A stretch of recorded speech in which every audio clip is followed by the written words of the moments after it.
დილამშვიდობისამ საქმიანი დილას ეთერს ვიწყებთ 19 მაისს ტევ-პირველზე BMG-ს გუნდის წევრებთან ერთად.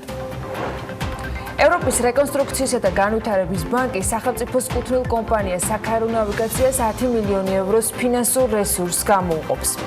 1 მაისს საქართველოსა და რეკონსტრუქცია და განვითარების ბანკის შორის ხელი მოეწერა სასესხო შეთანხმებას COVID-19-ის წინააღმდეგ სწრაფი რეაგირების პროექტის განხორციელების მიზნით და ამ სასესხო შეთანხმების ფარგლებში EBRD გამოყოფს 73 მილიონ 100.000 ევროს ოდენობის დაფინანსების სესხის სახით.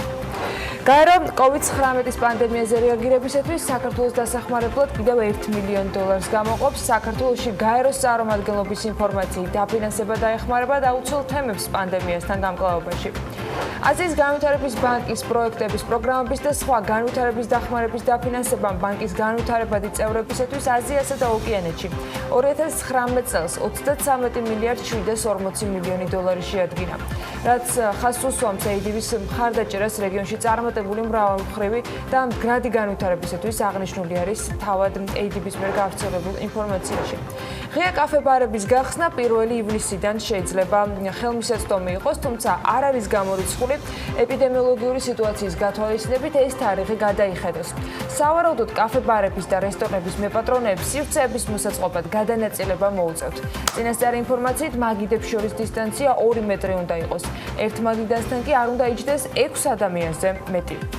კორონავირუსის გააქტიურებამდე და შეზღუდვებამდე საქართველოს მთავრობამ და თბილისის მერმა უშუალოდ მათ შორის პოლიეთილენის პარკებზე მონიტორინგის გამკაცრება დაანონსეს. რამდენად ქმედითია კანონი, რომელიც რამდენიმე თვის წინ შევიდა ძალაში, თუმცა შეზღუდვები პირველ ეტაპზე მხოლოდ კონკრეტული ბიზნესების და მწარმოებელთა ნაწილისთვის იქცა გამოწვევად. თათია ჩაფიჩაძე უმასპინძლებს დღეს ამ თემაზე მარიამ ქუჩულორიას, ევროპული ბიზნეს ასოციაციის დირექტორის მოადგილეს სასაუბროდ. დღევანდელ საქმიან დილაში მწარმოებლის გაფართოებულ ვალდებულებაზეც უნდა ვისაუბროთ. ეს არის ნარჩენების მართვის სისტემა, რომელიც საქართველოში ახლა ინერგება და ვცდილობთ საზოგადოებისათვის, გარემოსათვის, ბიზნესებისათვის მნიშვნელოვან თემებზე განახლებული ინფორმაცია მუდმივ რეჟიმში გქონდეს. სალომე მეცხვარიშვილი და ბექა ბაციკაძე უმასპინძლებენ ამ თემაზე ნინე ჩხობაძის, საქართველოს მწვანეთა მოძრაობა დედამიწის მეგობრების საქართველოს თავმჯდომარეს. პანდემიურ რეალობაში ზოგიერთი სექტორის წარმომადგენელი ბიზნესის განვითარების დამატებით სხვა შემაფერხებელ ფაქტორებზე უფრო წუხს. ცემენტის ადგილობრივი მწარმოებლები არაკონკურენტულ გარემოზე მიუთითებენ და მათივე ინფორმაციით თურქული ცემენტი დასავლეთ საქართველოს ბაზარზე დღემდე მნიშვნელოვანი დემპინგით ახორციელებს გაყიდვებს. საბაზრო ფასზე 30-40%-ით ნაკლებად. არსებობს თუ არა ფაქტები და რა პრობლემები ექმნებათ მწარმოებლებს. ლაფარჯის ფინანსური დირექტორი და დირექტორი ნიკოლოზ გადაბაძე და თევდორე ფარცვანია ისაუბრებენ დღეს საქმიანი დილას ეთერში. ამასობაში CNBC ამერიკის ფასიანი ქაღალდების ბირჟაზე დაყრდნობით წერს, რომ ევროპული ნავთობკომპანიების შემდეგ საუდელები წილებს ამერიკულ მსხვილ კორპორაციებში წყიდულობენ. ნავთობის ფასი ბოლო 1 თვის მაქსიმუმზეა. რა ხდება მსოფლიოს ბირჟებზე და როგორ შეიცვალა ინდექსები? ამას დავით ნიშნიანიძე გალტენტაკარტის საბროკერო მიმართულების ხელმძღვანელი გვეტყვის დღევანდელ ეთერში. მილიარდერი უორენ ბაფეტი, რომელმაც მიმდინარე თვეს ინვესტორებს განუცხადა, რომ შესწომა დაუშვა თავდაპირველად ავიაკომპანიებში აქციების შესყიდვით, აგრძელებს აქციების გაყიდვას კორონავირუსის პანდემიის გამო. ის ძირითადად აქციებს ყიდის ავიაკომპანიებსა და ბანკებში. Forbes-ის მონაცემებით აქციების გაყიდვით ბაფეტმა უკვე 127 მილიარდი დააგროვა. სულ ბოლო მსხვილი გაყიდვა, რაც ბაფეტმა კომპანიიდან განახორციელა, ეს იყო Goldman Sachs-ში აქციების 84%. ამ კომპანიაში 2008 წლის ფინანსური კრიზისის დროს მან $5 მილიარდი ოდენობის ინვესტიცია განახორციელა. მოკეთ ვიწყებთ საქმიან დილას და იმედია ყველას დილა საქმიანია.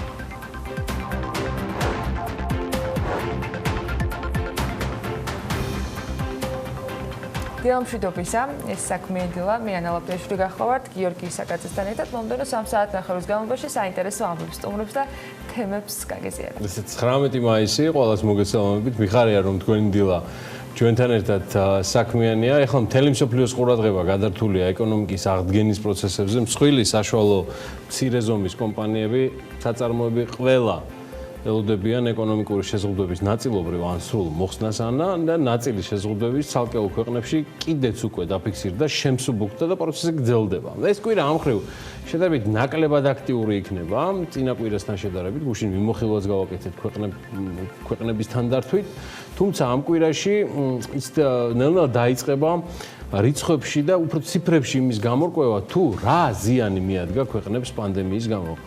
დავიწყოთ რუსეთი დღეს გამოაქვეყნებენ სხვათა შორის რუსეთში პირველი კვარტლის მთლიანი შიდა პროდუქტის შესახებ მონაცემებს. ასევე იაპონიაში სავაჭრო ბალანსის შესახებ მონაცემები ფორსტები უკვე ხელმისაწვდომია. დიდ ბრიტანეთში უმუშევრობის დონის მარტის მაჩვენებლები გამოქვეყნდება. გერმანიაში კი ბუნდესბანკის თვეურ ანგარიშს ელოდებიან. ასევე კანადაში რითეილ გაყიდვების ახალი სტატისტიკა დაიდება. ბუნებრივია არავინ ელოდება ახლა რომ რომელიმე მონაცემი იქნება რაიმეთი განსხვავებული და ასე რაღაცა ოპტიმიზმით გამწყობი, მაგრამ გარდა იმისა, რომ როგორც მოსალოდნელია, დღეს ასევე ევროზონის ფინანსთა მინისტრები იკრიბებიან, ეს ძალიან მნიშვნელოვანია და არსებული პრობლემებზე და გამოწვევებზე ისაუბრებენ და იმედია რაღაც გარკვეულ გადაწყვეტილებებზეც მივლენ. პარალელურად მიმდინარე კვირას ცნობილი ხდება, რომ ევროკავშირში ინფლაციის ახალი მაჩვენებლები დაფიქსირდება. შესაბამისად აღსანიშნავია, რომ ევროზონა ისედაც განიცდიდა ინფლაციის დაბალ დონეს ჯერ კიდევ მიმდინარე ეკონომიკური კრიზისამდე, ახლა კი მოთხოვნის შემცირებამ, სოციალურმა დისტანცირებამ და ნავთობის ფასების დაცემამ კიდევ უფრო შეამცირა ეს ინფლაციის დონე. ნახოთ, როგორი იქნება მისი ზუსტი მაჩვენებელი, რაც წესით უკვე უნდა ვიცოდეთ და ამისთვისაც ველოდებით ზუსტად დავით ნიშნიანიძესთან საუბარს. ასევე მიმდინარე კვირას პანდემიის გამო გაჩერებული საერთაშორისო ტურიზმის აღდგენის შესახებ ველოდებიან განცხადებების გაკეთებასაც. ივნისამდე ევროპაში საერთაშორისო ვიზიტორების მიღებაზე არ საუბრობენ, თუმცა რიგ ქვეყნებს ზუსტად ჯერ არც გადაუწყვეტიათ, როდის მიიღებენ ტურისტებს. არადა ბევრი ქვეყნისთვის ტურისტი ეკონომიკის შემოსავლის მნიშვნელოვან წყაროს წარმოადგენს, მაგალითად ეს განსაკუთრებით ეხება იტალიას, რომელიც მსოფლიოში მეხუთე არის ამ მიმართულებით, საბერძნეთს, თურქეთს. აი რაც შეეხება შედარებით ამ კვირის მსხვილ ბიზნეს გარიგებებს, მაგათგან გამოვყოფდი SoftBank-ის მოლაპარაკებებს T-Mobile-თან. აქციების გაყიდვაზე მიდის სწორედ საუბარი T-Mobile-ის მხრიდან, კერძოდ საუბარია, რომ გერმანული კომპანია Deutsche Telekom-ისთვის მოხდეს ამ აქციების მიყიდვა. ჯერჯერობით დეტალები ცნობილი არ არის, თუმცა შესაძლოა ეს მიმდინარე კვირასაც გაერკვეს. თუ რა თქმა უნდა ამგვარი მოლაპარაკებები ცხადია შედგა. ასევე საკონსულტაციო კომპანია Comparison ამზადებს კვლევას, უახლესი კვლევის თანახმად მსოფლიოს უკვე ტრილიონერებზე იქაჩებიან 2026 წლისთვის იქნებაო ეს ამბავიო და ცხადია მას ყველაზე მეტად დიდი ალბათობით Amazon-ის დამფუძნებელი Jeff Bezos-ი მოირგებს ამ პოზიციას. Comparison-ის პროგნოზით 2051 წლისთვის მსოფლიოში ტრილიონიანი ქონების უკვე 11 მფლობელი გვეყოლება და ესენი გახლავთ Jeff Bezos-ი, რომელსაც ელიან რომ 2026 წელს მოხდება ეს ამბავი, სუძიანი 2027 წლისთვის, ჯეკმა და მაჰუატენგი 2020-23 წლებში, ბერნარ არნო ამ თემას 2023 წელს ეზიარება, მარკ ცაკერბერგი, სტივ ბალმერი, მაიკლ დელი, ლარი პეიჯი, სერგეი ბრინი, ეს არის ჩამონათვალი ადამიანებისა, რომლებიც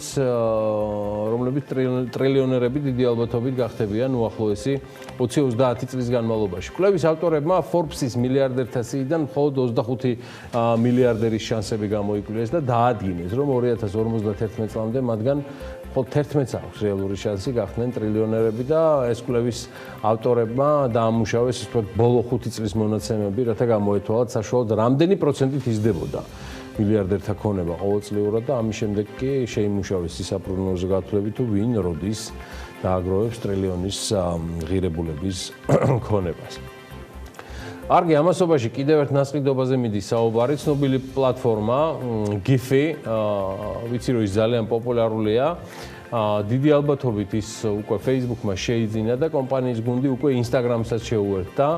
ინფორმაცია რომ Giphy-ის ნასყიდობის შესახებ თავად Giphy-ის ბლოგპოსტიდან გახდა ცნობილი. თითოეულ ადამიანს, ვინც პირველი დღიდან იყო ჩვენს გვერდით და ასევე მათ, ვინც შემდგომ შემოგვიერთდა, მადლობა ამისთვის, რომ იყავით Giphy-ის ისტორიის ნაწილი. ასეთი არის ოფიციალური განცხადება, რომლის თანახმადაც Giphy მის ყველა არსებულ პარტნიორს კომპანიას თანამშრომლობასთან მომავალშიც განაგზობს, რომელთა შორის არის ისეთი სოციალური ქსელები, როგორიც არის Slack-ი, Reddit-ი, Twitter-ი. მიუხედავად იმისა, რომ ინფორმაცია Giphy-ის სხვა სოციალურ ქსელებთან ინტეგრირებასთან დაკავშირებით ჯერ ბოლომდე არ გავრცელებულა, სავარაუდოა, რომ ამ სიახლის უახლოეს მომავალში უკვე საბოლოოდ დადასტურებულად უნდა ველოდოთ, რაზეც მიგვითითებს იგივე Facebook-ის წარსული გამოცდილება და სურვილი, რომ მის მფლობელობაში არსებულ თითოეულ პროდუქტ შორის შესაძლებელი იყოს ინფორმაციის გაცვლა, მაგალითად როგორც ეს იგივე WhatsApp-ის, Blue App-ის ან Instagram-ის შემთხვევაში მოხდა. არაოფიციალური მონაცემები გვაქვს ასევე, რომ GIF-ის შეძენაში Facebook-მა 400 მილიონი $, გადაიხადა. თუმცა როგორც გითხარით, ამის შესახებ ასე ოფიციალურად არც ერთი მხარე ინფორმაციას ჯერჯერობით არ ადასტურებს. Apple-მა კი ვირტუალური ტექნოლოგიური კომპანია ამასობაში Next VR ასეთი შეიძინა. Wall Street Journal-მა დაწერა ამ თემაზე. ეს უკვე დადასტურებულია და აღნიშნავს, რომ ეს ნაბიჯი იმის მაჩვენებელია, რომ Apple თავისი ამბიციების განხორციელებას განაგრძობს ვირტუალური რეალობის ტექნოლოგიების კუთხით და აღნიშნული გარიგება გასული კვირის ხუთშაბათს კომპანიაში დაადასტურეს, მაგრამ აი შეთანხმების დეტალებზე საუბარი არ მიდის. Apple ყიდულობს შედარებით მცირე ზომის ტექნოლოგიურ კომპანიებს დროდადრო და როგორც წესი შემდგომ არ განიხილება ამ თემის მიზნები და გეგმები. ესე განაცხადა Apple-ის პრეს-სპიკერმა. Next VR-ის თავის ვებგვერდზე რაც აღმოაჩინეთ, არის საუბარი, რომ კომპანია ახალი მიმართულებით მიდის და აღსანიშნავია, რომ Apple უკვე დიდი ხანია ეძებდა და აკვირდებოდა VR, AR მიმართულებებს და ტექნოლოგიებს. კომპანიაში აცხადებენ, რომ შექმნეს ყურსასმენის პროტოტიპის და ტექნოლოგიურმა გიგანტმა ამ დრომდეც არაერთხელ შეიძინა მცირე ზომის ტექნოლოგიური კომპანიები. თავად კომპანიის აღმასრულებელმა ხელმძღვანელმა ტიმ კუკმაც არაერთხელ გამოხატა საჯარო დაინტერესება ამ ტექნოლოგიის მიმართულებით და ვირტუალური რეალობის ტექნოლოგია კი მომხმარებელს აძლევს საშუალებას ეგრეთ წოდებული ჩაფხუტის და ყურსასმენების გამოიყენებით, როგორც იცით, გადაეშვას სრულად სხვა რეალობაში. ამასობაში პარალელურად ხდება გარკვეული საკადრო ცვლილებებიც WTO-ს, მსოფლიო სავაჭრო ორგანიზაციის უმაღლესი ოფიციალურმა პირმა ორგანიზაციის წევრ სახელმწიფოებს რომ უთხრა, რომ თანამდებობიდან მივდივარო და ამას 2021 წლამდე აპირებს. მისი სახელია რობერტო აზევადო. დიახ, იგი მსოფლიო სავაჭრო ორგანიზაციას 2013 წლიდან ხელმძღვანელობს. მისი მეორე ვადა დაიწყო 2017 წელს. და რობერტო აზევადოს წასვლა საკმაოდ რთულ ვითარებას ემთხვევა. გლობალურ ვაჭრობაში არსებული პრობლემები პანდემიის გამო უფრო მეტად არის გაღრმავებული და ორგანიზაციის სტაბილურობისთვის საკმაოდ დიდი დარტყმა ასევე იყო წინა წლებში შეერთებული შტატების მიერ დავების მოგვარების ერთგვარად სისტემის პარალიზება, რაც ქვეყნის მიერ 7 წევრიანი სააპელაციო საბჭოს შეხვედრების დაბლოკვამ გამოიწვია. ვაჭრობის კვაზი უმაღლეს სასამართლოს 11 დეკემბრის შემდეგ განაჩენები შესაბამისად ვეღარც გამოაქვს და ამ დროისთვის მსოფლიო სავაჭრო ორგანიზაციის წევრები 164 ქვეყანა არის მსოფლიოს მასშტაბით. კიდევ ერთი ამბავი ეს გახლავთ. ტოკიკო შიმიძუ 138 წლის განმავლობაში არც მეტი და ნაკლები პირველი ქალბატონია, რომელმაც იაპონიის ცენტრალურ ბანკში აღმასრულებელი დირექტორის თანამდებობა დაიკავა. შიმიძუ ბანკში 1987 წლიდან მუშაობს. იაპონია გენდერული დისბალანსის მაჩვენებლით მსოფლიოს მოწინავე ქვეყანათა რიგშია და მიუხედავად იმისა, რომ ცენტრალურ ბანკში გადაწყვეტილების მიღების საბჭოში ქალები 1998 წლიდან არიან წარმოდგენილი, ისინი მუდამ უმცირესობაში იყვნენ. ამასთან თუ გავითვალისწინებთ იმ ფაქტსაც, რომ ბანკის თანამშრომელთა 47% ქალბატონებია, მენეჯერის ამ გადაწყვეტილების მიღებაზე უფლებამოსილ სხვა პოზიციებზე ქალების რაოდენობა დღემდე საკმაოდ დაბალია. შესაბამისად, აღმასრულებელი დირექტორის თანამდებობაზე შიმიძუს დანიშვნა ამ მხრივ მართლა ესეთი სერიოზულ წინ გადადგმულ ნაბიჯად შეიძლება ჩაითვალოს. რას იტყვიან? იმის ეგრეთვე ზოგიერთ ქვეყანაში ასეთი პრობლემის დაძლევისათვის ხელოვნურად მუშაობენ და ზოგ შემთხვევაში საკმაოდ ბუნებრივი პროცესებიც ამ წლების განმავლობაში წავიდა. შეგვიძლია ვთქვათ, რომ გენდერული ბალანსის მხრივ როგორც ჩანს ტენდენციები მაინც დროთა განმავლობაში იცვლება. ბოლო 4 წლის განმავლობაში ქალებმა სიმდიდრის ზრდით მამაკაცებს გადაასწრეს და ეს არ არის ჩემი დასკვნა. Boston Consulting ჯგუფმა კვლევის მიხედვით 2016-2019 წლებში ქალების კაპიტალის ზრდის საშუალო წლიური მაჩვენებელი შეადგინა 6.1% უტოლდება, რაც ფულად განზომილებაში ყოველწლიურად იყო დაახლოებით $5 მილიარდი.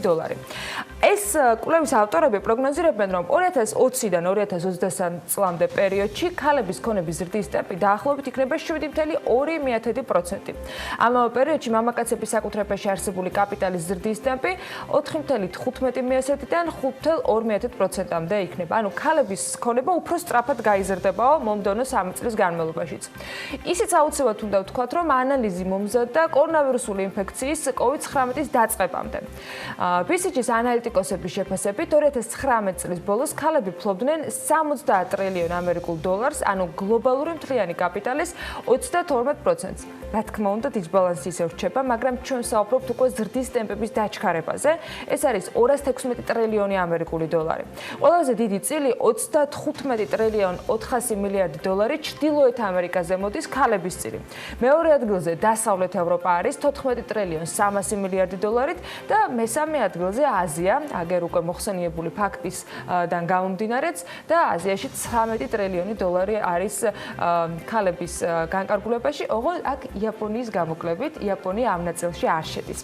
ევროპის ქვეყნებს შორის ქალთა კეთილდღეობის თვალსაზრისით ლიდერი არის დიდი ბრიტანეთი, სადაც ქალების განკარგულებაში საერთო ქონება 2 ტრილიონ 856 მილიარდი დოლარია. შემდეგ მას სხვათა შორის გერმანია მოყვება და პირველ ათეულში შედის საფრანგეთი, იტალია, ნიდერლანდები, შვეიცარია, ესპანეთი, ბელგია და შვედეთი.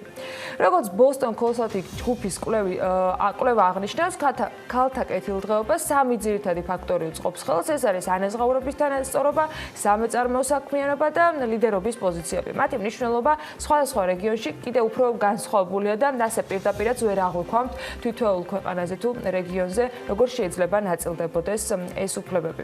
ანალიტიკოსები ამბობენ, რომ ჩრდილოეთ ამერიკა თანაბარი ანაზღაურებით მსოფლიოს ლიდერად რჩება. 2019 წელს ეს მაჩვენებელი იყო 0.74 მიესეთი, რუსეთში 0.68, იაპონიაში 7 მიესეთი, დასავლეთ ევროპის ქვეყნებში 65 მიესეთი და აღმოსავლეთ ევროპისათვის 63 მიესეთი. სხვათა შორის ანაზღაურების ინდექსის გაანგარიშება ამ კვლევის ავტორებმა თავად გადაწყვეტეს და გამოიგონეს ჯერ კიდევ 2018 და 2019 წლებში მსოფლიოს ეკონომიკურ ფორუმზე საზოგადოებრივი აზრის გამოკითხვის მონაწილეთა პასუხების შესაბამისად. ინდიკატორების ღირებულებები კი 0-დან 1-მდე მერყეობს და ეს გულისხმობს ქალისა და მამაკაცის სრულ თანასწორობას. ანუ ჩამოთვლილი კოეფიციენტები, როგორც გითხარით, სწორედ ამას გამოხატავდა. რაც შეეხება ევროკავშირის მარეგულირებლებს, ისინი ერთ თემაზე, რომელზეც მოგიყევი და თუ გამოგარჩათ თქვენი ამბავია, Fiat Chrysler-ის და Peugeot-ის შერწყმასთან დაკავშირებულ გადაწყვეტილებაზეა საუბარი ამხანაგებო. ისინი ამ გადაწყვეტილებას 17 ივნისისთვის მიიღებენ, გარიგების ღირებულება 50 მილიარდი დოლარია. და გინდერი არაფრეშოშია. და ამის შესახებ ინფორმაციას Reuters-ი ავრცელებს, გამოცემის მიხედვით კომპანიებმა განცხადება აღნიშნულ გარიგებასთან დაკავშირებით გასულ დეკემბერს გააკეთეს და მიზნად ისახავენ ამ შემთხვევაში მსოფლიოში მეოთხე ყველაზე დიდი ავტოკონცერნის ჩამოყალიბებას, რომლებიც გააერთიანებს Fiat-ს, Jeep-ს, Dodge-ს, Maserati-ს, Peugeot-ს, Opel-ს, DS, კიდევ ქვებრენდებია, ნაკლებად ცნობილი შეიძლება, მაგრამ ავტომოყვარულებისათვის საკმაოდ ცნობილი. მოკლედ Reuters-ი უწყება, რომ კომპანიების გარიგებისთვის შედარებით არახელსაყრელი პერიოდი დაემთხვა, რადგან მანქანების გაყიდვები მთელი მსოფლიოს მასშტაბით შემცირებულია. კორონავირუსის პანდემიის გამო დახურულია საწარმოო ხაზები, შოურუმები, თუმცა აღსანიშნავია, რომ ზოგიერთმა მწარმოებელმა ქარხნების გახსნასთან დაკავშირებით განცხადება უკვე გააკეთეს კიდეც. დარწმუნებული ვარ, ეს ეტაპიც მალე გადაევლის და ავტომწარმოებლები მომხმარებლებისთვის ახალი შეთავაზების პარალელურად შეძლებენ, რომ მათი ინტერესი და მოთხოვნები დაეკმაყოფილონ. არ ვიცი, რომელ მანქანას აირჩევდა ნებისმიერი თქვენგანი მოგზაურობის დასაგეგმად, მაგრამ ჩვენ მივყვებით იმ ინფორმაციებს, რომელიც მათ შორის ამ გაგანია პანდემიის რეალობაში მოგზაურობის მსურველთა გარკვეულ ემოციურ განწყობებსაც განსაზღვრავს. აი, მაგალითად, Bloomberg-ის ინფორმაციით, პირველ ეტაპზე მოგზაურობას მსოფლიოს გარშემო არაბიუჯეტური ტურისტები დაიწყებენ. ანუ ისინი, ვინც არ ითვლის მაინც და მაინც ბილეთის ფასს, რომლებსაც შეუძლიათ, რომ მაქსიმალური უსაფრთხოება უზრუნველყოს საკუთარი თავისთვის, მაგრამ ისიც ფაქტია, რომ არც ერთ შემთხვევაში დანიშნულების ადგილი არ იქნება ქალაქი. ნაკლები სიმჭიდროვე, შედარებით ნაკლები ადამიანი, გაშლილი სივრცეები და ბუნება, ეს ალბათ წლევანდელი წლის მთავარი ტრენდი იქნება, რაც ტურიზმის ინდუსტრიაში დასაქმებულებისათვის თუ მეორე მხრივ ამ დასაქმებულთა მიერ შემოთავაზებული სხვადასხვა ტურების გამოყენებით მოგზაურების მხრიდან გამოიყენება. რას გეგმავენ ტურისტები, ტუროპერატორები, როდიდან დაიწყებენ დასვენებას და რას ირჩევენ ისინი? მარიამ ადამიანს ძალიან საინტერესო ინფორმაციას მოუყარა თავი. არაბიუჯეტური მოგზაურობის მოყვარულები დასვენებას წლის ბოლოსთვის გეგმავენ ტუროპერატორებმა კი მათზე მორგებული ძვირადღირებული, თუმცა უსაფრთხო სამოგზაურო პაკეტების შემუშავება უკვე დაიწყეს. მაგალითად, აფრიკულმა ტურისტულმა სააგენტომ Roar Africa-მ დაინტერესებულ პირებს სამხრეთ აფრიკაში 8-დღიანი ტური შესთავაზა, რომელიც მოიცავს პირად პილოტს, დიდს მზარეულსა და ყველა იმ საჭირო პერსონალს, რომელიც დასჭირდება ადამიანს კომფორტული დასვენებისთვის. ამ სოციალურად დისტანცირებული ტურის ფასი კი $60,000 ერთი ადამიანისთვის, თუმცა ფასის მიუხედავად ტურის გამოცხადებისთანავე მაისის დასაწყისში ის ასობით ადამიანმა შეიძინა.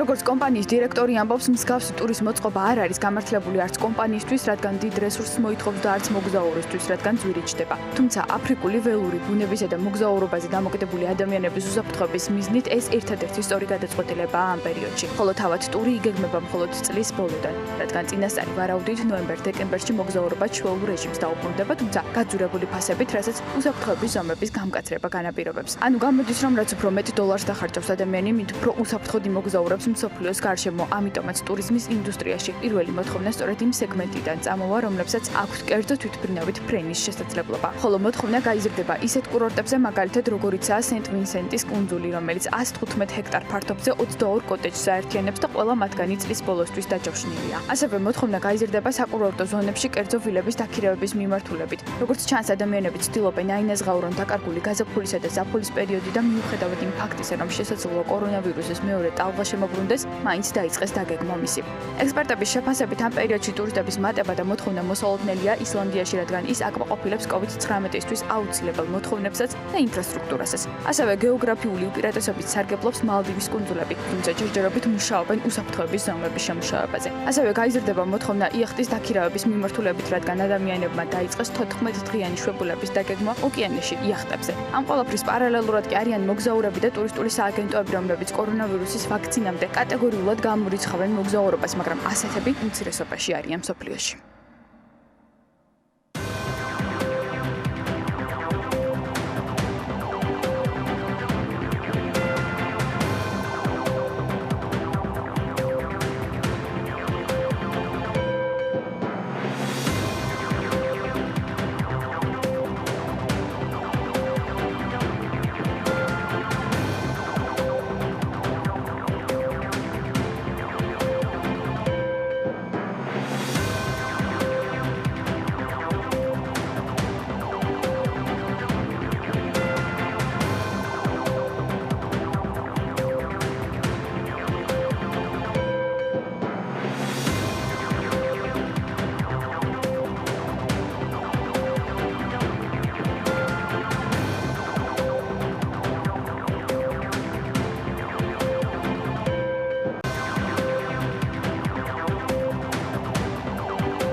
საქსტატი უმუშევრობის დონის შემცირებას 10 წლიან პოზიტიურ ტრენდზე აცხადებს.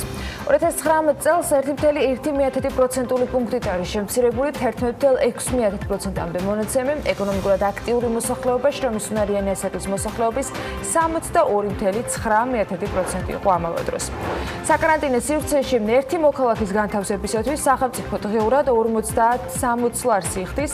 ეს ფინანსთა მინისტრის მოადგილე გიორგი კაკაურიძემ პარლამენტში ჯანდაცვის კომიტეტის სხდომაზე განაცხადა. ფინანსთა მინისტრის მოადგილე ასევე განმარტავს, თუ როგორ განაწილდება 73,100,000 евро, რომელსაც რეკონსტრუქციისა და განვითარების ბანკი საქართველოსთვის გამოყოფს.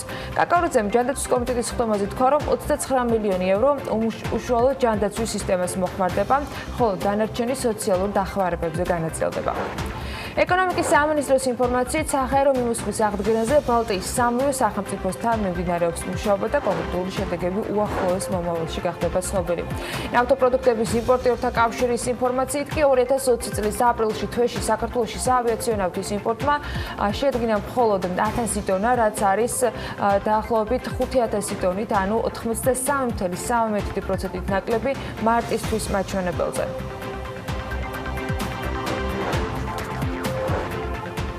სავალდებულო 2 მეტრიანი დისტანცია, მომსახურე პერსონალი პირბადეებით, ერთჯერადი მენიუები, ლიმიტირებული სტუმრები, ერთ მაგიდასთან დეზინფექციისათვის აუცილებელი პროცედურები და შეზღუდვა მათ შორის სველი წერტილების გამოყენებაზე.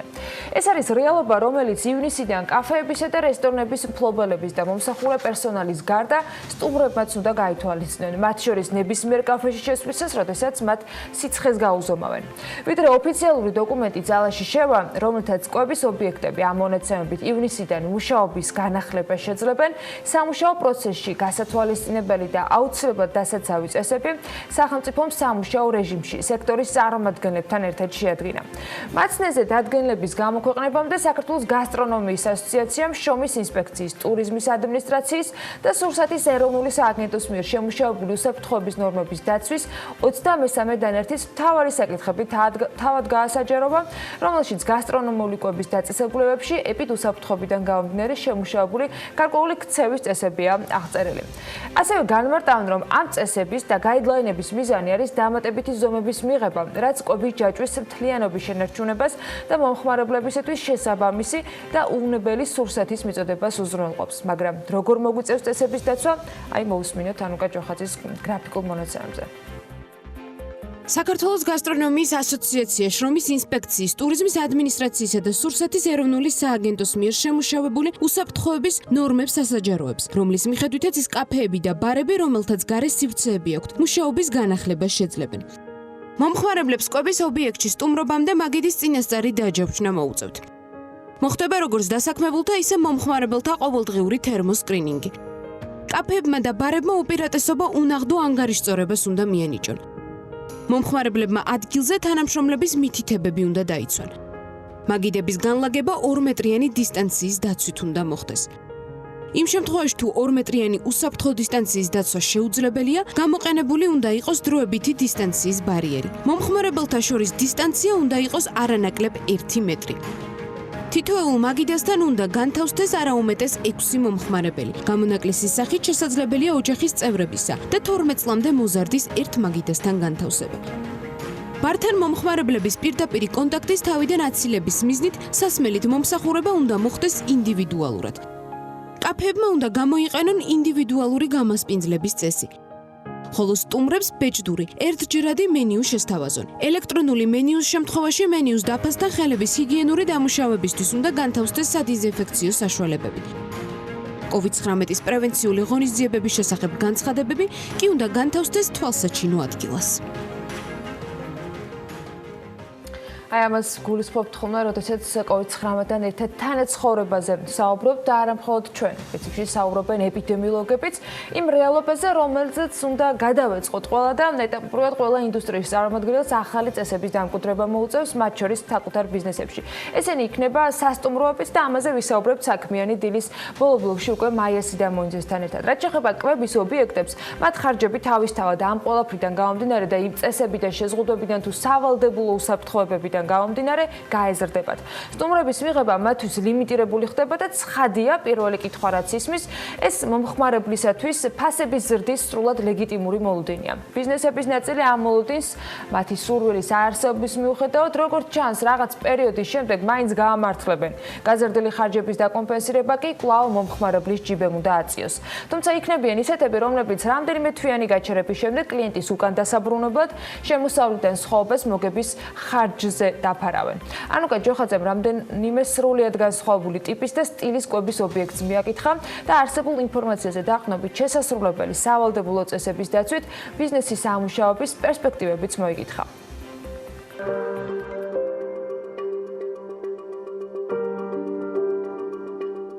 ლუკაპოლარის შემთხვევაში ჩვენ იმთავითვე 4 მაღაზია დავტოვეთ, 17-დან დანარჩენი დავკეტეთ, მუშაობდით შეზღუდული რეჟიმით, ველოდებოდით, რომ გამოიცემოდა ახალი რეკომენდაცია, რომ დავბრუნდეთ მეტნაკლებად ჩვეულ ფორმატში. რასაკვირველია, მარტივი არ არის, იქნება რთული, იქედან გამომდინარე, რომ ჩვენ დაგვჭირდება დამატებითი ადამიანური რესურსის დამატებაც და ასევე დამატებითი ხარჯების გაწევა იმისთვის, რომ მოვერგოთ ამ ყველაფერს.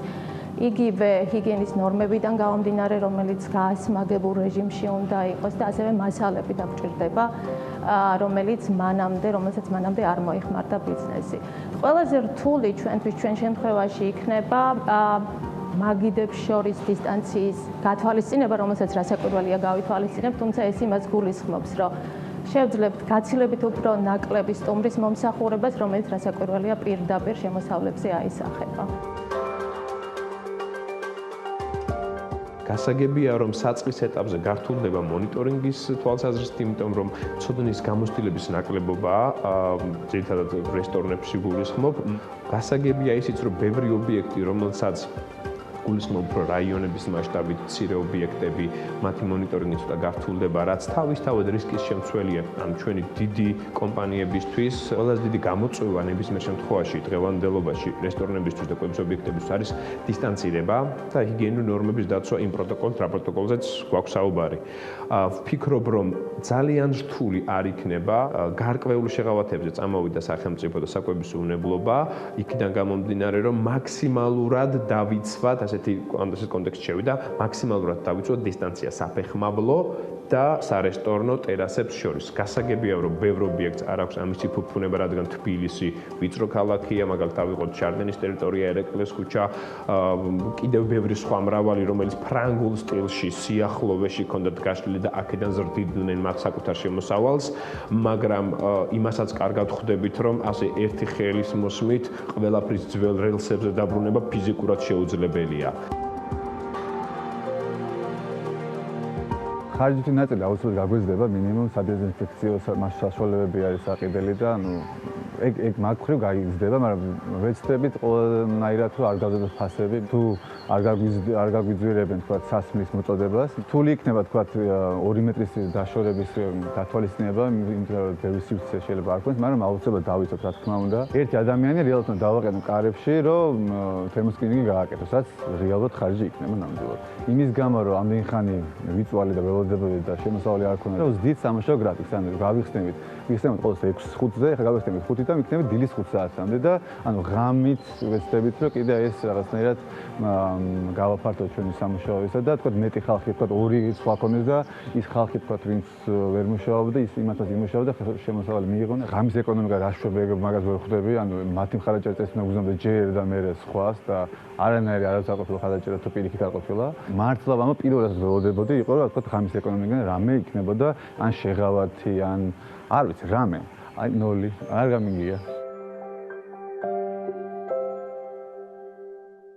კორონავირუსზე მოწყობა და მორგება ისე რომ თან ეკონომიკა მიმუშაოს გარკვეულ ცხოვრებას მოითხოვს. ეს დასკვნა ეპიდემიოლოგების რეკომენდაციების შედეგად ადვილად შეიძლება გამოიტანოს ადამიანმა, თუ ყველა ის წესი და შეზღუდვა, რაც ამა თუ იმ ქვეყანაში მოქმედებს, რამდენად აზარალებს ადამიანების ჯანმრთელობას, მათ შორის დიახ, ფსიქიკასაც შესაძლოა მათთვის საჭირო აქტივობისათვის აუცილებელ გარემოს და სხვა არაერთი დაავადების პრევენციის პროცესთან დაკავშირებულ პროცედურებს. ეს მნიშვნელოვანი საკვლევის საკითხი არის და შედეგებიც იმედია მალე გამოჩნდება, რომელსაც გაითვალისწინებენ მოსახლეობები თუ სხვადასხვა ქვეყნებისა თუ კონტინენტების, მათ შორის საქართველოში ჯანდაცვის სფეროს წარმომადგენლები. ეს თემა სხვათა შორის ძალიან საინტერესო და საყურადღებოა, მათ შორის ფიზიკური აქტივობის ნაწილში. მაშინ, როდესაც ჯანსაღი ცხოვრების წესს ნელი ტემპით, მაგრამ მაინც ნაბიჯ-ნაბიჯ ჩვენსკენად საქართველოშიც აუწყეთ ფეხი, კითხვის ნიშანი აქაც ჩნდება. ცხადია, ფიტნეს დარბაზებში სიარული მხოლოდ წინა საზაფხულოდ ფორმაში მოსვლისთვის არ არის, თუმცა აქაც ეჭვი, რომ კონკრეტული შეზღუდვების სპორტ დარბაზებში მოქცევის წესების გაართულებს ამ პროგრესის შენარჩუნებას ცხადია არსებობს. აი რაც შეეხება ბიზნესს, ამაზე საფიქრალი ფიტნეს ცენტრების მფლობელებს და მმართველებს ნამდვილად აქვთ, როცა მთავრობის მიერ დადგენილი ეტაპების მიხედვით სულ ბოლო, ანუ მე-6 ეტაპზე ფუნქციონირების უფლებას მიიღებენ.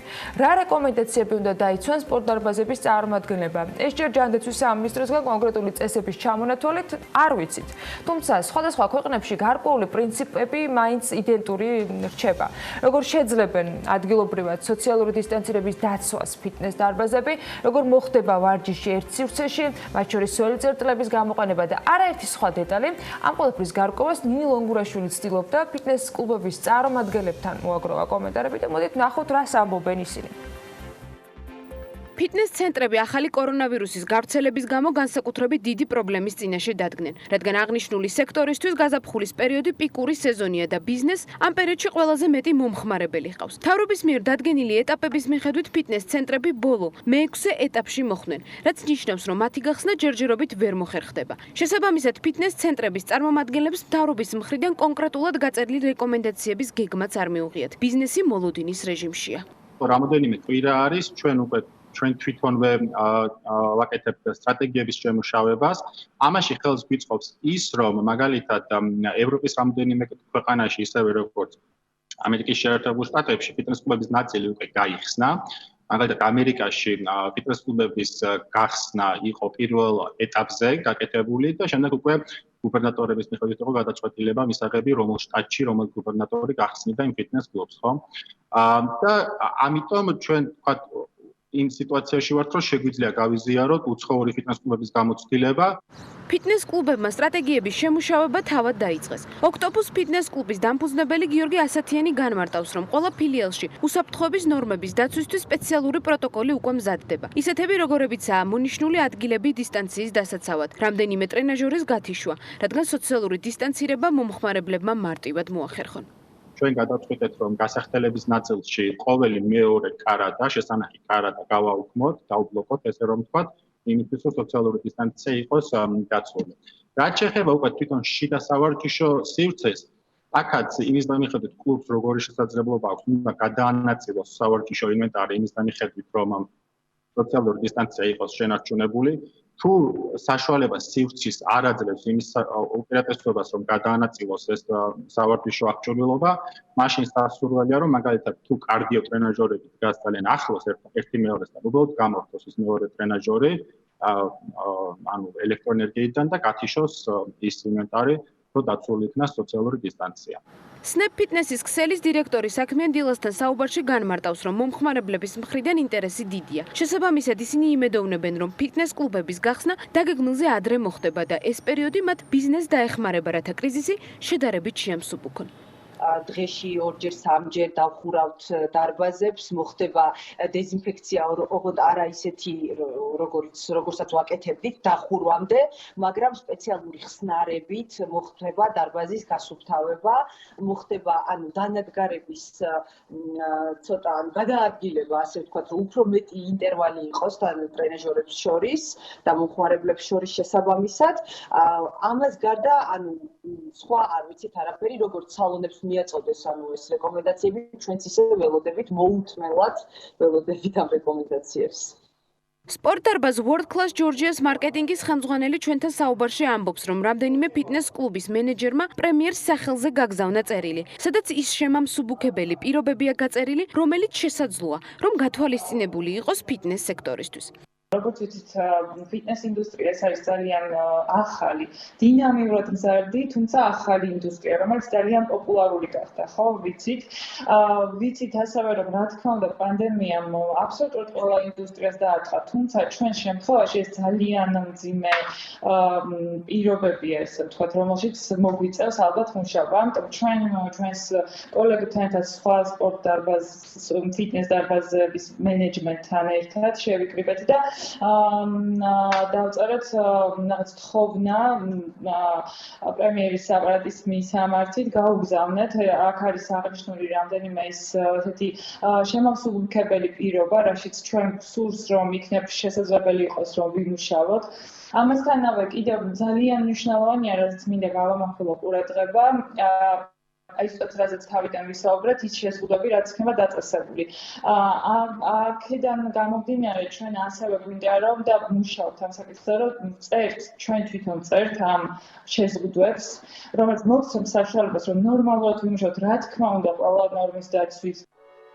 ფიტნეს კლუბები მთავრობისგან კონკრეტულ გეგმას ელოდებიან, თუ როგორ უნდა გააგრძელოს ბიზნესმა საქმიანობა. ამასთან კლუბების უმეტესობა მზად არის დაიცვას ყველა ის რეკომენდაცია, რაც მთავრობის მიერ სხვა სექტორებზე უკვე გაწერილია. ბიზნესი იმედოვნებს, რომ მათ მიეცემათ საშუალება დაგეგმილზე ადრე მიეცეთ გახსნის უფლება, როგორც ეს სხვა საქმიანობების შემთხვევაში მოხდა.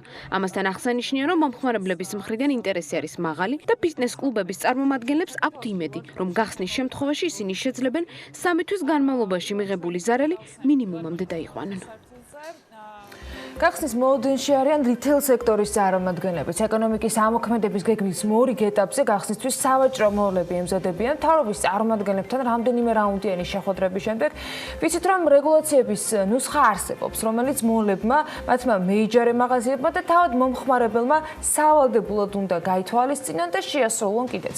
რომელ სავაჭრო ცენტრში როდის მოხდება უკვე მაღაზიების გახსნა, ნელ გოგბერაშვილმა ბიზნეს სექტორის წარმომადგენლები მოიკითხა და გარკვეული თარიღების ამოკითხვაც შეძლო. მოდით ნახოთ, როგორი არის ამ დროის შედეგები. ეკონომიკის ამოქმედების გეგმის მიხედვით სავაჭრო მოლების გახსნა მეოთხე ეტაპზე 8 ივნისიდანაა დაგეგმილი, თუმცა შესაძლოა თარიღმა უფრო ადრე გადმოიწიოს.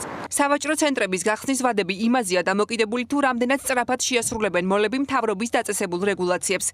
კონკრეტული გაიდლაინები ჯერ საჯარო არ არის, თუმცა როგორც თავად ბიზნესი ამბობს, ახალ სტანდარტებზე გადასასვლელად მზად არიან, თუმცა გახსნის ზუსტი დროის შესახებ მთავრობისგან ჯერ კონკრეტული პასუხი არ აქვთ. ახლა ყოველი დღე მნიშვნელოვანია, შესაბამისად ვცდილობთ რაღაცა ვცდილობთ რაც შეიძლება მალე მოხდეს გახსნა, თუმცა ბოლოს ყოველ ვარიანტში ასე დამოკიდებულია მთავრობაზე რაღაც გვეთქვის და როდის შეძლებთ ოპერაციას წაგებთ. ჩვენის მხრივ აბსოლუტურად ყველა რეკომენდაცია შევასრულეთ, უკვე შესრულებულია და ველოდებით როდის შეიძლება მოხდეს გახსნა რომ გითხრა. გასული კვირის ბოლოს ბიზნეს ომბუდსმენთან შეხვედრაზე მოლებისთვის ცნობილი გახდა იმ სავალდებულო რეკომენდაციების შესახებ, რომლის შესრულებაც კერძო სექტორს გახსნისთვის მოუწევს. არსებული რეგულაციების გარდა მოლების შემთხვევაში სხვა დამატებითი მოთხოვნებით წესდება. ჩვენ შევგვიართ ყველგან პირბადით, აუცილებელია დეზობარიერი, აუცილებელია დისტანციის დაცვა, აუცილებელია თერმოსკრინინგი და ამას უკვე ემატება სხვა რაღაცა უფრო მასშტაბთან მიმართებაში, ტექნიკური საკითხები, როგორც არის ვენტილაციაში, ჰაერთან მიმართებაში, ჰაერის სვლა, დაალაგების რეგულაციასთან, მთლიანად ტერიტორიის დეზინფექციასთან მიმართებაში, უფრო რაღაცა კონკრეტული და ზუსტი მოთხოვნები. ყველა საჭირო ხარჯს თავის თავზე მოლების ადმინისტრაციები აიღებენ, თუმცა გარკვეული რეგულაციების შესრულება სავაჭრო ცენტრების მოიჯარებისთვისაც იქნება სავალდებულო. ხარჯების ის ნაწილი აი რაღაც არის გათვალისწინებული რეკომენდაციებში, მაგალითად დეზობარიერები, თერმული შემოწმება მომხმარებლის, ეს ყველაფერი ჩვენ ვიღებთ ჩვენ თავზე. უბრალოდ მაღაზიას მოუწევთ იმ მინიმალური ხარჯის გაღება, რაც არის აუცილებელი, ეს არის პირბადეები მათი თანაშრომლებისთვის და ალბათ ისე ვთქვათ სალაროებთან, ვთქვათ, დამცავი ბარიერის დაკეთებას, გამჭვირვალე შუშის ბარიერს და ეს არის როგორც სრულად ნაცვლად მოითხოვება. დანარჩენი ყველაფერი ვთქვათ, შეეხება იგივე ხშირ ვენტილაციას, დეზინფექციას, მომხმარებლების ვთქვათ, იგივე გაკონტროლება მხოლოდ ჩვენ უზრუნველყოფ, თვითონ მოლები. რეგულაციები შეეხება მომხმარებელსაც, ისინი მოლებში ვიზიტს მხოლოდ პირბადეების გამოყენებით შეძლებენ. პირბადის არ მქონე მომხმარებლის დაშვების შემთხვევაში კი სათანადო აღჭურვა თავად მოლის ადმინისტრაციამ უნდა უზრუნველყოს. სხვებისგან განსხვავებით, სავარაუდო გახსნის თარიღი ლილო მოლის როგორც ღია ტიპის ბაზრობისთვის უკვე ცნობილია. როგორც სავაჭრო ცენტრის გენერალურმა დირექტორმა გვითხრა, მოლის დაახლოებით 40% ფეხსაცმლისა და ტანსაცმლის მაღაზიების გარდა საქმიანობის განახლება სავარაუდოდ 25 მაისიდან შეძლებენ. თუმცა ბაზრობის ადმინისტრაცია მთავრობისგან ჯერ კიდევ ელოდება სავალდებულოდ შესასრულებელი რეკომენდაციების ნუსხას. ამ ეტაპისთვის გაურკვეველია ელიავას ბაზრობის გახსნის ზუსტი დრო, მიუხედავად იმისა, რომ სამშენებლო მასალების ბაზრობა თითქმის ღია ტიპის სივრცეა, სხვა სამშენებლო მოლების გახსნის მიუხედავად, მათ შემთხვევაში გახსნის ნებართვა მთავრობას ჯერ არ გაუწია. მე მიმაჩნია, ეს არის ალოგიკური, გაიხსნა სამშენებლო ჰიპერმარკეტები, მოლები, სადაც ვირუსის გავრცელების მეტი ალბათობა და რისკია და სამშენებლო ბაზრობა, როგორიც არის ელიავა, ის ჯერჯერობით არის დაკეტილი, სადაც ვირუსის გავრცელების ნაკლები შანსია, რადგან ეს არის საშუალო და მცირე მაღაზიების კრებული, რომელიც გამოდის ფაქტიურად შიდა ეზოებზე, შიდა ქუჩებზე და რაღაც ალოგიკურად მიმაჩნია, რომ თუ სამშენებლო სექტორი იხსნება, ხსნიან სამშენებლო მოლებს, რატომ არის თქვა სამშენებლო ბაზრობა დაკეტილი. როდის გაიხსნება ქალაქის ერთ-ერთი მსხვილი სამშენებლო მასალების ბაზრობა სავარაუდოდ მალე უნდა გადაწყდეს, რადგან ბაზრობის ადმინისტრაციის წარმომადგენლები მოსალაპარაკებლად მთავრობის ადმინისტრაციაში უკვე დაიბარეს. გაჩერებული ეკონომიკაზე შემოსავლებზე მწყვილუნარიანობაზე, ადამიანების დასაქმებაზე გავლენას მნიშვნელოვან კვალს დატოვებს. ამასობაში 2019 წელს საქართველოში რეკორდულად დაბალი უმუშევრობის დონე 11.6% დაფიქსირდა. გაუგებრობას რომ არ ქონდეს ადგილი, ეს არის საქსტატის მონაცემები, რომელიც 2019 წლის შედეგია.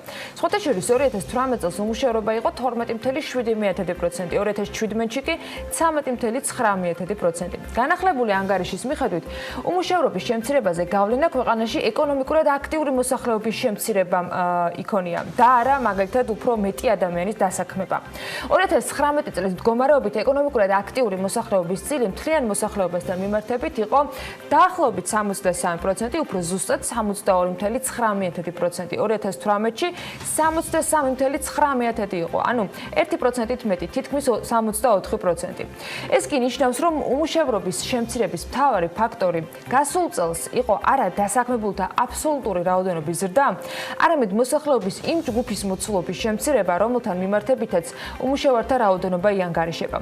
ჯამურად ეკონომიკურად აქტიური მოსახლეობის რაოდენობა გასულ წელს იყო 28.700 ადამიანით შემცირებული, ანუ 1,911,200. ამავე დროს ამ შემცირების მიუხედავად ყველაზე მაღალი უმუშევრობა ახალგაზრდების ჯგუფში ნარჩუნდება და ის 20-დან 24 წლის სასაკობრივ კატეგორიაში არის 30.9%. ეს კი ნიშნავს, რომ ახალგაზრდების 1/13 უმუშევარი არის. 25-დან 29 წლის ჯგუფში უმუშევრობა არის დაახლოებით 18.9%. ანუ გამოდის, რომ 1/5 დაახლოებით. საქსტატის მიხედვით 2019 წელს ქვეყანაში დასაქმებულთა მთლიანი რაოდენობის ზრდის ნაცვლად მათი შემცირება დაფიქსირდა. გასულ წელს დასაქმებულად სულ 1,690,200 ადამიანი ითვლებოდა. 2018 წელს დასაქმებულთა მთლიანი რაოდენობა ამაზე არის 4,000-ით მეტი, ანუ 1,694,200. ანუ შარშან რეალურად დასაქმებული უფრო ნაკლები ადამიანი იყო. საქსტატის მიხედვით მცირედით შეიცვალა თანაფარდობა თვით დასაქმებულებსა და დაქირავებით დასაქმებულებს შორის. მაგალითად 9% პუნქტით შემცირდა დაქირავებით დასაქმებულთა რაოდენობა. სამაგეროდ 2019 წელს დაქირავებით დასაქმებულები მთლიანად დასაქმებულთა რაოდენობაში იყო 53.3% წილის. ხოლო თვით დასაქმებულები 49.7% იყვნენ. სოფლად უმუშევრობის მაჩვენებელი აქვე 5.5%-ია, ქალაქად კი 4-ჯერ მეტი, 17.4%. სხვათა შორის ეს იმით არის გამოწვეული, რომ სოფლად ცხოვრები ადამიანები, რომლებიც სოფლის მეურნეობაში ანაზღაურების ან სარგებლის მიღების, მაგალითად კვებითი გასამრჯელოს ან ნებისმიერი სხვა ფორმით მიზნით მუშაობენ, ითვლებიან დასაქმებულებად. თვით დასაქმებულთა უდიდესი ნაწილი სწორედ სოფლის მეურნეობაშია დასაქმებული და ეს იმას ნიშნავს, რომ ისინი შესაძლოა გასამრჯელოს ფულადი ანაზღაურებით საერთოდ არ იღებენ. მონაცემები და სტატისტიკა არის ის, რაც მათ შორის მთავარ კითხვას და მთავარი კითხვების საფუძველს აჩენს, რომელიც 2019 წლის რიცხვებზე დაყრდნობით შეგვიძლია, რომ ასევე არგუმენტად მოვიყვანოთ. როგორ შეძლებენ მაგალითად თვით დასაქმებულები პანდემიის პირობებში სახელმწიფოს მიერ ზარზეიმი დაანონსებული დახმარებების მიღებას, როცა მათ შემთხვევაში კონკრეტული საბუთის გამცემი, რომ მათი დასაქმების წყარო სოფლის მეურნეობა იყო, სრულ უმრავლესობაში არ არსებობს. მაგალითი რომ მოვიყვანოთ, გლეხი, რომელიც ამუშავებდა მიწას, მოყავდა მაგალითად კარტოფილი, მარწყვი, ჰქონდა ვენახი და ასე შემდეგ, ეგრეთ წოდებულ გადამყიდველებს ადგილობრივად თუ მეზობელი ქვეყნიდან გადმოსულებს აძლევდა პროდუქტს. ზოგ შემთხვევაში თავად ეს მყიდველები კრებდნენ ამ პროდუქტს, ან იღებდნენ მოსავალს, ან არ არსებობდა ოფიციალური ჩეკის გაცემის ვალდებულება, ან თავად კრებდა და შემდეგ აყიდებდა მათ, თუმცა აქაც არ არსებობდა რაიმე ისეთი სააღრიცხვო საშუალება, რომელიც შეიძლება საბუთად გამოდგეს დღეს არსებულ რეალობაში, მათ შორის იმისთვის, რომ ერთჯერადი დახმარების მიღების უფლება ჰქონდეთ.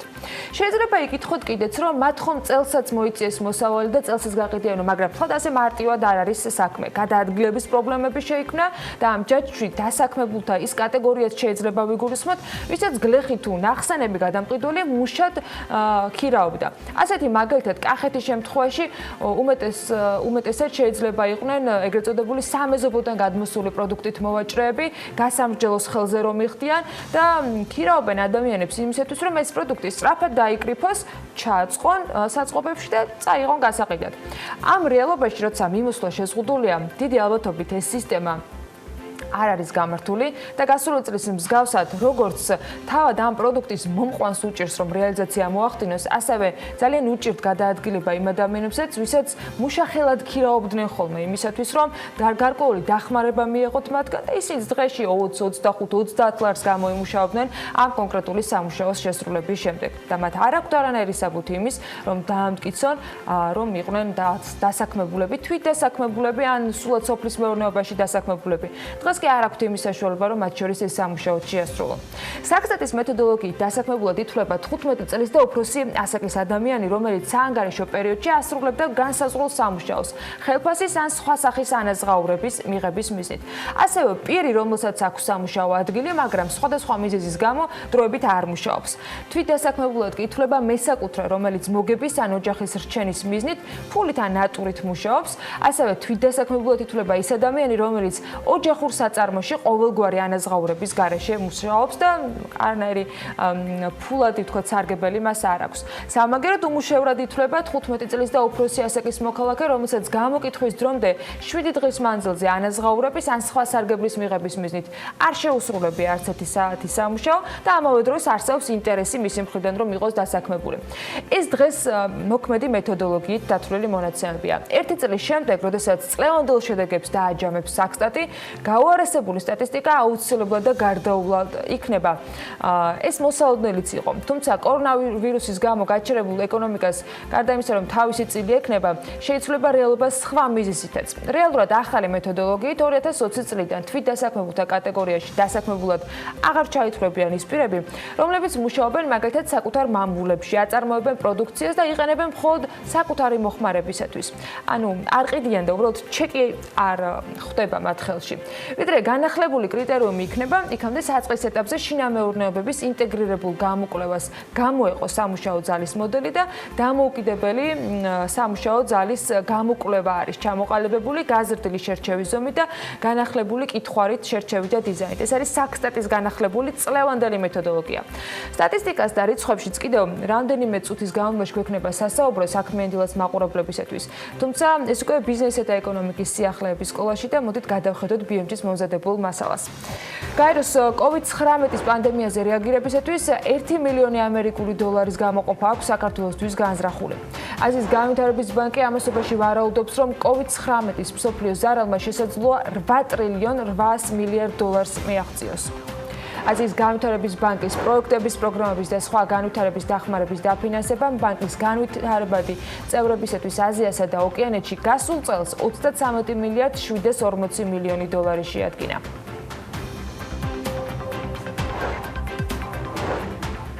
პირველ მაისს საქართველოსა და რეკონსტრუქცია და განვითარების საერთაშორისო ბანკს EBRD შორის ხელი მოეწერა სასესხო შეთანხმებას COVID-19 წინააღმდეგ სწრაფი რეაგირების პროექტის განხორციელების მიზნით. ამ სასესხო შეთანხმების ფარგლებში EBRD გამოყოფს 73 მილიონ 100.000 ევროს ოდენობის დაფინანსებას სესხის სახით. ეს პარლამენტის საგარეო ურთიერთობათა და ჯანდაცვის კომიტეტში იყო განსახილველი ერთ-ერთი საკითხი გუშინ და მას ფინანსთა მინისტრის მოადგილე გიორგი კაკაურიძე წარადგენდა. ამ პროექტის განმარტებით ბარეთში კი წაიკითხავთ, რომ ძირითადი ფინანსური პირობები უკვე გაწერილია. სესხის ხანგრძლივობა 26 წლიანია, მათ შორის გათვალისწინებულია 13 წლიანი შეღავათიანი პერიოდი და განმარტებითი ბარათის თანახმადვე ამ პროექტის მიზანია, რომ ქვეყანაში COVID-19 პანდემიით გამოწვეული საფრთხეების თავიდან არიდება მოხდეს გამოვლენა და მათზე რეაგირება. გარდა ამისა, საქართველოსა და მსოფლიო ბანკის ჯგუფში შემავალ რეკონსტრუქციისა და განვითარების საერთაშორისო ბანკს შორის 30 მარტს ხელი მოეწერა სასესხო შეთანხმებას, რომლის შედეგადაც ქვეყნებისათვის 45 მილიონი ევროს ფინანსური რესურსი გახდა ხელმისაწვდომი.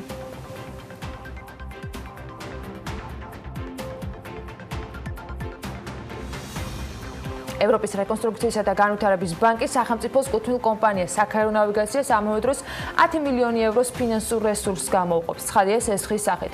ეს ინფორმაცია თავად ევროპის ბანკის ოფიციალურ ვებგვერდზე შეგიძლიათ ნახოთ, რომლის თანახმადაც პროექტის მიზანია კომპანიას კორონავირუსის პანდემიის მიერ გამოწვეული შოკების გადალახვაში დაეხმაროს და გაზარდოს მისი ლიკვიდურობის ხარისხი. საქაირო ნავიგაცია სახელმწიფო საკუთრებაში არსებული კომპანია, რომლის მიზანიც არის თბილისის, ქუთაისის, ბათუმის და მესტიის აეროპორტების აფრენა-დაფრენის ზონაში საჰაერო მოძრაობის მომსახურება და ფრენის უსაფრთხოების დაცვა. ამავე დროს 2020 წლის 30 აპრილის მონაცემებით საქართველოს სახელმწიფო საგარეო ბალი არის 5 მილიარდ 688 მილიონი დოლარი, ანუ ლარებში რომ დავითვალოთ 18 მილიარდ 222 მილიონი ლარი. და კიდევ უფრო მეტი. საქართველოს სახელმწიფოს ყველაზე მსხვილი კრედიტორები არიან აზიის განვითარების ბანკი, მსოფლიო ბანკის განვითარების საერთაშორისო ასოციაცია და რეკონსტრუქცია და განვითარების საერთაშორისო ბანკი. იდეის მიმართებით ვალი არის 917 მილიონ 753,000 დოლარი. EBRD-თან დაკავშირებით საქართველოს ვალდებულებები არის 914 მილიონ 822,000 დოლარი, აზიის განვითარების ბანკის შემთხვევაში კი მილიარდ 266 მილიონი დოლარი მართებს საქართველოს.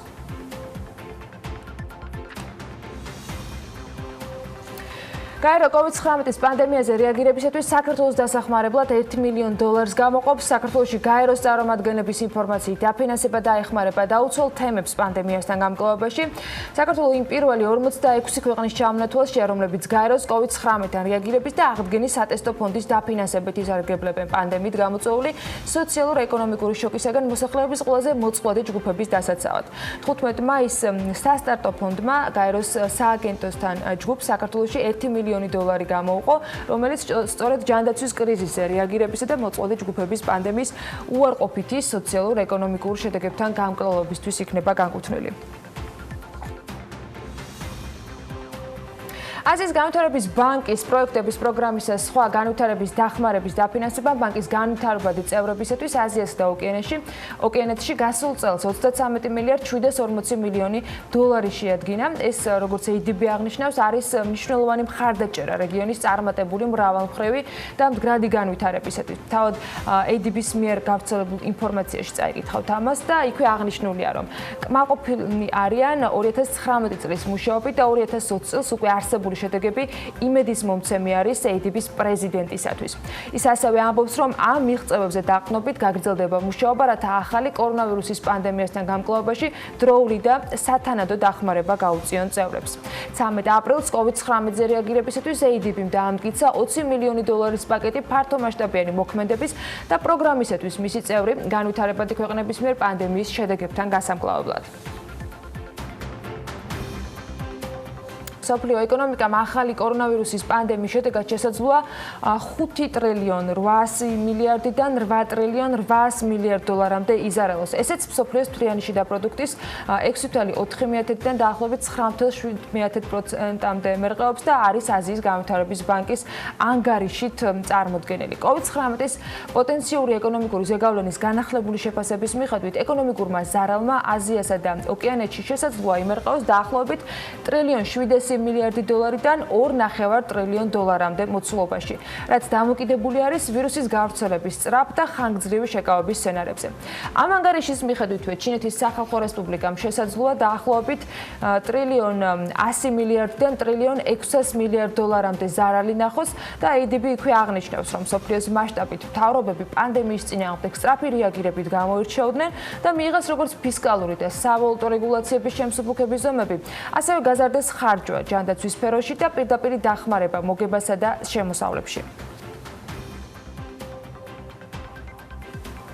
2020 წლის აპრილში საქართველოში შემოსული ფულადი გზავნილების ნაკადების მოცულობამ 79 მილიონ 100,000 დოლარი შეადგინა, რაც არის 42,3%-ით ნაკლები, ვიდრე 2019 წლის აპრილის ანალოგიურ პერიოდში დაფიქსირდა. ეროვნული ბანკის მიერ განახლებული მონაცემებით უცხოეთიდან ქვეყანაში ფულადი გზავნილების 99,6%-ი სწორედ იმ 12 უმსხვილეს პარტნიორ ქვეყანაზე მოდის, საიდანაც ასეთი გზავნილების მოცულობამ აპრილში $1 მილიარდ გადააჭარბა. გზავნილების კუთხით იტალია ლიდერი არის, მიუხედავად ამისა, იტალიიდან აპრილში საქართველოში გზავნილის სახით 13.360.000 დოლარი შემოვიდა, ეს კი წლის ჭრილში არის დაახლოებით 27.9%-ით ნაკლები, ვიდრე მაგალითად გასულ წელს. მეორე ადგილზე რუსეთი არის, აქ კლება თითქმის 62%-იანია ერთწლიან ჭრილში, შემდეგ მას საბერძნეთი მოჰყვება 10.150.000 დოლარით, შემდეგი არის ამერიკის შეერთებული შტატები, ისრაელი და თურქეთი. კორონას ეფექტი თანდათან ყველა პარამეტრს ატყობს სკოლს და პოზიტიური კონტექსტი ჯერჯერობით არ ჩანს. საქსტატის 2020 წლის პირველი კვარტლის მონაცემებით ქვეყნის ტერიტორიაზე დაფიქსირდა საერთაშორისო არეზიდენტი მოგზაურების 1.300.000 შემოსვლა და ეს არის 17.6%-ით ნაკლები წინა წლის იგივე პერიოდთან შედარებით. პირველ კვარტალში ცხადია კორონამდელი პერიოდიც იგულისხმება და არ იგულისხმება ის პერიოდი, როდესაც სრულად იყო მხოლოდ ჩაკეტილი საზღვრები. საქსტატის ინფორმაციით შემოსავლების უდიდესი ნაწილი 47.8% მოდიოდა დაახლოებით 31-დან 50 წლის ასაკის მოგზაურებზე 2019 წლის ანალოგიურ პერიოდთან შედარებით კი ეს მაჩვენებელი არის დაახლოებით 16%-იანი კლებით დაფიქსირებული. საქსტატის ინფორმაციით 2020 წლის პირველ კვარტალში საერთაშორისო ვიზიტორების რაოდენობა 883.800 მიაღწია, რაც წინა წლის ანალოგიურ პერიოდთან შედარებით 15%-ზე მეტით შემცირებას ნიშნავს. საერთაშორისო ვიზიტორების მიერ განხორციელდა 765.300 ტურისტული ტიპის ვიზიტი, ეს კი არის 13%-ზე ოდნავ მეტით ნაკლები წინა წლის ანალოგიურ მაჩვენებელზე. საერთაშორისო ვიზიტორების 69% იყვნენ მხოლოდ ტურისტები. მხოლოდ ექსკურსიანტების ნაწილმა კი 25% შეადგინა. ვიზიტორების შემთხვევაში 5.9% იყო ტურისტი და ასევე ექსკურსიანტი. 2020 წლის პირველ კვარტალში საქართველოში ვიზიტორების ყველაზე დიდი რაოდენობა აზერბაიჯანიდან დაფიქსირდა, რაც მთლიანი ვიზიტორების 22.3% იყო. თუმცა ამავე დროს უნდა აღინიშნოს, რომ წინა წლის იგივე პერიოდთან შედარებით 7.3%-ით ნაკლები არის ეს მაჩვენებელი. ეს მონაცემებით ცხადია საქსტატის მიერ არის გამოქვეყნებული და ვიზიტების ყველაზე დიდი რაოდენობა 262.200, ასევე აზერბაიჯანის მოქალაქეების მიერ განხორციელდა და 10.9%-ით ნაკლებია ეს მონაცემიც წინა წლის იგივე პერიოდის მაჩვენებელს თუ დავადარებთ რიცხვებს. ვიზიტორების უმრავლესობა 48.7% იყო 31-დან 50 წლამდე ასაკის კატეგორიის, ქალების რაოდენობა მთლიანი ვიზიტორების იყო 33.2%, 2020 წლის პირველ კვარტალში კი ყველაზე მეტი ვიზიტი 31.9% დასვენების, გართობის და რეკრეაციის მიზნით იყო განხორციელებული. პირველივე კვარტალში ვიზიტებისას გათეული ღამეების საშუალო რაოდენობა იყო დაახლოებით 3.4, 2019 წლის პირველ კვარტალში დაფიქსირებულ მაჩვენებელთან შედარებით ეს არის თითქმის 9%-ით ნაკლები. 83.7% წარმოადგენდა სხვათა შორის ამ ვიზიტებიდან განმეორებითი ხასიათის ვიზიტს. პირველ კვარტალში განხორციელებული ვიზიტების გაწეული ხარჯები იყო 1 მილიარდი ლარის მოცულობის და აქაც კლება არის, ანუ უფრო ნაკლები შემოვიდა პირველ კვარტალშიც თანხა დაახლოებით 13%-ით, ვიდრე გასულ წელს, მიუხედავად იმისა, რომ პირველი ორი თვე მაგალითად ამ წლის დასაწყისში იყო საკმაოდ აქტიური. ვიზიტებზე საშუალო ხარჯი 2019 წლის პირველ კვარტალთან შედარებით არის 3.7%-ით გაზრდილი და 922.4 ლარი შეადგინა. ამასობაში საქსტატის ეროვნული სამსახურის მონაცემებით 2020 წლის აპრილში მარტთან შედარებით საქართველოში საარსებო მინიმუმის ოდენობა მცირედით დაკორექტირდა. მიმდინარე წლის მარტში შრომის უნარიანი ასაკის მამაკაცთა საარსებო მინიმუმი იყო 206 ლარი და 10 თეთრი. აპრილში ეს რიცხვი არის შემცირებული და 199 ლარი და 60 თეთრი შეადგინა. საქსტატის ინფორმაციით მარტთან შედარებით აპრილში 5 ლარი და 80 თეთრით არის შემცირებული საშუალო მომხმარებლის საარსებო მინიმუმი და 176 ლარი და 80 თეთრის უტოლდება. 10 ლარითა და 90 თეთრით შემცირდა საშუალო ოჯახის საარსებო მინიმუმი, რომელიც არის 334 ლარი და 80 თეთრი. რაც შეეხება საარსებო მინიმუმს სულადობის მიხედვით, მარტში იყო შემდეგი მონაცემები. ერთსულიან ოჯახზე 176 ლარი და 80 თეთრი, ორსულიანი შემთხვევაში 282 ლარი და 80 თეთრი, სამსულიანი შემთხვევაში 318 ლარი და 20 თეთრი, ხუთსულიანი შემთხვევაში 397 ლარი და 80 თეთრი. ექვსსულიანი და კიდევ უფრო მეტი წევრისგან შემდგარი ოჯახის შემთხვევაში ხარჯი 470 ლარი და 20 თეთრია განსაზღვრული.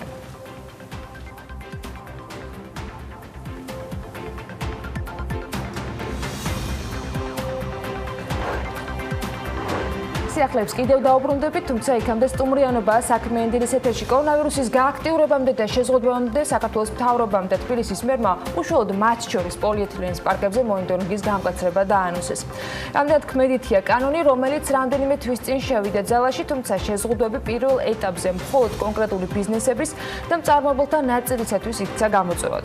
თათია ჩაფიჩაძე უმასპინძლებს რამდენიმე წუთში მარიამ ქუჩულორიას ევროპული ბიზნეს ასოციაციის დირექტორის მოადგილეს.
დაიწყო თუ არა თბილისის მერიამ ბაზრებზე პოლიეთილენის პარკების მონიტორინგი. რამდენიმე თვიანი პაუზის შემდეგ საქმიანმა დილამ ეს თემა ისევ მოიკითხა.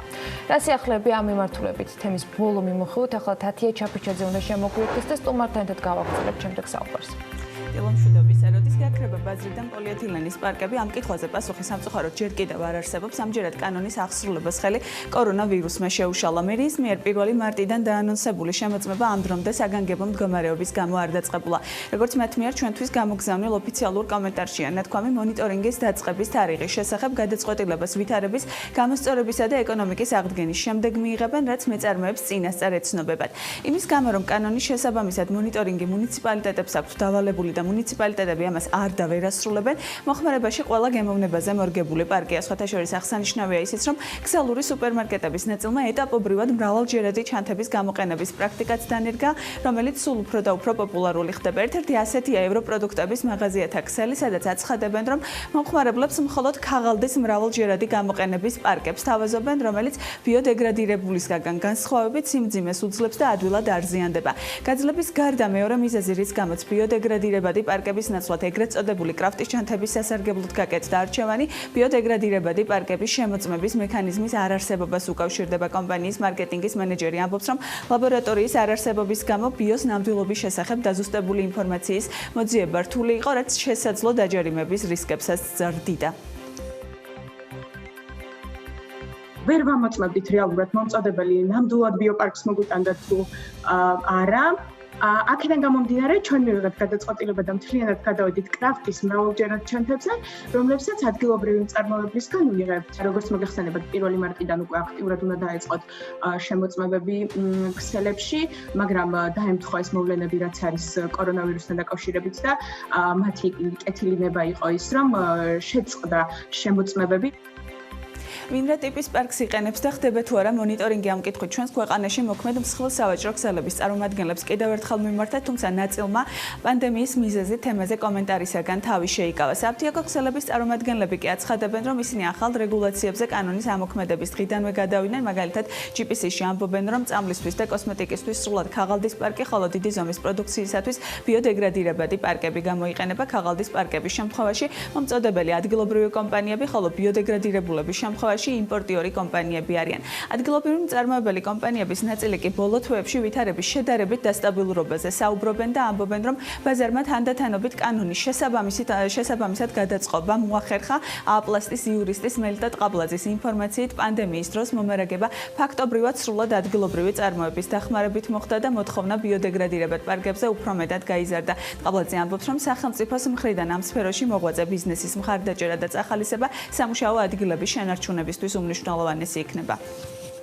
ადგილობრივმა მეწარმეებმა შევძელით სრულად მოგვემარაგებია ყველა ის სეგმენტი, რომელიც მოიხმარდა ბიოპარკი იქნებოდა ეს თუ პოლიეთილენის პარკი იყო. ეს იყო ძალიან კარგი, ესე რომ ვთქვათ, საშუალება იმისა, რომ ჩვენი მოსახლეობა, ჩვენი მთავრობა ყველა დარწმუნებული იყო იმაში, რომ ადგილობრივი მეწარმეები ჩვენ ამას ძალიან კარგად ვართმევთ. სრულად ვართმევთ. ძალიან მნიშვნელოვანია დღესდღეობით, რომ ადგილობრივი მწარმოება განვითარდეს. ხარი დაუჭიროთ სახელმწიფომ და მეტნაკლებად შეიზღუდოთ ის პროდუქცია, რომელიც იმპორტირებული სახით შემოედინება დღეს სხვადასხვა ქვეყნებიდან.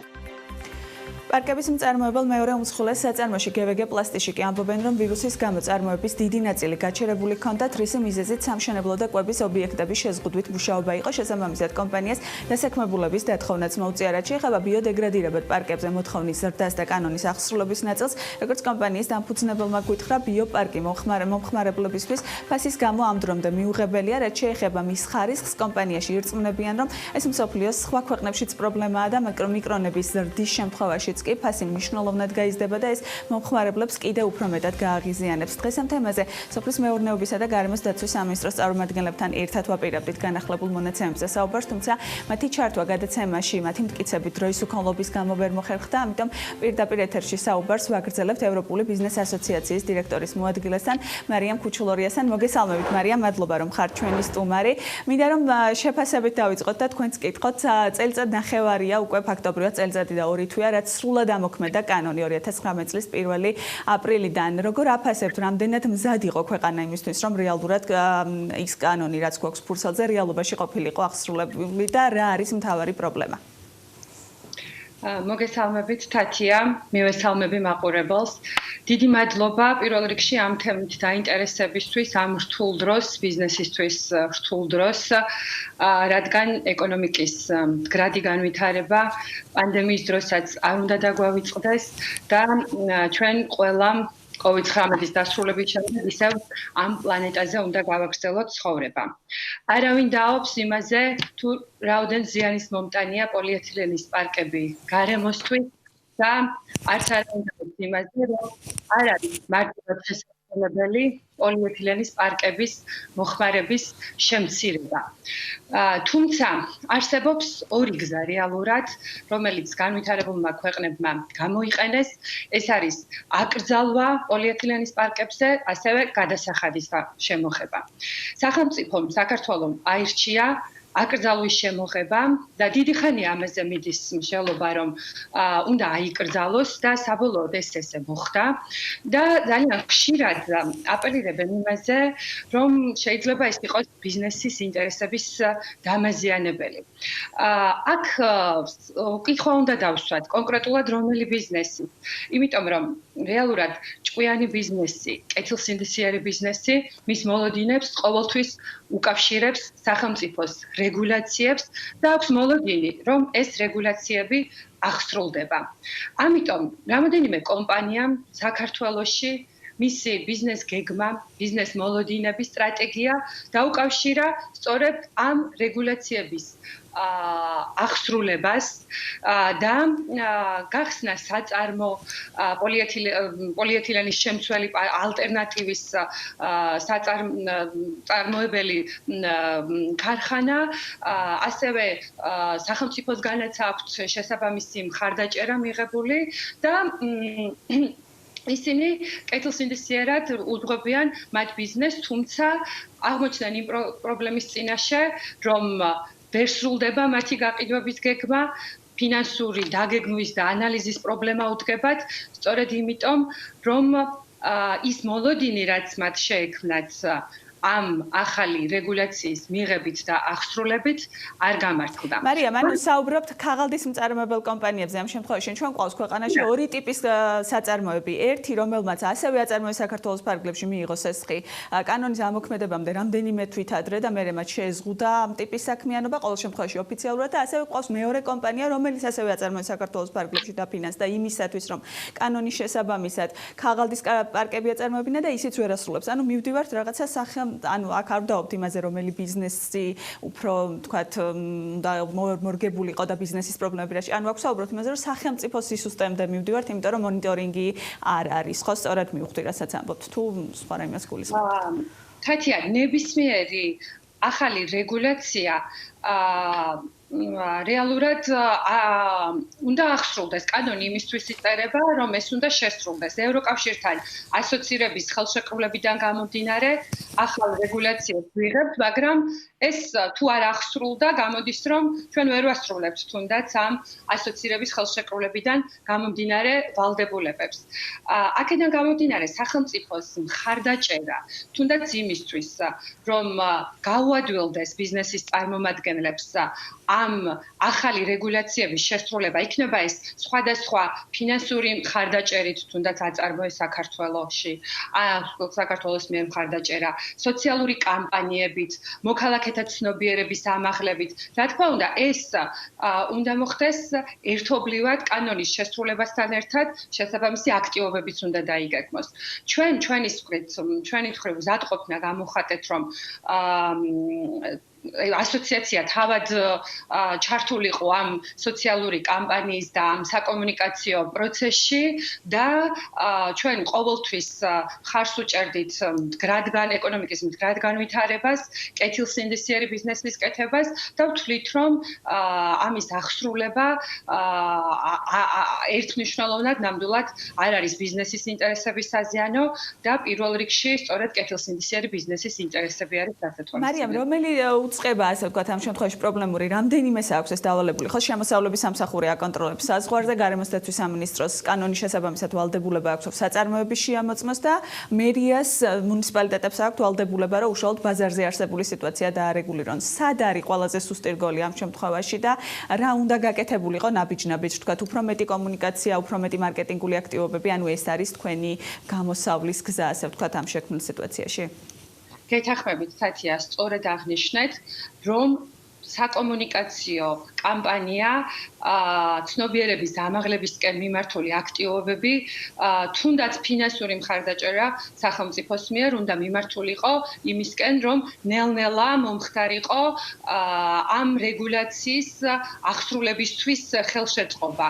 ამ უწყებებს შორის, რომელიც თქვენ აღნიშნეთ, კანონმდებლობით დანაწილებულია ფუნქციები და ისინი ამ კანონის აღსრულებას წესიდარიგით შეთანხმებულად ერთმანეთთან შეთანხმებულად უნდა აკეთებდნენ, თუმცა რამდენადაც ჩემთვის ცნობილია, ამ ეტაპისთვის ერთგვარი მონიტორინგი, შეფასება, ვის მიერ რა გაკეთდა, სად იყო ხარვეზები, სახელმწიფოს მიერ ყოველ შემთხვევაში ჩემთვის ცნობილი არ არის. უფრო მეტი დრო რო ყოფილიყო, თქვათ, გადასასვლელად უფრო უმჯობესი იქნებოდა. აი, რა არის საერთაშორისო პრაქტიკა, რამდენი წელი დასჭირდათ, რა ეტაპების გავლა დასჭირდათ იმისათვის, რომ ეს კანონი რეალურად აღსრულებაში ყოფილიყო? დიდი ხანია ამ თემაზე საქართველოში მიდის მსჯელობა და ერთ-ერთი სახელმწიფოს წარმომადგენელი იმასაც კი ამბობდა, რომ გადავდეთ, იქნება ამით უფრო გავართულეთ საქმე და თუ რაღაც გასაკეთებელია, ჯობია რომ დაიწყოს თავიდანვე გაკეთება და დაიგეგმოს შესაბამისი აქტივობები, როგორ მოხდეს ამ მიზნის მიღწევა. სხვადასხვა გამოცდილება არსებობს, როგორც გითხარით, მაგალითად ამერიკის შეერთებული შტატების ზოგ შტატში გამოიყენეს გადასახადის დაწესება, ასევე დანიაში, რომელსაც როდესაც შეფასდა ეს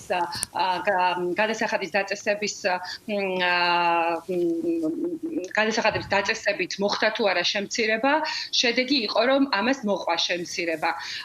მაგალითად, ჩინეთმა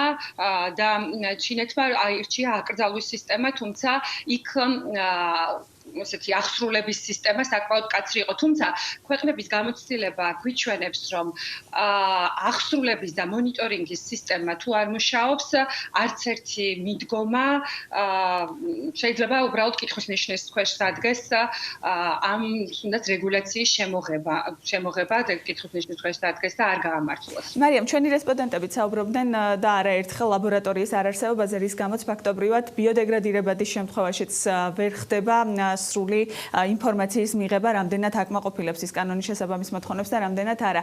ჩვენი კომპანიების, ჩვენი რესპონდენტების ნაწილი აცხადებდა, რომ ხდებოდა უფრო მეტად იმპორტირებულების წახალისება, ამ პროცესში იჩაგრებოდნენ ადგილობრივები, მათ შორის რამდენიმე მათგანმა, რამდენიმე თვისინ ისიც კი გითხრა, რომ სამინისტროს მხრიდან პირდაპირ მოწოდება იყო იმაზე, რომ თქვათ ევროპულს იმპორტირებულებისკენ უფრო სასარგებლოდ უნდა გაეკეთებინათ არჩევანი, რადგანაც ამ შემთხვევაში უფრო მეტად დაცულები იქნებოდნენ და შესაძლო ჯარიმებისგან თავს დაიცავდნენ.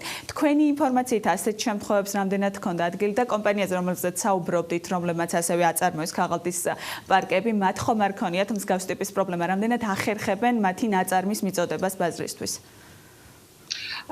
თათია, ამ ინფორმაციას ვერ დაგიდასტურებთ, რადგან ჩემთვის არ არის ცნობილი, ვთვლი, რომ როგორც ადგილობრივი წარმოებისთვის, ისე იმპორტირებული კომპანიებისთვის უნდა შეიქმნას თანაბარი კონკურენტული გარემო და მთავარია მათ მიეცეთ შესაძლებლობა, რომ კეთილსინდისიერად განახორციელონ მათი ბიზნეს საქმიანობა.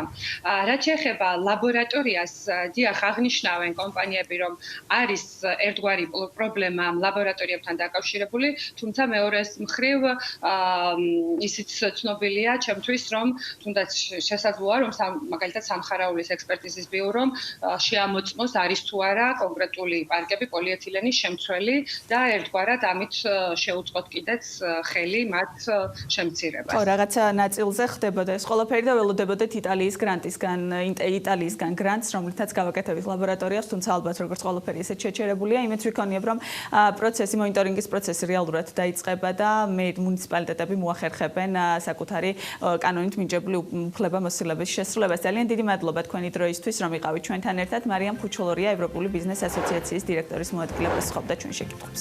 მადლობა თათიას და მის სტუმარს საინტერესო საუბრისათვის. მთელი მსოფლიოს ყურადღება ახლა გადართული არის ეკონომიკის აღდგენის პროცესებს. სხვილი საშუალო და მცირე ზომის კომპანიები და საწარმოები ელოდებიან ეკონომიკური შეზღუდვების ნაწილობრივ ან სრულ მოხსნას. ნაწილი შეზღუდვებით ცალკეულ ქვეყნებში შემსუბუქდა, გრძელდება ეს პროცესი. ამასობაში CNBC სხვადასხვა წერს, რომ ამერიკის ფასიანი ქაღალდების ბირჟაზე დაყრდნობით ევროპული ნავთობკომპანიების შემდეგ საუდელებმა წილები უკვე ამერიკულ მსხვილ კორპორაციებშიც იყიდეს. ნავთობის ფასი ბოლო 1 თვის მაქსიმუმზეც ავიდა. რა ხდება მსოფლიოს ბირჟებზე და როგორ შეიცვალა ინდექსები? ამას რამდენიმე წუთში დავით ნიშნიანიძე კალტენდაგარტის საბროკერო მიმართულების ხელმძღვანელი გვეტყვის.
რესტორნებს მუშაობის გასაახლებლად რამდენიმე მოთხოვნის დაკმაყოფილება მოუწევთ. მოთხოვნებს შორის არის მოქალაქეთა ტემპერატურის შემოწმება, დეზინფექცია, დისტანციის დაცვა და კიდევ არაერთი სხვა დეტალი. ბათუმი 1 ივლისიდან ტურისტების მისაღებად ემზადება. ამ სათაურის სტატია Emerging Europe-მა გამოაქვეყნა, სადაც წერია, რომ ზღვისპირა ქალაქი აპირებს მსოფლიოში ერთ-ერთი პირველი მიმართულება იყოს, რომელიც საერთაშორისო ტურისტებისათვის გაიხსნება. საქართველოში რეგისტრირებული ადგილ-წარმოშობის დასახელების რეესტრს წარაფი დაემატა. საკპატენტის ინფორმაციით შესაბამისი პროცედურის დასრულების შესაბამისად ქართული ღვინის ახალი ადგილ-წარმოშობის დასახელებაზე წარაფი კარდენახის ღვინის სახელზე რეგისტრაციის მოწმობა გაიცემა. უმაღლეს სასწავლებლებში ფინალური გამოცდები ძირითადად შეზღუდვების შემსუბუქების მეექვსე ეტაპზე უნივერსიტეტების მიერ შემუშავებული ფორმატის და განრიგის მიხედვით ჩატარდება. თბილისში საზაფხულო ბაღები წელს არ იქნება, როგორც თბილისის მერის საბავშვო ბაღების მართვის სააგენტოში ამბობენ, კორონავირუსის გამო შექმნილი ვითარებიდან გამომდინარე სააღზრდელო პროცესი სექტემბრამდე არ განახლდება. აღსრულების ეროვნული ბიუროს სერვისები იუსტიციის სახლებში ხელმისაწვდომი იქნება წინასწარი დაჯავშნის პრინციპით. მოქალაქეებს აღსრულების ეროვნულ ბიუროში დოკუმენტაციის ელექტრონული ფორმით გაგზავნის პარალელურად შესაძლებლობა ექნებათ განცხადებები და დოკუმენტები იუსტიციის სახლში მატერიალური ფორმით წარადგნენ, მათ შორის იმ რეგიონებში, სადაც საკარანტინო სივრცეები ამ ეტაპებზე იხსნება.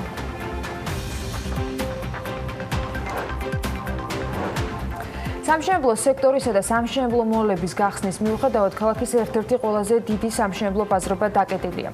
როგორც BMG-სთან ელიავას ბაზრობის ერთ-ერთი ადმინისტრაციის წარმომადგენელი ამბობს, ისინი ბაზრობის გახსნას ელოდებიან, თუმცა ჯანდაცვის სამინისტროს დადებითი რეკომენდაციის მიუხედავად ჯერჯერობით არ აქვთ ოფიციალური დოკუმენტი ბაზრობის გახსნასთან დაკავშირებით. მთავრობის ადმინისტრაციაში ჩანიშნული იყო შეხვედრა გუშინ ბაზრობის რამდენიმე ადმინისტრაციის წარმომადგენელთან, სადაც სწორედ ბაზრობის გახსნის შესახებ უნდა შემდგარიყო საუბარი, თუმცა ელიავას ბაზრობის ხელმძღვანელობა ამბობს, რომ 15,000-მდე ადამიანია მათთან დასაქმებული, რომლებიც დახურვის პირობებში შემოსავლის წყაროს გარეშე დარჩნენ და მათთვის კითხვებზე პასუხების დროული მიღება მნიშვნელოვანია. მოვაჭრეები ძალიან აღშფოთებულები არიან, რამდენადაც ჩვენთვის არის ცნობილი, გეგმებოდა ბაზრობის გახსნა, თუმცა დღის ბოლომდე კიდევ არის დრო, ამბობს სანდრიაძე. უწყებათა შორის ორშაბათის საკოორდინაციო საბჭოს ხდომაზე ვიდეო კონფერენციის ფორმაში შეზღუდვების მოხსნა იყო განხილული ჯანდაცვის სამინისტროს გაიდლაინით სილამაზის სალონები და ესთეტიკური მედიცინის ცენტრების რეგისტრაცია დაწყებულია, რამდენიმე დღის განმავლობაში გაგრძელდება ეს პროცესი. მოხსნილი არის დაწესებული შეზღუდვა 3 ადამიანის შეკრებასთან დაკავშირებით, როგორც დახურულ ისე ღია სივრცეებში, თუმცა 3 ადამიანის შეკრების თაობაზე დაწესებული შეზღუდვის მოხსნის მიუხედავად ძალში რჩება აკრძალვა 10-ზე მეტი ადამიანის შეკრებასთან დაკავშირებით. ზიურის განახლებული პარკის რეაბილიტაცია სრულდება. პარკის სხვადასხვა ტიპის სპორტულ, კულტურულ და რეკრეაციულ სივრცეებად იყოფა. ახალი სივრცეები დაემატა პარკს, განახლებული ინფრასტრუქტურა კი ადაპტირებული იქნება როგორც შეზღუდული შესაძლებლობის მქონე პირებისათვის, ასევე მშობლებისათვის, რომლებიც ეტლით გადაადგილდებიან. პროექტი ევროპის საინვესტიციო ბანკის მიერ 7,800,000-ით არის დაფინანსებული.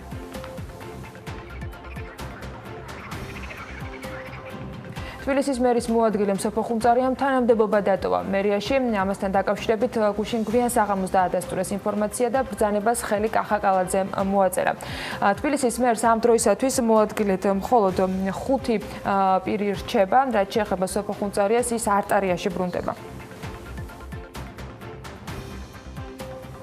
საქართველოს მედიატორთა ასოციაციის და სავაჭრო სამრეწველო პალატის ერთობლივი ინიციატივით კი პალატის ბაზაზე მედიაციის განვითარების კომიტეტი ფუძემდება, რომელსაც ირაკლი ყანდეშვილი უხელმძღვანელებს. ინფორმაცია სავაჭრო სამრეწველო პალატა ავრცელებს. მისი პრეზიდენტის გიორგი პერტაიას განცხადებით კი პალატა აქტიურ როლს ითამაშებს მედიაციის როგორც დავის გადაწყვეტის ალტერნატიული მექანიზმის ბიზნეს სექტორის წარმომადგენლებისათვის პოპულარიზაციის და დანერგვის პოლიტიკის შემუშავებაში. შეერთებული შტატების ცხოვრებლების დაახლოებით 40% უარს ამბობს ჩინეთში დაამზადებული პროდუქციის შეძენაზე. ეს საკონსულტაციო კომპანია FTI Consulting-ის მიერ ჩატარებული გამოკითხვის შედეგად ირკვევა. გამოკითხულთა დაახლოებით 22% აღნიშნავს, რომ ისინი არ იყიდიან პროდუქციას ინდოეთიდან, 17% უარს ამბობს მექსიკიდან იმპორტირებული საქონლის შეძენაზე, 12% კი ბოიკოტს ევროპულ პროდუქციას უცხადებს. ამ კვლევის თანახმად გადაწყვეტილება ასახავს დონალდ ტრამპის პროტექციონისტულ პოლიტიკას. გამოკითხულთა 78%-მა ისიც აღნიშნა, რომ ისინი მზად არიან მეტი გადაიხადონ პროდუქციაში, თუ კომპანიების წარმოებას ჩინეთიდან ამერიკაში გადაიტანენ. 66% ასევე ამბობს, რომ ისინი მხარს უჭერენ იმპორტის შეზღუდვების გაძლიერებას შეერთებულ შტატებში ეკონომიკური ზრდის სტიმულირებისათვის. ამერიკელებში განწყობის ცვლილება მოლოდნელი აღმოჩნდა, რადგან შტატების მოქალაქეთა დიდი უმრავლესობა პროტექციონიზმს მხარს არ უჭერდა. კვლევითი კომპანია Strategy Analytics-ის დასკვნის თანახმად 5G smartphone-ების გლობალურმა გაყიდვებმა 2020 წლის პირველ კვარტალში 24 მილიონ 100,000 ერთეულს მიაღწია. ყველაზე მსხვილი წილი ბაზარზე სამხრეთ კორეულ Samsung-ს უკავია. მას 2020 წლის პირველ კვარტალში ბაზარზე 8 მილიონ 300,000 5G smartphone-ის გამოტანა შეძლო და მსოფლიო ბაზრის 34.4% წილი დაიკავა. ბაზარზე 32.2% წილით მეორე ადგილზე ჩინური Huawei-ა. კომპანიამ 2020 წლის პირველ კვარტალში ბაზარს 8 მილიონი 5G ტექნოლოგიის smartphone მიეწოდა. მესამე ადგილზე კიდევ ერთი ჩინური კომპანია Vivo-ა. მისი საბაზრო წილი 12% იყო. ხუთეულში კიდევ ორი ჩინური კომპანია შედის Xiaomi და Oppo. 5G smartphone-ების მიწოდების მიხედვით 2020 წელს პირველ კვარტალში Xiaomi-ის წილი ბაზარზე იყო 10.4%, Oppo შემთხვევაში კი 5%-იანი წილით იყო ის წარმოდგენილი 5G smartphone-ების ბაზარზე.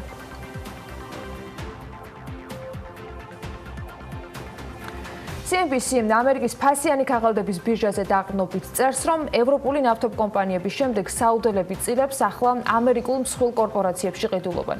კორპორაციებში მინორიტარული წილები საუდის არაბეთის სუვერენულმა ფონდმა შეიძინა. გარიგებები მას შემდეგ დაიდო, რაც კორონავირუსის პანდემიის გამო კომპანიების აქციების ღირებულება შემცირდა. ასევე CNBC წერს, რომ საუდელებმა Boeing-ის აქციები 713 მილიონ 700,000 დოლარად იყიდეს. Citigroup-ის აქციებში 522 მილიონი დოლარი გადაიხადეს. ამდენივე თანხა გადაიხადეს Facebook-ის აქციებში.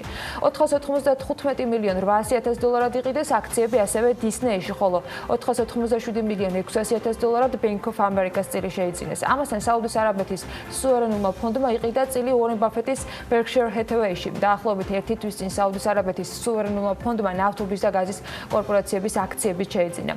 საუდელებმა ნორვეგიულ Equinor-ში, Anglo-Dutch Royal Dutch Shell-ში და French Total-სა და იტალიან ენის აქციებიც მთლიანობაში დაახლოებით 1 მილიარდის საფასურად შეიძინეს. ამის შემდეგ საუდის არაბეთის სახელმწიფო საინვესტიციო ფონდი გასართობ ბიზნესში შევიდა. ფონდმა American Live Nation-ის, რომელიც მსოფლიოში კონცერტებისა და ღონისძიებების უმსხვილესი ორგანიზატორია, 5.7% წილი იყიდა.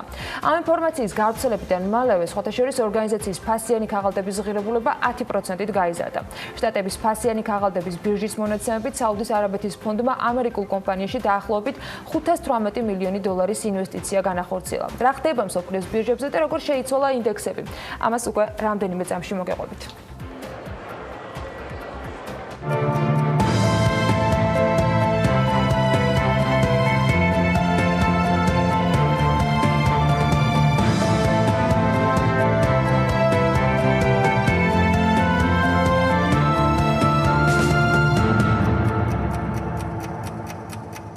ნიშნიანიძე კალტენდაგარტის საბროკერო მიმართულების ხელმძღვანელი გვერდება საქმიანი დილის ეთერში. მოგესალმებით დავით, მადლობა ჩართვისათვის.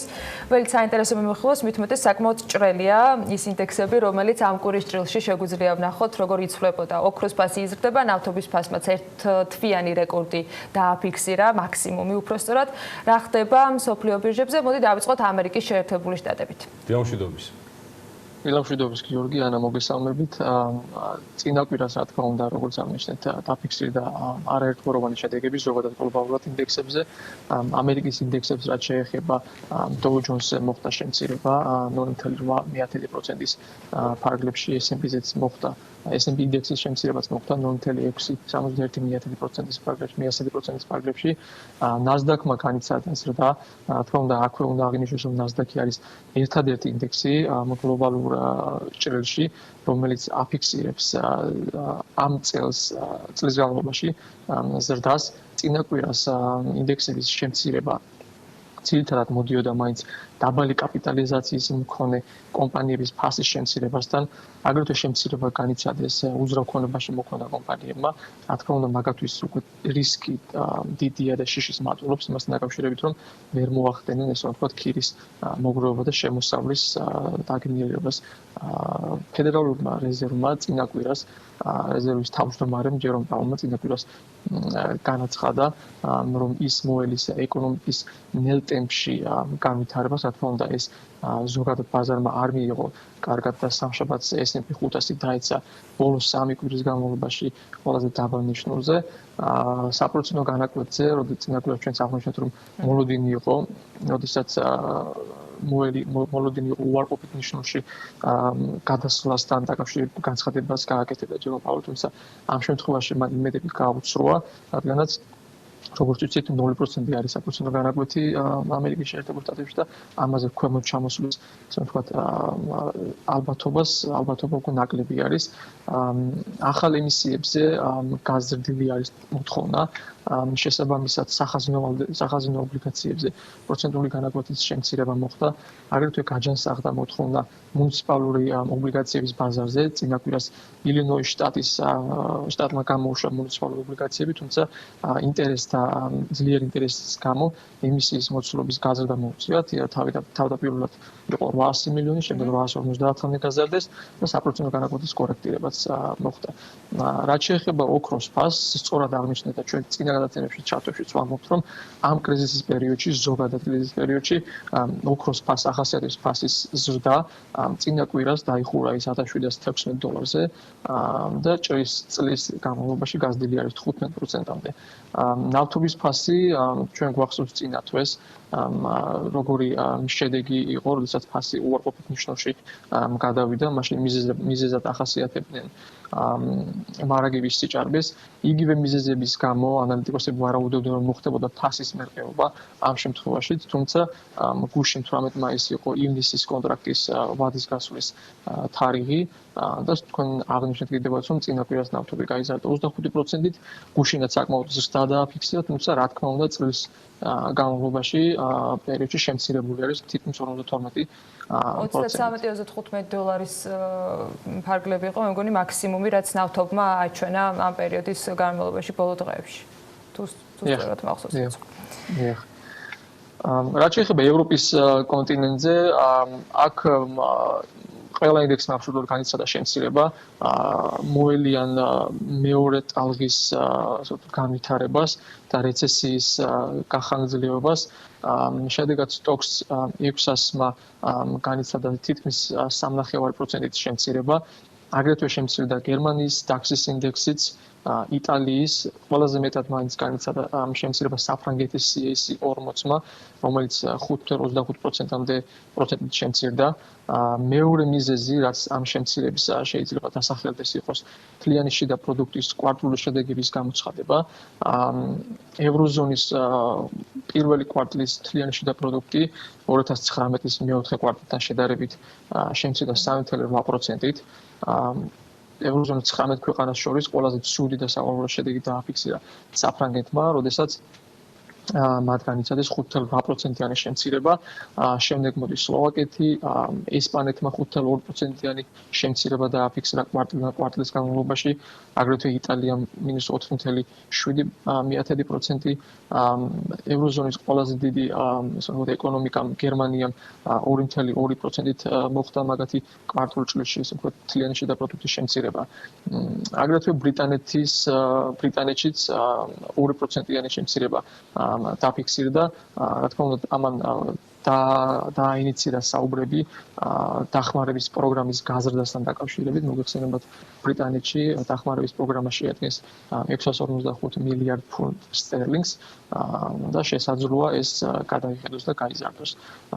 ამის შედეგად და გაზრდილი სოციალური ხარჯების შედეგად ბრიტანეთში ვარაუდობენ, რომ ბიუჯეტის დეფიციტი 327 მილიარდ ფუნტიდან გაიზარდება. მანამდე ნავარაუდები იყო 50 მილიარდი, რა თქმა უნდა, ეს საკმაოდ დიდი სხვაობა არის. თუმცა ალბათ სხვაობაც გასაგებია იმ ხარჯებიდან გამომდინარე, თუ მისი გაწევაც უწევს ქვეყნებს ამ პერიოდის განმავლობაში. ამ ბიუჯეტის დეფიციტის, ისე ვთქვათ, დაფინანსებად ვარაუდობენ, რომ ან მოხდება გადასახადების გაზრდა მთავრობის მიერ, ან და ხარჯების, ესე ვთქვათ, საკმაოდ შემცირება. იტალიაში მეორე დახმარების პაკეტი შეიმუშავეს 55 მილიარდი ევროს მოცულობით. თქვენ გახსოვთ, რომ მათ წინა თვეს მარტში შეიმუშავეს 25 მილიარდი ევროს მოცულობის პაკეტი, რომელიც მიმართული იყო ტურისტული სექტორისთვის. დავით, იტალიის 55 მილიარდიანი პაკეტი, რომელიც საგრანტო კომპონენტებსაც შეიცავს, გულისხმობ ტურიზმზე და ჰაუსჰოლდებზე, რაც თქვენ ბრძანეთ. ეს იმ 25-ის, ასე ვთქვათ, შემადგენელი 25-ის ნამატია კიდევ ზემოდან, ხომ არა გაქვთ ინფორმაცია თუ დამატებით არის, ასე ვთქვათ, 55 თუ აქვე არის ეს 25 მილიარდი შესული, რაც თავიდან განაცხადეს ჯერ კიდევ მარტში იტალიის მთავრობა. ეგ ჩვენ როგორც ის არის დამატებით დახმარების პაკეტი და რა თქმა უნდა იტალიაში როგორც ყველგან ევროპის ძირითად ქვეყნებში მათ შორის ჩვენთანაც ტურიზმს საკმაოდ დიდი როლი უჭირავს ეკონომიკის განვითარებაში და შესაბამისად კონცენტრაციაც ამ პაკეტის და კონცენტრირებას თანხების არის ამ სექტორისკენ. თავში 75 მილიარდამდე ამ დროის მონაცემებით. დიახ. ევროპის ნაწილში ანალიტიკოსები აგრეთვე მოელიან მეორე და მესამე კვარტლის შედეგების გაუარესებას, კომპანიების შედეგების გაუარესებას. ადრე თუ იყო ნავარაუდები 54 და 33% შესაბამისად, ეხლა უკვე შეცვალეს ესე ვთქვათ ეგ მოლოდინი და ეხლა გაზრდილი ელოდებიან 57%-ის შემცირებას მეორე კვარტლის კომპანიების შედეგების ნაწილში. და მესამე კვარტლის შედეგების იგი 35%-ის შემცირებას. ჩვენ წინა შეხვედრაზეც აღვნიშნეთ გერმანიის საკონსტიტუციო სასამართლოს საკონსტიტუციო ქმედება, როდესაც ის ამბობდა, რომ ECB-ს ანუ ECB-ს გარკვეული ფონდის შესყიდვის პროგრამის გარკვეული ნაწილი იყო არაკონსტიტუციონალური მათთვის. ამასთან დაკავშირებით ევროკომისიის პრეზიდენტი გამოვიდა და განაცხადა, რომ ეს შესაძლოა სასამართლოშიც კი წასულიყო განსახილველად ეს кейსი, მაგრამ ანგელა მერკელი გამოვიდა ესე ვთქვათ პარლამენტში დასაწნარებლად და განაცხადა, რომ ის ყველაფერს ეცდებოდა რომ პროგრამა გაგრძელებულიყო და გერმანიის ბანკსაც, ცენტრალურ ბანკსაც მიიღო ამ პროგრამაში მონაწილეობა. გაზიისკენ წავიდეთ, ხო დავით? თუ წავიდეთ, ბატონო. რაც შეეხება იაპონიის ინდექსმა ნიკეი 225-მა დააფიქსირა 0.7%-იანი შემცირება. აქ ერთი საინტერესო კვლევაც დაიდო იაპონიაში. კომპანიების გაკოტრების ესე ვთქვათ კვლევა, სადაც კომპანიები, რომლებიც გაკოტრებდნენ 80%-მა მიზეზად დააფიქსირა კორონავირუსი, მხოლოდ აპრილში გაკოტრდა 89 კომპანია. არ გაგიკვირდება თუ ვიტყვით, რომ მათი უმრავლესობა იყო ტურიზმის სექტორში დაკავებული და ტერიტორიულად გეოგრაფიულად მდებარეობდა ტოკიოს ირგვლივ. იაპონიის ბანკებიც მოელიან სესხების კუთხით გადეფოლტების გაზრდას და ამისთვის 5.6 მილიარდი ამერიკული დოლარი გადადეს, ასე ვთქვათ, გვერდზე. პრემიერ-მინისტრმა იაპონიის პრემიერ-მინისტრმა უცებედად შეწყვიტა საგანგებო მდგომარეობა 39 სახელმწიფო ერთეულში 57-დან. რა თქმა უნდა, ეს კარგი ამბავი არის, იმიტომ რომ არ შეინიშნებოდა მათი პროგნოზები ვირუსის სავალალო განვითარებასთან დაკავშირებით, შესაბამისად მოხდა დროზე ადრე ორი კვირით შეწყვეტა ესეთი საგანგებო მდგომარეობის. რა თქმა უნდა, ლოკდაუნი აქტიურად რჩება ტოკიოში და მის მიდამოებში, სადაც მჭიდროდ არის დასახლებული მოსახლეობა. ჩინეთის ნაწილში შანხაის კომპოზიტმაც ინდექსმაც 0.9%-ად მოახდინა შემცირება. ჩინეთის სახაზინო ობლიგაციების მიმართ არარეზიდენტი ინვესტორების ინტერესი საკმაოდ გაზრდილი არის ბოლო 14 კვირის განმავლობაში, მხოლოდ აპრილის თვეში 7.25 მილიარდი ამერიკული დოლარის შედინება მოხდა არარეზიდენტი ინვესტორებისგან ჩინეთის სახელმწიფო ობლიგაციების კუთხით და ანუ შესყიდვა მოხდა ჩინეთის სახელმწიფო ობლიგაციების. ინვესტორები უფრო ქმედით ნაბიჯებს მოელიან, როგორც ვთქვათ, მონეტარული და ასევე ფისკალური პოლიტიკის მიმართულებით. და ამასთან დაკავშირებით, მოგესალმებით 22 მაისს არის კრება მათ სახალხო და ელოდებიან ფინანსთა მინისტრის მხრიდან გარკვეული განცხადებების გაკეთებას. დავით, ურმესი მადლობა საინტერესო მიმოხილვისთვის. სულ მალე დავითის მიერ მოწოდებულ ინფორმაციას, ასევე გარდა ვიდეო ვერსიისა ამ ჩართვისა ნახავთ BM.G-ზე, საკმაოდ საინტერესო თემები არის, მათ შორის კიდე მოვიტოვეთ მექსიკასთან და ინდოეთთან დაკავშირებული თემები, რომელსაც ასევე ტექსტუალურად გავშლით უკვე BM.G-ზე. დავით, წარმატებული დღე და დიდი მადლობა თქვენ. დავით ნიშნიანიძე, გალტენაგარდის საპროკურო მიმართულების ხელმძღვანელი გვერდებოდა საქმიანი დილას ეთერში.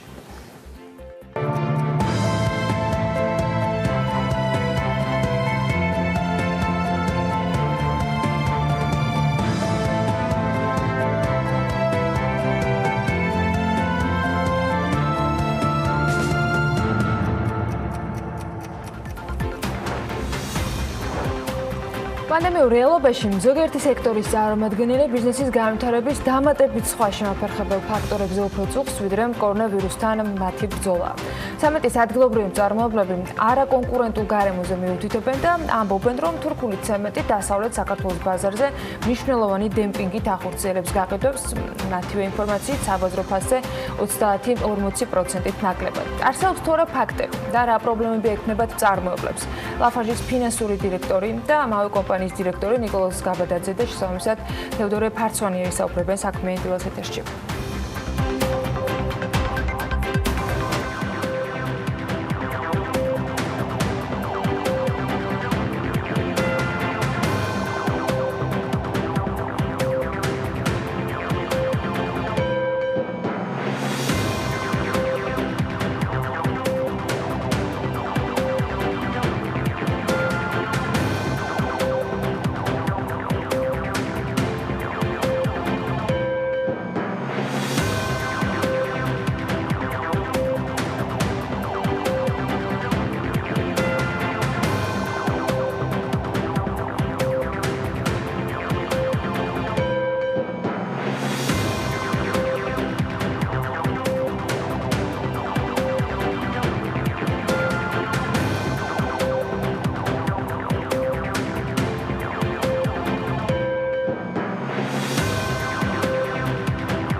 მოგიყვებით საქართველოში ცემენტის ერთ-ერთ უმსხვილეს მწარმოებელ კომპანია ლაფაჟზე, რომელსაც ლევან თაღიაშვილი ფოთში სტუმრობდა და სიუჟეტი ადგილიდან ჩამოგვიტანა. როგორ მიმდინარეობს პანდემიის პირობებში წარმოება ისეთ ქარხანაში, რომელიც ბათუმისა და სამტრედია გრიგოლეთის შემოვლითი გზების მშენებლობაში იღებს მონაწილეობას. მოდით ნახოთ, რა გამოწვევების გამკლავებას უწევთ ამ კომპანიას, რა რეალობაში არიან და როგორი არის მათი საამავლო გეგმები.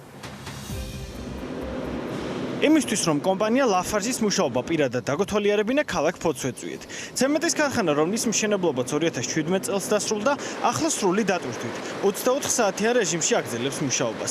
ცხადია უსაფრთხოების ყველა ნორმის დაცვით. სექტორში მოთხოვნის კლებასთან ერთად შემცირდა გაყიდვები, როგორც ადგილზე გვეყობიან თითქმის 70%-ით. აქ წარმოებული ცემენტი ძირითადად ინფრასტრუქტურულ პროექტებზე, ჰესებსა და სხვადასხვა დანიშნულების კორპუსების მშენებლობაზე იხარჯება. ლაფაჟი ამჟამად ისეთ მსხვილ პროექტებს ამარაგებს, როგორც ბათუმისა და სამტრედია გრიგოლეთის შემოვლითი გზებია. როგორც გამოცხადდა საქართველოს საგანგებო მდგომარეობა, იმ დღიდანვე ჩვენ მივიღეთ რეგულაციები სახელმწიფოსგან, თუ როგორ უნდა მოვიქცეთ სამსახურში მოსვლისას გადიან ყველა თერმოსკრინინგს, გადიან დეზობარიერს. აგრეთვე გვაქვს შეძენილი ხელის ანტისეპტიკური სითხეები, პირბადეები, სათვალეები, რა თქმა უნდა, დისტანციის დაცვა. და ყოველდღიური ინსტრუქტაჟი თუ როგორ უნდა მოიქცენ ამა თუ იმ შემთხვევაში. სამშენებლო დარგში ამ ეტაპზე არის კრიზისული სიტუაცია გამომდინარე მსოფლიოში არსებული პრობლემიდან. დღესდღეობით რეალიზება ცემენტის მიმდინარეობს ძალიან ცუდად. დაახლოებით შემცირებული არის თვიური რეალიზება 70%-ით. მაგრამ მიდის ტენდენცია ზრდისკენ. თუ სიტუაცია დღევანდელი მდგომარეობიდან გამომდინარე გაგრძელდა, შესაძლებელი არის დასტაბილურება. იქიდან გამომდინარე, რომ დღეს ზოგადად ცუდი სიტუაცია ხდება, პროგნოზირება წინასწარ თქვა ხვალ რა იქნება, ზეგ რა იქნება, ამის საშუალება არ აქვს. სოლიდური ზარალის მიუხედავად 80-ივე თანამშრომელმა შეინარჩუნა სამუშაო ადგილი და ანაზღაურებაც მიიღო. მათგან ყველაზე მეტი ლაბორატორიაშია დასაქმებული, სადაც ხარისხის კონტროლი ყოველ საათში ერთხელ ხდება და აღჭურვილობაც საერთაშორისო ნორმებს აკმაყოფილებს. მიუხედავად მაღალი ხარისხისა ბაზარზე ფასი ხშირად გადამწყვეტია. როგორც კომპანიაში ამბობენ, მეზობელი ქვეყნიდან შემოსული ცემენტის შემოდგომის შემდეგ აქტიურად საბაზრო ღირებულებაზე გაცილებით იაფად იყიდება, რის გამოც ადგილობრივი მწარმოებლები დიდი რაოდენობით კლიენტებს კარგავენ და ამიტომ სახელმწიფოსგან თანაბარ კონკურენციას პირობებს ითხოვენ. კოვიდის გარდა საქართველოს ცემენტის ინდუსტრიას ძალიან დიდ საფრთხის ქვეშ აყენებს უცხოეთიდან შემოდინებული ცემენტის მოცულობები, რომლებიც არანაირ ქართულ კანონმდებლობას არ აკმაყოფილებს და ფასის სხვაობა არის ძალიან დიდი, რაც იწვევს ქართული პროდუქტის მეორე ხარისხოვნებას და წახალისება ხდება უცხოური პროდუქტის, რის გამოც ძალიან დიდი ზარალი ადგება ქართულ წარმოებებს. ჩვენი ძირითადი მიზანი არის, რომ უცხოეთიდან შემოსული პროდუქტი ქართულ პროდუქტთან მიმართებაში იყოს თანაბარ კონკურენტიანი. როდის დაუბრუნდება გაყიდვების მაჩვენებელი ყოველთვიურად 30,000 ტონას, ჯერჯერობით რთული სათქმელია და პროგნოზების გაკეთებაც ადრეა. კორონა გადაივლის, თუმცა მთავარ გამოწვევად ალბათ მაინც დემპინგური ფასები დარჩება, სადაც ადგილობრივ კომპანიებს უკვე სახელმწიფოს დახმარება დასჭირდებათ. ნიკოლას გაბადაძე, ლაფაშის ფინანსური დირექტორი და თევდორე ფარცვანია, ლაფაშის დირექტორი შემოგვიყვნენ საქმიანი დილას ეთერში. კომპანია საკმაოდ მსხვილია, რამდენიმე ათეული დასაქმებულით და ყველა იმ გამოწვევით, რაც კორონავირუსის გამო ყველა კომპანიას შეექმნა. მოდით დავიწყოთ ჯერ არსებული სიტუაციით და იმ სამუშაო პირობებით, რომელიც კომპანიაში არსებობს. მაშინ როდესაც გაჩერებული იყო მithumetes მშენებლობები, თქვენ ზარალი გქონდათ, ლევანი წყვებოდა ამასთან დაკავშირებით. დღეს სად არის წარმოება, რა ეტაპზე არის, როგორ მიდის პროცესი და რა გჭირდებათ იმისათვის რომ სრულად იყოს გამართული ეს პროცესი.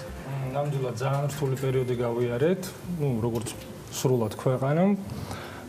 შემცირებული იყო რეალიზაცია დაახლოებით 60%-ით, даже მეტიც ზოგიერთ პერიოდში. შესაბამისად, მაქსიმალური გავაკეთეთ, რომ არ გაგვიჩერებინა წარმოება. რა თქმა უნდა, ეს მარაგები შექმნით? მარაგები შევქმნით, კი ბატონო, და თანამშრომლების რაოდენობა შევინარჩუნეთ, პლუს დამატებითი ხარჯები იყო იმ სანიტარული ზომებიდან გამომდინარე, რომელიც მოითხოვს ახლა. კანონმდებლობა, მივყვებით იმ ჯანდაცვის რეკომენდაციებს, გარდა მაგისა ჩვენ გვაქვს ჯგუფის მხარდაჭერა და გარდა იმ რეკომენდაციების, რომელიც არსებობს დღეს საქართველოში, ჩვენ ვიყენებთ იმ გამოცდილებას, რომელიც ჩვენი კოლეგები ფლობენ უკვე ევროპაში, ამერიკაში. შესაბამისად, სელიდან გამომდინარე, დიახ, ანუ შრომის უსაფრთხოების სისტემა საკმაოდ მაღალ დონეზე არის ზოგადად ჯგუფში და სანამ დაიწყებოდა ეს პანდემიის პროცესი, უკვე გარკვეული მზადყოფნა იყო გამოცხადებული ჯგუფში. შესაბამისად, ჩვენ მაქსიმალურად მზად ვიყავით ამისთვის, იმიტომ რომ წარმოიდგინეთ უშუალო საწარმოში არის დასაქმებული 65 კაცი, ეს რაც ეხება ცემენტს, მაგრამ თვითონ წარმოების ჯაჭვი გაცილებით გრძელია. იქ არის მომწოდებლები, ლოგისტიკა, რეალიზაცია, დილერები, მძღოლები. საერთო ჯამში დასავლეთ საქართველოში მარტო ჩვენ ვსაუბრობთ 200 კაცზე დასაქმებაზე. ეს არის ნედლეული მოსელის მომწოდებლები, ეს არის უშუალო წარმოება, ეს არის აუთსორსი გარკვეულწილად უშუალოდ ქარხნის პირობებში. რა თქმა უნდა, ძალიან დიდი მიმოსვლა არის ადამიანის და რა თქმა უნდა, ამას ესაჭიროება კონტროლი. ჩვენ ამას წარმატებით ვახერხებთ და იმედი გვაქვს. დიახ. იყო საუბარი მათ შორის გაყიდვებთან დაკავშირებულ თემებზე, რაც თქვენ ახსენეთ. ჩანს თუ არა ნიშნები მობრუნების. უკვე მიუხედავად იმისა, რომ დღეებს ითვლის ამ შემთხვევაში შედარებით აქტიური გახსნა ეკონომიკისა, მაგრამ იდეაში სიას რო გადავავლეთ თვალის, სანამ თქვენ და ნიკა მობრძანდებოდით, მომხმარებელთა გარკვეული რაოდენობა იყო მოხვედრილი იმ სიაში, რომელიც პრემიერ-მინისტრმა გამოსცა როგორც ასე ვთქვათ გამონაკლისი და დაიშვებოდნენ. ცხადია ქონდათ კლება ამ ყველაფრიდან გამომდინარე, მაგრამ რამდენად დრამატულია და ჩანს თუ არა ასე ვთქვათ გააქტიურება. მოდით ისე ვთქვათ, ჩვენ გარდა ცემენტის არსებობს კიდევ ჩვენი ბეტონის დივიზიონი, რომელიც აღმოსავლეთ საქართველოში მოღვაწეობს, იქაც არის დაახლოებით 50 კაცი დასაქმებული. დინამიკა ესე ვეთყოდი, დასავლეთ საქართველოში აშკარად ჩანს ზრდის დინამიკა, აშკარად ჩანს, რომ სახელმწიფოს ის ზომები, რომელიც იყო გამოცხადებული, დაჩქარება ინფრასტრუქტურული პროექტების, გააქტიურება ქალაქის დონეებზე ინფრასტრუქტურის, მეორად ინფრასტრუქტურის განვითარების თავისი წვლილი შეაქვს აი ამ დინამიკის გაზრდაში. მაგრამ ჩვენ ვაკვირდებით არა მარტო დიდ პროექტებს, ჩვენ ვემსახურებით საცალო ბაზარს, რომელიც რა თქმა უნდა ახლა აღდგენის პროცესი მიმდინარეობს და გარდა ამისა არსებობს კომერციული ბაზარი. მშენებლობა სასტუმროების, სხვადასხვა კორპუსების იგივე რო ავიღოთ. და აქ ჩვენ ვხედავთ, რომ არის კი, სწორდება სიტუაცია, მაგრამ არა იმ ტემპინელია უფრო. თქვენ დასავლეთ საქართველოს გამოყავით, რის მიხედვით დაყავით დასავლეთ და აღმოსავლეთ საქართველოს ამ შემთხვევაში ინფრასტრუქტურული სამუშაოების ანუ ხო, მიმართულება ახლა რო შევხედოთ, ქვეყნის განვითარებაში ის ინფრასტრუქტურა, რომელიც აღმოსავლეთ საქართველოში უკვე გაკეთდა, იგივე მაგალითისთვის ავიღოთ ავტობანი, ეგრეთ წოდებული, ახლა ეს პროცესი ნელ-ნელა გადადის დასავლეთ საქართველოში. ანუ გეგმიურად იქეთ არის სამუშაოები და სწორედ ამან განაპირობა თქვენ. გარდა მაგისა ვეტყოდი, რომ დასავლეთ საქართველოში გაცილებით მეტი პოტენციალი არის ჰიდრონაგებობების, ჰიდროსადგურების, სპორტის პროექტები და ასე შემდეგ. ეს ყველაფერი უფრო დასავლეთის კლასტერს მიეკუთვნება, ესე რომ ვთქვათ. აქეთ თბილისისკენ ჩვენ გვაქვს თბილისში ბეტონის დივიზიონი და აქ დინამიკა სიმართლე რომ გითხრათ ცოტა სხვანაირი. აქ უფრო კომერციული ბაზარი არის და აკაკი იყოს კლასტერი ბიზნეს ტერმინოლოგიაში რო იყო ექსკლუზიურად თავის დროს. ნიკა საუბრებისას მომაკლდა ერთი, რომელიც უტყუარად გავლენას მოახდენდა ცხადია ლაფარჟზეც, საუბარია ვალუტის კურსზე. და იმ ცვლილებებზე, რომელიც ამ პროცესს ალბათ ყველაზე დრამატულად ახლავს თან. მეორე მხრივ წოხილი არის იმპორტიორების თემაზე და შედარებით როგორ თქვა, მოუწესრიგებელი ალბათ ყველაზე რბილი სიტყვა ამით დავიწყოთ. მაგრამ როგორც ამ შემთხვევაში ფინანსისთან მაგ კითხვა ამის გავლენა პროცესზე თვითღირებულებიდან დაწყებული ვიდრე საბოლოო მიწოდებამდე. გამარჯობა პირველ რიგში. სწორი კითხვა. ამ შემთხვევაში მინდა დავიწყო პირველი იმით, რომ ჩვენ კომპანიებში დასაქმებული თანამშრომლებიდან ფაქტობრივად არც ერთი არ გაგვიშვია სახლში.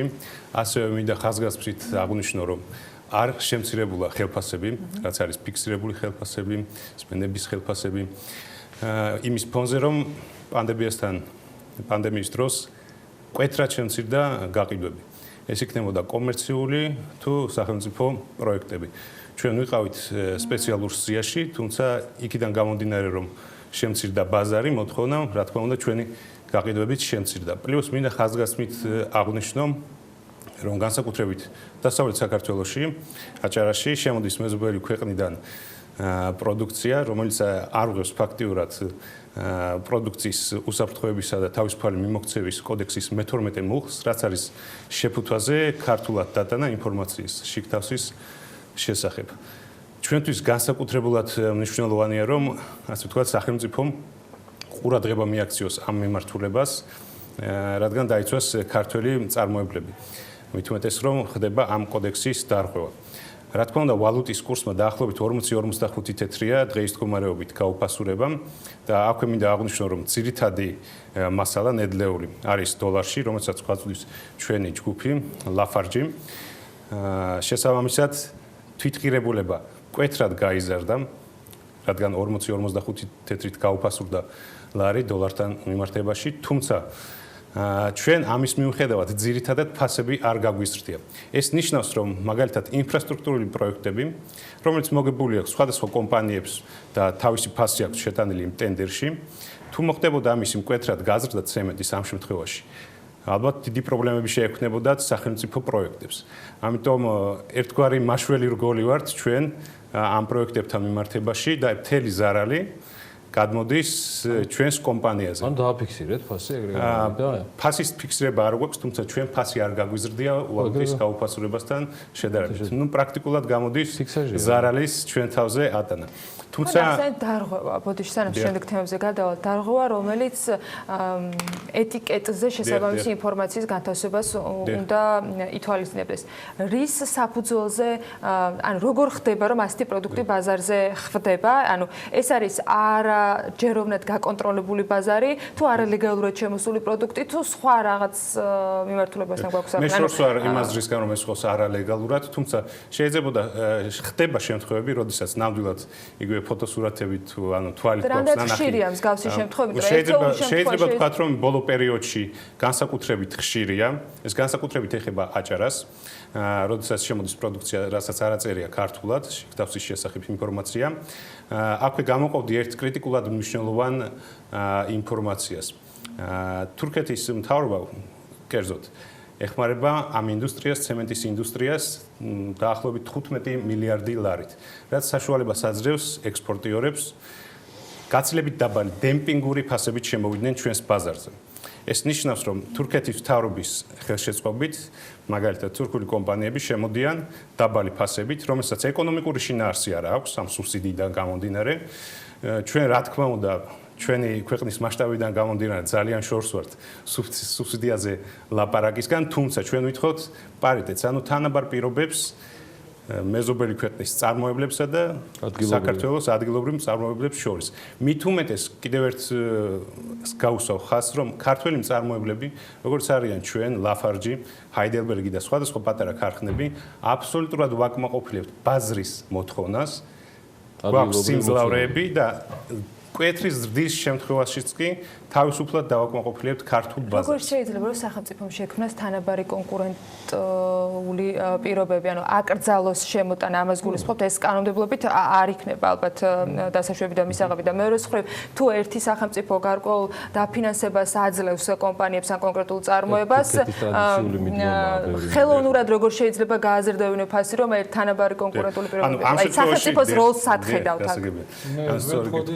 მომენტს სამართლიანი კონკურენცია არის საწყისი პირობა, რომ ბაზარი განვითარდეს. როგორ თანხმებით, მაგრამ აი როგორ უნდა შეიქმნას ეს პირობა თქვენი ხედვა მაინტერესებს. ჩვენ ვიცით, რომ აპირებენ მიღებას შესაბამისი საკანონმდებლო აქტის, რომელიც შეეხება სამართლიან კონკურენციას, სადაც იქნება დემპინგის ახსნა განმარტება და აი დემპინგის საწინააღმდეგო ანტიმონოპოლიურს გულისხმობ, რომელიც სამწუხარო ჯერ არ არის მიღებული. ხო, მაგრამ სანამ ეს არ არის მიღებული, რომ დავესესხოთ ნიკა რაც საუბრობდა, საუბარია ელემენტარულ წესებზე დატანების, რაც აღნიშნულ პროდუქციას, რომელიც შემოდის კონკრეტულად აჭარის ავტონომიის მაგალითზე, მას აქცევს უკვე როგორც არალეგალურ, ანუ კონტრაბანდულ პროდუქციას, იმიტომ რომ თუ ის არ აკმაყოფილებს, არ უნდა შემოდიოდეს აბსოლუტურად. შესაბამისად კანონგარეშე გამოდის. ბრძანებდი რაღაცას ნიკა და გაგაცხადე. ან პირველ რიგში მან გლობალურ სურათს რომ შევხედოთ, რა თქმა უნდა, თურქეთი არის ტრადიციული ექსპორტიორი ქვეყანა და რა თქმა უნდა, თავის ინდუსტრიებს ეხმარება. ეს მასშტაბიდან გამომდინარე, საქართველოში ეს ვერც მოხდება და არც არის საჭირო იმ პირობებში, თუ თანაბარ პირობებში იქნებიან ქართველი და უცხოელი მწარმოებლები. რეალურად ეს ნიშნავს, თუ გაგრძელდება შესაბამისი აღნიშნული პროდუქტის ამგვარად შემოტანა, ნიშნავს, რომ ქართველ მწარმოებლებს, მაგალითად ჩვენ დაახლოებით 300 პირდაპირ თუ არაპირდაპირ დასაქმებულ კომპანიებს და ასევე არაცემენტის წარმოებლებს, როგორც არის მაგალითად წებოცემენტი, ისოკარდონი ბლოკის წარმოება, ამ მიმართულებითაც კომპანიებს შეექმნებათ დიდი პრობლემები. ჯერჯერობით მაისის შუა რიცხვებია, პანდემია თანდათან ილევა და ეკონომიკაზე არის გადასატანი აქცენტები და მწარმოებლებზე, მაგალითად ცემენტის და სხვა მწარმოებლები, რომელსაც დაარტყავს განსაკუთრებით ეს დემპინგური ფასები, ჩემი აზრით კრიტიკულად მნიშვნელოვანია, რომ ქვეყანამ აქცენტები უკვე აქეთ გადაიტანოს. იყო შემთხვევები, თქვენს კითხვას დაუბრუნდები, მაგალითად სხვა მეზობელი ქვეყნებიდანაც იყო მსგავსი პრაქტიკა ყოფილა წარსულში, თუმცა ჩვენი მთავრობისგან ყოფილა რეაგირება, შეიძლება დავარქვათ მყისიერი რეაგირებაც კი და ამ შემთხვევაში ჩვენ იმედს გამოვთქვამთ, რომ აუცილებლად მოხდება სწორ თანაბარ პირობებში ჩაყენება ჩვენი მწარმოებლების მეზობელი ქვეყნის მწარმოებლებთან მიმართებაში. თევდორე, ძალიან მაინტერესებს ურთიერთობა სათავო ოფისთან. ანუ ეს როგორ ხდება, იმიტომ რომ მე თითქმის ყველა კომპანიისთვის ჩვენი არა ეთერი გულიძღია არის, მაგრამ საერთაშორისო კომპანიები ჩვენთვის ასევე მნიშვნელოვანია იმ ცოდნით, რითაც ისინი შემოდიან ისეთ მცირედ ბაზარზე, როგორც საქართველოა. ამ ურთიერთობაში რამდენად არის იმავდროულად უკვე თქვენი გეგმიდან გამომდინარე, ამ შემთხვევაში მენეჯმენტს გულისხმობ, განვითარება, შემდგომი ინვესტიციები, მაგრამ ურთიერთობა არაპანდემიური მხოლოდ როგორ მიდის, რა ტიპის კავშირები გაქვთ და კომუნიკაცია. ჩვენ გრძელვადიანი გეგმა გვაქვს განვითარების საქართველოში. რაც დავიწყეთ წარმოება, წელი არ გასულა, რომ რეინვესტიცია არ გაგვიკეთებინა ძირითად საშუალებებში. წელსაც ვაპირებთ იგივეს და იმედი გვაქვს, რომ ეს წარმატებით მოხდება. ჯგუფიდან ჩვენ გვაქვს მრავალმხრივი ხარდაჭერა, ეს ეხება როგორც აი ეს სპეციფიკურ ტექნიკურ ცოდნას, რომელიც აისახება საბოლოო ჯამში პროდუქტის ხარისხში, მგრად წარმოებაში. აი ეს ყველაფერი არის ხარდაჭერა საზღვარგარეთიდან. ჩვენ გვეხმარება ლიონის ტექნიკური ცენტრი, ჩვენ გვეხმარება ცურიხში ბაზირებული სათაო ოფისი, ვენის ლაბორატორია. ანუ საკმაოდ ინტენსიური მიმოცვლა მიდის ინფორმაციის, სამწუხაროდ ახლა ვერ ჩამოდიან ჩვენთან, ისე ყოველწლიურად ჩვენთან იყო რამოდენიმე ეტაპად გაყოფილი პროგრამა, რომელიც ეხებოდა როგორც უსაფრთხოებას, ლაბორატორიაში ეფექტურობის გაზრდის და საწარმო კუთხისაც ეფექტურობის გაზრდით. დიდი მადლობა მეგობრებო და წარმატებები. მადლობა, კარგია რომ ეს პირველი სტუმრობა შედგა და თან ლაფარში ყოველთვის მოვისაკლისებდი ამ ეთერში. წარმატებები. დიდი მადლობა. წარმატებები და მივყვებით იმ თემებს და პრობლემებს, რაც თქვენ ბრძანეთ, ჩვენთვის საინტერესოა ეს თემები. ცხადია ყველა პარიტეტის დაცვით, ზედმეტი ამბების გარეშე, თუმცა იახ და რა თქმა უნდა, კიდევ და კიდევ აქ რამოდენიმე ასეულ სამუშაო ადგილზე ალაპარაკი არა მხოლოდ ცემენტის ინდუსტრიაში, არამედ ბომბულ კომპანიებში, როგორც ეს ლოჯისტიკა და სხვა სისტემა, მალიკის კურსიდან გამომდინარე, რომელსაც თქვენ ახერხებთ, გულისხმობ, იმიტომ რომ დაახლოებით ვიცი ეს რა შეიძლება წარმოადგენდეს, რამდენი ნულიანი ზარალის თემა არის კომპანიისთვის იმ პირობებში, როცა არ აისახება კურსის გაუფასურება საბოლოო ჯამში მიწოდებაში. ანუ ჩვენ შეიძლება ამას არ დავარქვათ ფიქსირებული ფასი რაღაცებიდან გამომდინარე, მაგრამ ხარჯიდან გამომდინარე ცხადია მესმის რა არის და გმადლობთ ამისთვის, გმადლობთ სტუმრობისთვის. ნიკოლოზ გაბადაძეს უკაცრავად ეს სულ მაგ ამორგვართან დაკავშირებით, ანუ უამრავი მეგობარი მყავს ამ ორივე გვარის წარმომადგენელი, ლაფარჟის ფინანსური დირექტორი და მადლობა თეოდორე ფარცვანიას, ლაფარჟის დირექტორს მობრძანებისთვის, საკმაოდ საინტერესო საუბრისთვის. სულ რამდენიმე წუთში BMG-ს ვებგვერდზე ნახავთ ბატონების საუბარს ლაფარჟიდან ამ თემაზე და ცხადია რამდენიმე საკმაოდ საინტერესო თემა გამოიკვეთა, რომელსაც ჩვენი რეპორტიორები უკვე ჩვენ სააგენტოს ვებგვერდზე ასახავენ. იქამდე დარჩით საქმიანობის მაყურებლად, რამდენიმე წუთში მწარმოებლის გაფართოებულ ვალდებულებაზე ვისაუბრეთ. ეს არის ნარჩენების მართვის სისტემა, რომელიც საქართველოში ახლა ინერგება და ვცდილობთ საზოგადოებისათვის, გარემოსათვის, ბიზნესებისათვის მნიშვნელოვან თემაზე განახლებულ ინფორმაციას მუდმივ რეჟიმში გაწვდით. სალომე მეცხვარეშვილი და ბექა ბაციკაძე უმასპინძლებენ ამ თემაზე სტუმრებს, ნინო ჩხობაძე შემოგვიერთდება, მათ შორის საქართველოს მწვანეთა მოძრაობა დინამიკის მეგობრების საქართველოს თავმჯდომარე.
ახალგაზრდებში უმუშევრობა კვლავ ყველაზე მაღალია 30% აჭარბებს, მიუხედავად იმისა, რომ 2019 წელს საქართველოში რეკორდულად დაბალი უმუშევრობის დონე 11.6%-ით დაფიქსირდა, ახალგაზრდების ჯგუფში ყველაზე მაღალი უმუშევრობა ნარჩუნდება და ის 20-24 წლის ასაკობრივ კატეგორიაში 30.5%. ეს კი ნიშნავს, რომ ახალგაზრდების 1/3 უმუშევარია.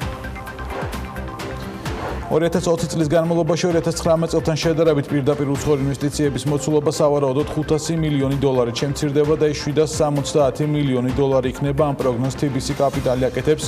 ჯამუნატკი ქვეყანაში სავალუტო ნაკადების შემცირება დაახლოებით $1.4 მილიარდით მოხდება. ამ ვარდნის დასაბალანსებლად ქვეყანა $3.1 მილიარდი საგარეო დაფინანსებას მოიზიდავს.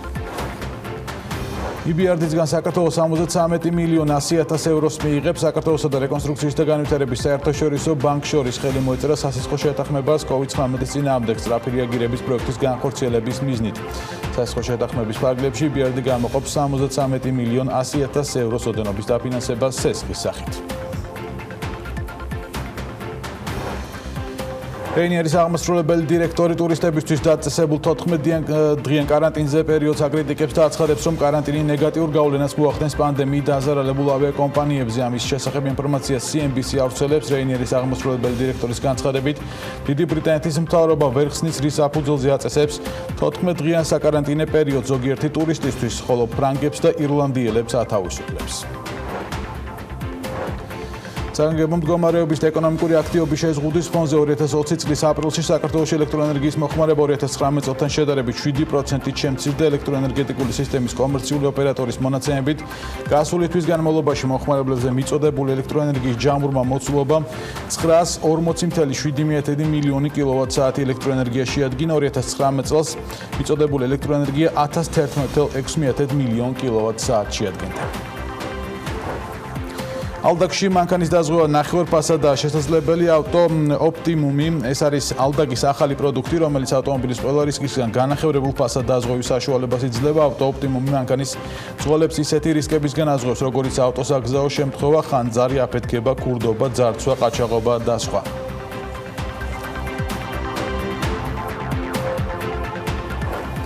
დილამშვიდობის გადაცემას ვაგრძელებთ ნარჩენების მართვის თემაზე საუბრით და ამ ბლოკში ჩემი კოლეგა სალომე ცხორიშვილი შემოგვიერთდება. მწარმოებლის გაფართოებულ ვალდებულებაზე უნდა ვისაუბროთ. ეს არის ნარჩენების მართვის სისტემა, რომელიც საქართველოში ახლა ინერგება და რომელზეც არაერთხელ მოუყევით ჩვენს მაყურებელს. ეჭვი მაქვს კიდევ არაერთხელ მოგვიწევს ამ თემის განხილვა, რამდენადაც ეს იმ რეფორმებს შორისაა, რომელთა ამოქმედებას დროში გაჭიანურდა. სუბიექტური და ობიექტური მიზეზების გამო. ეს არის სისტემა, რომელიც ეგრეთ წოდებული სპეციფიკურ ნარჩენებს ეხება, როგორიცაა შესაძლებელი მასალები, მეორადი საბურავები და ასე შემდეგ. სისტემის ამოქმედების შემდეგ მწარმოებლებს ეკისრება ვალდებულება, რომ თავად იზრუნონ მათ მიერვე წარმოქმნილი ნარჩენების მართვაზე, შეეგროვონ და მათი გადამუშავებას უზრუნველყონ. სალომე, დილამშვიდობის. დილამშვიდობის, ბექა. მეც ამ თემაზე საუბრით გავაგრძელებ, რა თქმა უნდა. საქართველოს უკვე წლებია ამ სისტემის დანერგვაზე მუშაობს და ცდილობს გაიზიაროს დასავლეთ ევროპის ქვეყნების წარმატებული მაგალითები. ჩვენ მოგვეცა საშუალება მწარმოებლის გაფართოებული ვალდებულების შესახებ თავად მის ავტორთან გვესაუბრა. თომას ლინდკვისტი, შვედი აკადემიკოსია, რომელსაც ეკუთვნის ნარჩენების მართვის ამ კონცეფციის შემუშავება და რომელიც უკვე წლებია შვედეთში ეფექტურად მუშაობს. შვედი პროფესორი კიდევ ერთხელ საუბრობს მწარმოებლის გაფართოებული ვალდებულების სარგებელზე და კრიტიკოსებსაც პასუხობს. მოусმინოთ ინტერვიუს, სადაც ის საქართველოს ხელისუფლებას რჩევებსაც აძლევს. პირველ რიგში დიდი მადლობა, რომ პასუხობთ ჩვენს შეკითხვებს. მოდი სულ თავიდან დავიწყოთ. რატომ არის მწარმოებლის გაფართოებული ვალდებულება მნიშვნელოვანი ქვეყნებისთვის და რას ნიშნავს ის საერთოდ? ყველა ჩვენგანი უამრავ ნარჩენს ქმნის და ამ ნარჩენების სწორად მართვა ყველა ქვეყნისთვის ერთ-ერთი მთავარი გამოწვევაა. ყოველდღიურად იზრდება ჩვენი მოხმარება. შესაბამისად, მეტ ნარჩენსაც წარმოვქმნით, რაც აზიანებს გარემოს და საბოლოო ჯამში ჩვენს ეკონომიკაზეც ახდენს უარყოფით გავლენას. სწორედ ამიტომ გჭირდება პრობლემის ეფექტური გადაჭრა, რომელიც ეკონომიკურადაც გამართლებული იქნება. მწარმოებლის გაფართოებული ვალდებულება თავის დროზე აღმოჩნდა სწორი პასუხი ამ გამოწვევებზე და ყველაფერთან ერთად ეს არის სამართლიანი პასუხი, რამდენადაც მან დაადგინა ვინ უნდა დახარჯოს ფული ნარჩენების მართვაში, როგორ უნდა დახარჯოს და ასე შემდეგ. და მაინც რას გზას თავაზობთ თქვენ ამ სისტემის მონაწილეებს? ერთ-ერთი მთავარი საფუძველი ამ სისტემის არის მისი დაფინანსების სქემა. როცა თქვენ პროდუქტს ყიდულობთ, თქვენი ხდით არა მხოლოდ ნედლეულის ან ტრანსპორტირების თანხას, არამედ იხდით ამ პროდუქტის ნარჩენის მენეჯმენტისთვისაც. რაც ნიშნავს, რომ მისი აღდგენა შესაძლებელია თან ისე, რომ მოსახლეობას ცალკე ფულს აღარ სთხოვენ მუნიციპალიტეტები. ეს ყველაფერი სისტემის ნაწილია. თქვენ ახსენეთ ქალაქები, მუნიციპალიტეტები. მოდი განმარტოთ, რატომ არის მწარმოებლის გაფართოებული ვალდებულება სარგებლიანი მათთვის. მოდი ასე ვთქვათ, თუ ეს სისტემა არ გაგვაჩნია, მაშინ მუნიციპალიტეტებს თავად უწევთ ამ ტიპის ნარჩენზე ზრუნვა, მათი შეგროვება, ტრანსპორტირება და ასე შემდეგ. რასაც დღეს აკეთებენ კიდეც და თუ ამაზე არ ვიზრუნებთ, ძალიან მძიმე მდგომარეობა დადგება ჩვენს წინაშე. მუნიციპალიტეტებს დღეს უწევთ ამ ნარჩენების ტრანსპორტირება და სადმე განთავსება. ნარჩენების ნაწილის გადამუშავების შესაძლებლობა, რა თქმა უნდა, დღესაც არის, თუმცა მათი დიდი ნაწილი კვლავ ნაგავსაყრელებზე რჩება. მე ვიცი, რომ საქართველოში ამ კუთხით საკმაოდ ბევრი პრობლემაა, დაბინძურება. კარს გადააქვს ნარჩენების დიდი ნაწილი, ამიტომ საჭიროა მოწესრიგებული ნაგავსაყრელები, რასაც აქვს თავისი ფასი. თუმცა ამ შემთხვევაში საჭიროა რესურსების გამოყენება და მათი გადამუშავება. თუ სწორ მენეჯმენტს გააკეთებთ, გეყოლებათ ადამიანები, ვინც იზრუნებენ ნარჩენების შეგროვებაზე, მათ ტრანსპორტირებაზე და იქნებიან კომპანიები, რომლებიც ამ ნარჩენების გადამუშავებაზე იქნებიან ორიენტირებული. ეს კი საბოლოო ჯამში ნიშნავს ახალ სამუშაო ადგილებს, ახალ ბიზნესებს და რა თქმა უნდა ახალ შესაძლებლობებს. დიახ, თუმცა არიან ადამიანები, რომლებიც აკრიტიკებენ მწარმოებლის გაფართოებულ ვალდებულებას და ამბობენ, რომ მისი დანერგვა აძვირებს პროდუქციას და ეს სიმართლეც არის. მოსალოდნელია, რომ საქართველოში ამ სისტემის დანერგვის შემდეგ მაგალითად გაძვირდება არაალკოჰოლური სასმელები. რას ეტყოდით კრიტიკოსებს? ორი არგუმენტი გამაჩნია ამ საკითხთან დაკავშირებით. პირველი არის ჩვენი გამოცდილება, რომელმაც აჩვენა, რომ ეფექტური სისტემის აწყობა შეგვიძლია, თუმცა არც ისე დიდი დანახარჯებით. თუ მოვახერხებთ, რომ ეს საკითხი ადგილობრივმა ინდუსტრიებმა გადაიბარონ, შევძლებთ სარგებლის მიღებასაც. ნარჩენების მართვა და გადამუშავება დასავლეთ ევროპული ქვეყნების ეკონომიკებისთვის საკმაოდ სერიოზული ნაწილი გახდა. რაც მეც ვმუშაობთ ამ თემაზე, უფრო იზრდება სარგებელი, რომელსაც ვიღებთ. მეორე მხრივ დიახ, დარწმუნებული ვარ, რომ ზოგიერთ პროდუქტზე გაიზრდება ფასი, მაგრამ არ გვინდა რომ დავაზიანოთ ბუნება. არ გვინდა რომ ადგილობრივმა თუ უცხოელმა ტურისტმა, როცა ის საქართველოში ჩამოვა, დინარეში მოცურავე პლასმასის ბოთლი დაინახოს ან ჰაერში მოფრიალი ქაღალდი შენიშნოს. ამ სისტემის ფასი კი არც ისე მაღალია. საქართველო, ასე ვთქვათ, მომავლის ტურისტული ქვეყანაა. მე ამას ყოველთვის ვგრძნობდი, რადგან არაერთხელ ვარ ნამყოფი თქვენს ქვეყანაში. ჩემი მოლოდინები გამართლდა და ახლა სწორედ ეს ხდება უამრავი ადამიანი. გლობალურად ინტერესდება თქვენი ქვეყნით, აფასებს რამდენად მშვენიერია და თვალწარმტაცია ის. და თუ ამ ყველაფრისთვის ხელი შეწყობას მცირედი დანახარჯი სჭირდება, ეს უნდა გააკეთოთ, სამაგიეროდ ეს თანხა სხვა გზებით დაგიბრუნდებათ. საქართველო ახლად გამს ნაბიჯებს და მიმდინარეობს მწარმოებლის გაფართოებული ვალდებულების დანერგვა ჩვენს ქვეყანაში. რა იცით ამ პროცესის შესახებ და რა რჩევები გექნებოდათ ხელისუფლებისთვის? თქვენი ქვეყანა შედის სივრცეში, სადაც არსებობს გარკვეული გამოცდილება, თუმცა ეს გამოცდილება ჯერჯერობით არც ისე დიდია საქართველოში, ამიტომ მოდი ძალიან უგაართულებთ ამ პროცესს. რას გულისხმობთ? უპირველეს ყოვლისა აუცილებელია ნათელი წესების ჩამოყალიბება. კანონის საკმაოდ მკაცრი მოთხოვნებია საჭირო, რომ კომპეტენტური ორგანიზაციები შემოიკრიბოს სისტემაში. ორგანიზაციები, რომლებიც შეძლებენ მართო ნარჩენების შეგროვება და მათი გადამუშავება. ისინი საერთაშორისო გამოცდილებას შეიტანენ და დანერგავენ. წარმოებლებმა უნდა აიღონ საკუთარ თავზე ვალდებულება, თუმცა მათ ასევე უნდა შეძლონ კანონის აღსრულება.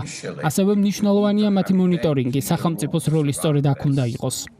ასევე საჭიროა მომხმარებლების გათვითცნობიერება, რას უნდა ელოდონ ამ სისტემიდან და როგორ უნდა მოიქცნენ. სისტემის გამართულობისთვის გვჭირდება ნარჩენების გადამამუშავებელი კომპანიებიც.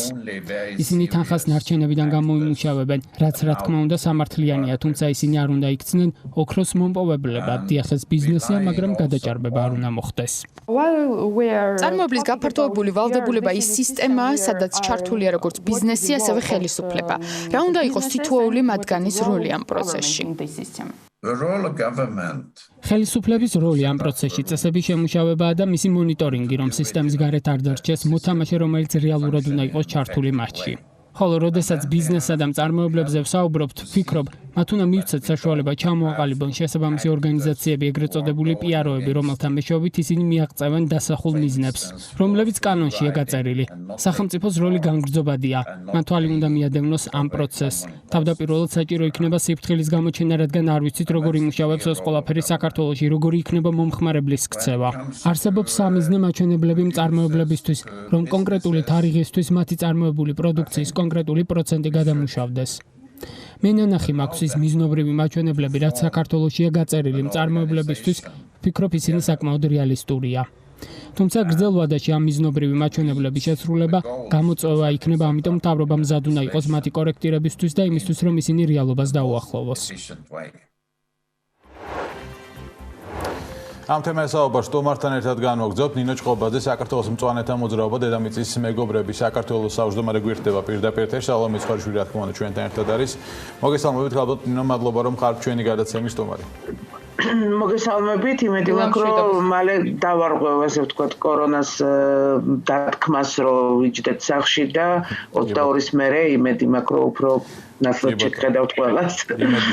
რაც ეხება ჩვენს თემას, ქალბატონო, ობიექტური და სუბიექტური მიზეზები თქვენი შეფასებით, რომლის გამოც მწარმოებლის გაფართოებული ვალდებულების ამოქმედება, ასე ვთქვათ, დროში გაჭიანურდა, რა არის, უკავშირდება თუ არა ის ბოლომდე პანდემიას? სიმართლე რომ გითხრათ, ნაწილობრივ რა თქმა უნდა უკავშირდება პანდემიას, თუმცა მინისტრის განცხადებიდან გამომდინარე, უნდა ვივარაუდოთ, რომ ზოგიერთი მუნიციპალიტეტი, ყოველ შემთხვევაში ერთ-ერთი მუნიციპალიტეტი რაღაცა გარკვეულ შეუთანხმებულობასთან არის ადგილი ერთ-ერთ დებულებასთან მიმართებაში, რომელიც ეხება კონკრეტულად ასე ვთქვათ შესაფუთ მასალებს.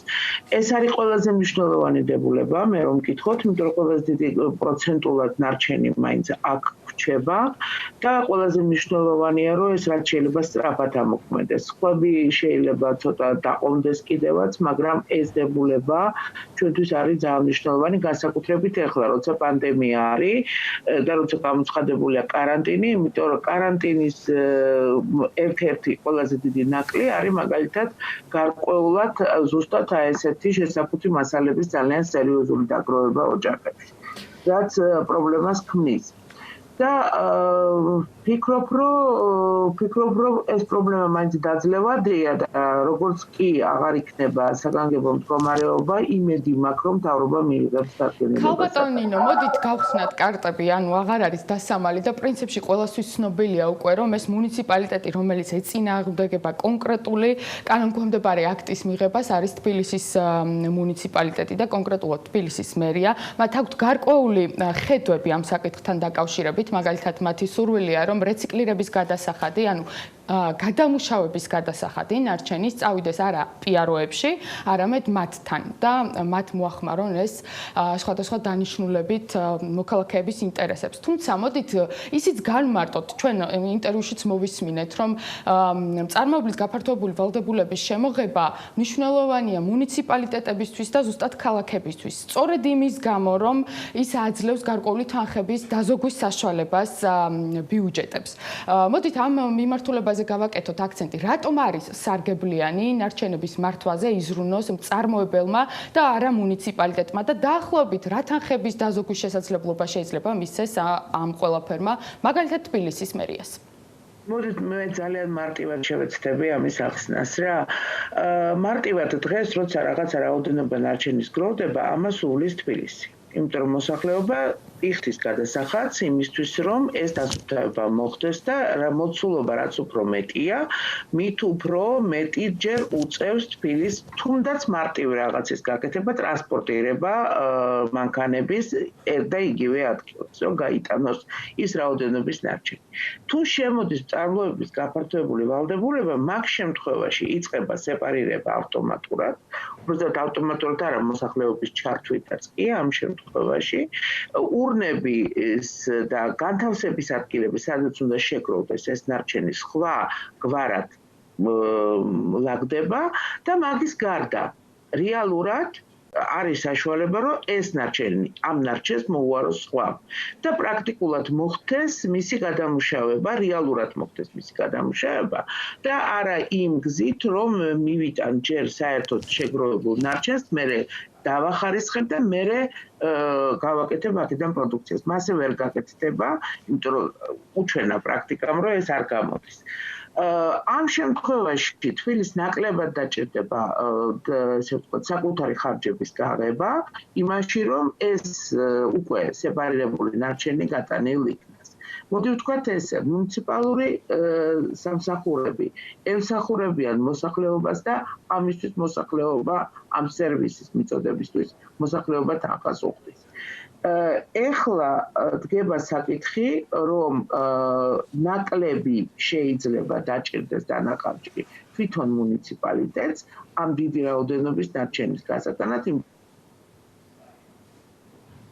ქალბატონ ნინო ტექნიკური ხაროზია სამწუხაროდ ჩვენ შევეცდებით რომ ქალბატონ ნინო ჩხობაძეს დაუკავშირდეთ ამ შემთხვევაში მე და სალომე გავაგზავნებთ საუბარს ამ თემაზე იმიტომ რომ შევეცდებით კიდევ ერთხელ დაკავშირებოთ ქალბატონ ნინოსთან ამ შემთხვევაში ერთია რომ მერია ზოგავს თქვათ გარკვეულ თანხებს მაგრამ მეორე ვერ იღებს შემოსავლებს ანუ მაგ საკითხებთან მივდივართ რომ ის შემოსავლებსაც კარგავს რომელიც დღეს აქვს არა შემოსავლებს არ კარგავს ბექას სწორედ ამიტომ არის ცოტა გაუგებარი და ბუნდოვანი რა ამოძრავებს ასე ვთქვათ რა არგუმენტები აქვს თბილისის მერიას მე როგორც მანიშნებენ ქალბატონ ნინო ისევ ხაზია და ჩვენ ვარ ვისაუბროთ მე მგონი უფრო საინტერესო რესპონდენტი უფრო საინტერესოდ მიაწვდის მაყურებელს ამ ინფორმაციას ქალბატონ ნინო თქვენ საუბრობდით რომ თბილისის მუნიციპალიტეტისთვის და ზოგადად მთლიანად ქვეყანაში არსებული მუნიციპალიტეტებისთვის წარმოებლის გაფართოებული ვალდებულება უნდა იყოს სარგებლიანი და მისცეს მათ გარკვეული თანხების დაზოგვის საშუალება მაშინ რით აიხსნება თქვენი აზრით მათი დამოკიდებულება იმასთან დაკავშირებით რომ რეციკლირების გადასახადი წავიდეს მათთან და არა პიაროებში მე მაყურებლისთვის ავხსნი რომ პიაროები არის სწორედ ის ორგანიზაციები რომლებმაც უშუალოდ უნდა იზრუნონ წარმოქმნილი ნარჩენების შეგროვებაზე მათ ტრანსპორტირებაზე გადამუშავებაზე და ასე შემდეგ ამიტომ მნიშვნელოვანია რომ გარკვეული ტიპის თანხა ეგრეთ წოდებული დეპოზიტი რომელიც არის ნამატი თანხა ასე ვთქვათ თითოეულ პროდუქტზე წავიდეს სწორედ პიაროებში როგორ ფიქრობთ ქალბატონ ნინო რით აიხსნება თბილისის მერიის დამოკიდებულება მე ვფიქრობ უბრალოდ გარკვეული არ ცოდნით ამ პროცესების და იმიტომ რომ პრაქტიკაში არ უნახავთ როგორ შეიძლება ეს გამოყენებულ იქნას ჩემი აზრით ეს არის გარკვეულად არ ცოდნა ან იმის იმედი რომ მომგებიანი გახადონ თბილ სერვისი ვერ გახდიან მომგებიანს თბილ სერვისი იმიტომ რომ საერთოდ ის მიმართულება რომ ეს საწარმოები რომლებიც იმუშავებენ არიან მომგებიანი ეს თავიდანვე შეცდომა მომგებიანი ზოგადად არიან სახელმწიფოსთვის, იმიტომ რომ მას აღარ ჭირდება დამატებითი სახსრების გამოყოფა იმისთვის, რომ განათავსოს ნარჩენი ნაგავსაყრელზე. ზოგადად წარმოებლის ბოდიში რო გაწყვეტინებთ, ზოგადად წარმოებლის გაფართოებული ვალდებულების პრინციპს ხომ არ ეწინააღმდეგება ის აზრი, რომ დეპოზიტის თანხა, ასე ვთქვათ, ფასნამატი ნარჩენების მართვისთვის წავიდეს არა სპეციალურ ორგანიზაციებში, რომლებიც უშუალოდ იზრუნებენ ამ ნარჩენების გადამუშავებაზე, არამედ მაგალითად ამ შემთხვევაში თბილისის მუნიციპალიტეტში. აი თვითონ კონცეფციისგან ხომ არ ვწდებით? ვწდებით, რა თქმა უნდა, იმიტომ რომ იცით რა, ჩვენ გვინდა დავნერგოთ ის პრაქტიკა, რომელიც იყო, ვთქვათ, 60-იან წლებში, უფრო გვიან სანამ შემოვიდოდა წარმოების გაფართოებული ვალდებულება ევროპაში და რატო უნდა გავიმეოროთ ის შეცდომები, რა შეცდომებიც ჰქონდა, ვთქვათ, ნარჩენების მართვის საკითხებს სანამ შემოვიდოდა საერთოდ პრინციპი წარმოების გაფართოებული ვალდებულების, როცა შეიძლება პირდაპირ გადმოვიღოთ ის მომენტი რომ უფრო თანამედროვე მიდგომით გავაკეთოთ ნარჩენების მართვა. მე სიმართლე რომ გითხრათ არ მესმის რატომ არ არის გასაგები რომ ეს არის მომგებიანი მუნიციპალიტეტი. ქალბატონ ნინო, საინტერესო ამ შემთხვევაში რა უნდა იყოს პოლიტიკის შემმუშავებელის ამ შემთხვევაში გარემოს დაცვისა და სოფლის მეურნეობის სამინისტროს პოზიცია. გასაგებია რომ ისინი არიან შუამავლები ამ ყველაფერში, ასე ვთქვათ, ერთი მხრივ არის ბიზნესი, მეორე მხრივ თბილისის მუნიციპალიტეტი, მათ უნდა ისინი უნდა შეთანხმდნენ საბოლოო ვარიანტზე, აი ამ კანონქვემდებარი აქტისა, რომელიც ეხება შესაბუთ მასალებს. როგორ ფიქრობთ, რა უნდა იყოს მათი გადაწყვეტილება? აი ამ ძიძგილაობაში, ასე ვთქვათ, გადის დრო ერთი მხრივ ველოდება თბილისის მუნიციპალიტეტი, ზოგადად საქართველოს ამ რეფორმის ამოქმედებას, მეორე მხრივ თავად ბიზნესი, რომელიც დიდი ხანია უკვე ჩართულია ამ საკითხში. მოდერატორის ფუნქცია უნდა შეითავსოს ამ შემთხვევაში სამინისტროს გამშველებლის უკვე. არა, ამ შემთხვევაში სამინისტრომ პირველ რიგში აღსრულებლის ფუნქცია უნდა შეითავსოს და აღსრულებელი უნდა იყოს. იმიტომ რომ რეალურად მან უნდა გაატაროს ის პოლიტიკა, რომელიც დააწესა კანონმა და რომელიც შექმნა და საუკეთესო მაგალითი უნდა გამოიყენოს და ახალი ტექნოლოგია უნდა დანერგოს, ახალი მართვა უნდა დანერგოს და ის თუ ვინმეს არ ესმის, განმარტებები ამისთვის შეიძლება რომ გააკეთოს. ჩვენ არ უნდა დაგვავიწყდეს, რომ თბილისის მერიას ეხლა აქვს ძალიან დიდი დახმარება ევროგაერთიანებიდან ევროპის რეკონსტრუქციის ბანკის კიდევ ერთი ტექნიკური ხაროზი გაქვს როგორც ჩანს ჩვენ შევეცდებით შევეცდებით კიდევ საუბრობდა იმის შესახებ, რომ თბილისის მერიას აქვს იბიარდის სესხი, ასე ვთქვა, და მასთან ერთად პროექტი, რომელშიც ისინი მუშაობენ სწორედ აი ნარჩენების მართვის სტრატეგიაზე, ძალიან საინტერესო გეგმა უნდა დადონ ქალაქისთვის, იმედი გვაქვს, იმიტომ რომ ჩვენ ვშიშობთ, რომ იმის გამო, რომ გეგმა არ არის სრულყოფილი ქალაქის, ძალიან ბევრი შეცდომები იქნება დაშვებული ნარჩენების მართვის საკითხი. სამწუხაროდ ბევრი დრო არ გვაქვს, ამიტომ ბოლო ნაწილში რაღაცნაირად რომ შევაჯამოთ ეკოლოგიის ნაწილზე, ჩვენ ვისაუბრეთ თქვა შემოსავლების ხარჯების დაზოგვაზე, რაღაც დეტალებზე, რომელიც საინტერესოა თბილისის მერიისთვის შეიძლება იყოს საინტერესო ამ ბიზნესის, მაგრამ ეკოლოგიის ნაწილში რას გვაძლევს ნარჩენების მართვის კოდექსი? გარემოსდაცვის ნაწილში გვაძლევს ძალიან დიდ რამეს, ნაკლები ტერიტორია გვჭირდება ნარჩენების განსათავსებლად. ჩვენ პრაქტიკულად უფრო ნაკლებ დანახარჯს გავაკეთებთ იგივე ნარჩენების პოლიგონის მოსავლელად. იმიტომ რომ ნაკლები ნარჩენი შევა იმ პოლიგონზე. ამას ძალიან დიდი მნიშვნელობა. ქალაქს ძალიან ძვირად უჩნდება დილოს ნაგავსაყრელი. კი ბატონო, მადლობა. ნინო ჩხობაძე საუბრობდა საქმიანი დილის პირდაპირ ეთერში. სალომე ცხარიშვილი იყო ჩვენთან ერთად. მადლობა მას ამ ბლოგში მასპინძლობისთვის. მშვიდობით გაბატონ ნინოს და სალომეს. განვაგრძობ ჩვენ საქმიანი დილას პანდემიის პირობებში დაზარალებული ეკონომიკის სტიმულირების მიზნით. პარლამენტში განიხილება საგადასახადო კოდექსში შესტანი ცვლილებები, რომელიც გულისხმობს გარკვეული კატეგორიის გადამხდელებისთვის საგადასახადო შეღავათების დაწესებას, ან გადასახადის გადახდის ვალდებულების გადავადებას. მათ შორისაა საშემოსავლო გადასახადის შეღავათი 1500 ლარამდე ხელფასის მქონე დასაქმებულებისთვის, ასევე 2020 წლის 1 მარტიდან 6 თვის განმავლობაში ქონების იჯარის ლიზინგის მომსახურება დღეგეთი დაიბეგრება შესაბამისი მომსახურების საკომპენსაციო თანხის ფაქტობრივად გადახდის საანგარიშო პერიოდში. საქართველოს ფინანსთა მინისტრის შემოსავლების სამსახურის უფროსს უფლება აქვს ასევე ცალკეული გადასახადის გადამხდელებს არაუმეტეს 6 თვით გაუგრძელოს 2020 წელს გადასახდელი საშემოსავლო და ქონების გადასახადის გადახდის კანონით დადგენილი ვადა. ამ შემთხვევაში გადასახადის გადამხდელს კანონით გათვალისწინებული საურავი არ დაერიცხება. რა რისკებს ხედავს დემოკრატიის ინდექსი საქართველოს აღნიშნულ ინიციატივაში? ეკატერინე ციმაკურიძე, დემოკრატიის ინდექსი საქართველოს ხელმძღვანელი გვერდება საქმიანი დილის პირდაპირ ეთერში. ეკადილა მშვიდობის, მადლობა კიდევ ერთხელ ჩართვისთვის. ინიციატივები, რომელიც ჩამოთვალე, ხედავს თუ არა გარკვეულ რისკებს? ჩვენ გქონდა გუშინ ამასთან დაკავშირებით მიმოწერა და მინდა რომ მაყურებელსაც გავაცნოთ რა რისკებს ხედავს დემოკრატიის ინდექსი საქართველოს ამ შეთავაზებულ ცვლილებებში. დიახ, ამ სტიმულირების გეგმიდან, ასე ვთქვათ, ეკონომიკის რამდენიმე პუნქტი არის მეტნაკლებად უკეთ ცნობილი საზოგადოებისთვის, ეს არის საშემოსავლო გადასახადის შეღავათ, რაც შეეხება და რაც შენ აღნიშნე, მაგრამ არის კიდევ ცალკეული სხვა პუნქტებიც, რომელიც ისე ხშირად ისე ინტენსიურად არ განიხილება და საინტერესოა იმით, რომ ჩვენ ხედავთ, რომ ერთ შემთხვევაში და მეორე შემთხვევაში, მაგალითად, რაც ეხება 1500 ლარამდე ხელფასის შემთხვევაში 750 ლარის ფარგლებში საშემოსავლო გადასახადის შეღავათ და ასევე დღეგეთი დაბეგრის გადავადებას ამ შემთხვევაში განსაზღვრულია ჩარჩო რა ჩარჩოში უნდა იმოქმედოს შემოსავლების სამსახურმა თუ ფინანსთა სამინისტრომ იმისთვის რომ გავრცელდეს კონკრეტულ სუბიექტებზე ეს შეღავათები, მაგრამ მესამე შემთხვევაში უკვე კანონ პროექტი უწევთ აძლევს შესაძლებლობას ფინანსთა სამინისტროს და შემოსავლების სამსახურის უფროსს რომ გადაუვადოს 6 თვის ვადით ცალკეულ ბიზნეს სუბიექტებს საშემოსავლო და ქონების გადასახადის გადახდა, რაც აბსოლუტურად არავითარ ჩარჩოს ან კრიტერიუმს არ უწესებს ფინანსთა სამინისტროს ან შემოსავლების სამსახურს, საინტერესოდ რომ მათ განსაზღვრონ თუ კონკრეტულად რა კატეგორიის ბიზნესები შეიძლება იქნიონ ამ შეღავათში თუ გადავადებაში და ვიზე შეიძლება ის გავრცელდეს მეორე მხრივ თვითონ ბიზნესებისთვისაც, რა თქმა უნდა, ეს ასე არ არის.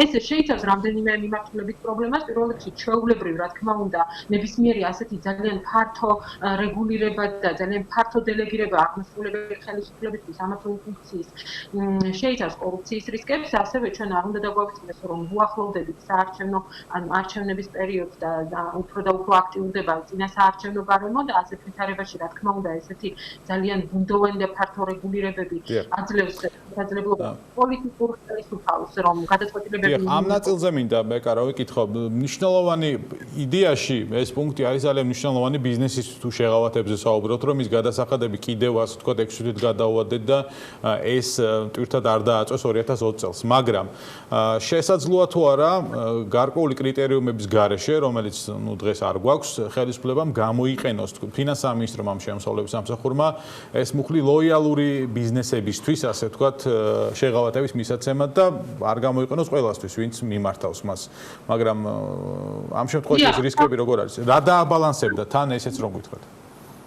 ფაქტია, რომ თვითონ ამ პროექტის ჩანაწერი იმგვარია, რომ ის არ ეხება ყველა ბიზნესს, ხო, ანუ ეხება ცალკეულ გადასახადის გადამხდელებს და როგორ მოხდება მათი გამორჩევა, ეს აბსოლუტურად არანაირ ნიშნებას კანონი ამაზე არ აკეთებს, ან როგორ უნდა მოხდეს, იმ შემთხვევაშიც კი, თუ კი ფინანსთა მინისტრი ან მთავრობა მაგალითად ამის შემდეგ დაადგენენ კონკრეტულ წესს ან კრიტერიუმებს, თვითონ ფინანსთა მინისტრს ან მთავრობასაც არ აძლევს რაიმე ნიშნებას კანონმდებელი იმის შესახებ, თუ ვინ შეიძლება ამ წრეში მოაქციოს. მეორე მხრივ, ჩვენს რეალობაში პარლამენტს აქვს, ასე ვთქვათ, ხარისხიანი კანონშემოქმედების პრობლემა და რა გასაკვირია, რომ აღმასრულებელმა ხელისუფალმა დაადგინოს დაუშვათ რაიმე ისეთი ასევე ფართო ჩარჩოები და კრიტერიუმები, რომელიც მას უკვე აღსრულების პროცესში ცალკეული გადასახადის გადამხდელების მიმართ ოპერირების პროცესში მისცეს ფართო მოქმედების შესაძლებლობა. ხო, ამიტომ რისკებს, რა თქმა უნდა, ეს შეიცავს.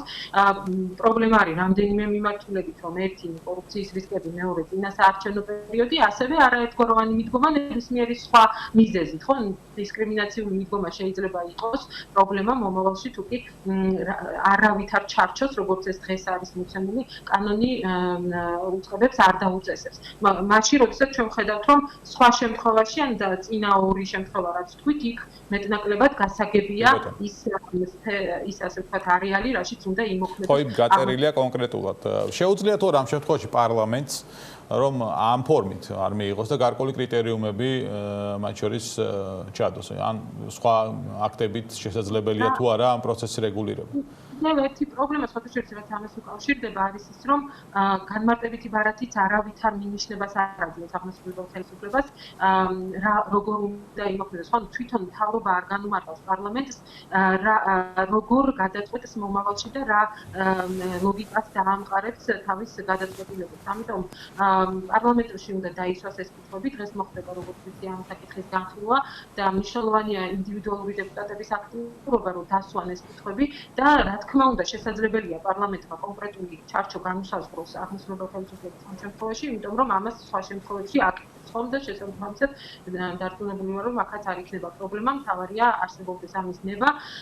იმის გათვალისწინებით, რომ პარლამენტში შესვლა კომიტეტის ომაზე დასწრება შეზღუდულია, საშუალო არ მუშაობს და დაინტერესებულ პირებს არ აქვს შესაძლებლობა ფიზიკურად დაესწრონ ამ განხილვებს, ჩვენ ვერ გვექნება შესაძლებლობა რომ დავსვათ ეს კითხვები იქ ადგილზე, ამიტომ დეპუტატების აქტიურობა კიდევ უფრო მნიშვნელოვანია, რა თქმა უნდა, ასეთ ვითარებაში.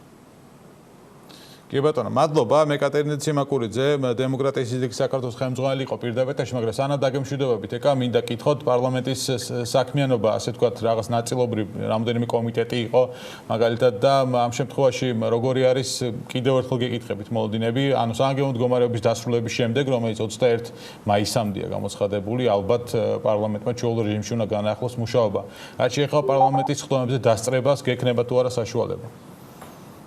წესით საგანგებო მდგომარეობა რომ დასრულდება, ალბათ უნდა მოგვეცეს, მაგრამ ეს დამოკიდებულია იმაზე, რა რეკომენდაციები დარჩება ძალაში და რამდენად უზრუნველყოფს პარლამენტი ამ რეკომენდაციების დაცვას იმგვარად, რომ დაინტერესებულ პირებსაც შეეძლოთ. აქამდე ეს რეგულირება ამის უზრუნველყოფა პარლამენტს არ მოუხდენია, მათი რეაგირება, ასე ვთქვათ, ამ პანდემიის სიტუაციაზე იყო ის, რომ შეიზღუდა, აიკრძალა, ასე ვთქვათ, გარკვეული სუბიექტების პარლამენტში შესვლა, თუმცა ეს არ უნდა იყოს გამოსავალი, ანუ საჯაროობის და საზოგადოების მონაწილეობის პრინციპების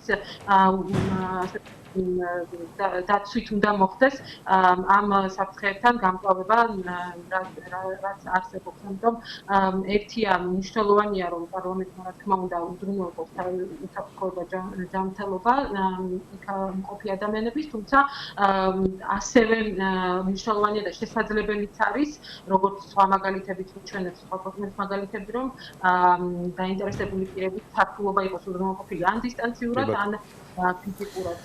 მადლობა ეკა, მადლობა ეკატერინე ციმაკურიძე, დემოკრატიის ინდექსის საქართველოს ხელმძღვანელი იყო პირდაპირ ეთერში საქმიანი დილაში. ახლა მარინა ეზუგბაი აკეთებს განცხადებას, რომელსაც ასევე პირდაპირ ეთერში გთავაზობთ. როგორია დღევანდელი მონაცემები?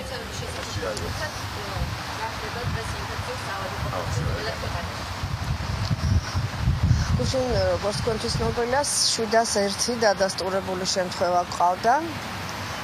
დღეს მხოლოდ ერთი ახალი დადასტურებული შემთხვევა შეემატა და 702 დადასტურებული შემთხვევა გყავს. გამოჯამრთელებულების რაოდენობა გაიზარდა 24-ით, იყო 432 და გყავს 456 ამ ეტაპზე. აქედან გამომდინარე ამ ეტაპზე COVID ცენტრებში 234 პაციენტი მკურნალობს და უკვე სხვაობა გამოჯამრთელებულებსა და მკურნალობაზე მყოფ პაციენტებს შორის კარგად გაიზარდა და აჭარბებს გამოჯამრთელებულები 210 ციფრით. ეს ახალი შემთხვევა არის ბოლნისის დადასტურებულ შემთხვევასთან კონტაქტი. ეხლა რაც შეეხება ჩვენს შემთხვევებს, ჩვენთან 30 COVID დადასტურებული მკურნალობს. მდგომარეობა არ შეცვლილა. კვლავ ორი მძიმე პაციენტი ყავს მძიმე პნევმონიით, რომელთა მდგომარეობა არ გაუარესებულა ამ დღეების განმავლობაში, სტაბილურია და ან უმნიშვნელო გაუმჯობესება შეინიშნება და ნახოთ მაგათი დინამიკა როგორი იქნება და ისე გადაწყდება პროგნოზირებაც შემდგომში. ახალი ჩვენთან დადასტურებული ის ერთი პაციენტი არ მოსულა ჩვენთან, გამოჯამრთელებული ჩვენ გუშინ ყავდა მხოლოდ ერთი პაციენტი და სხვა სიტუაცია უცვლელია. ეს ერთი დადასტურებული შემთხვევა თქვენთან არის სამედიცინო დაწესებულებაში.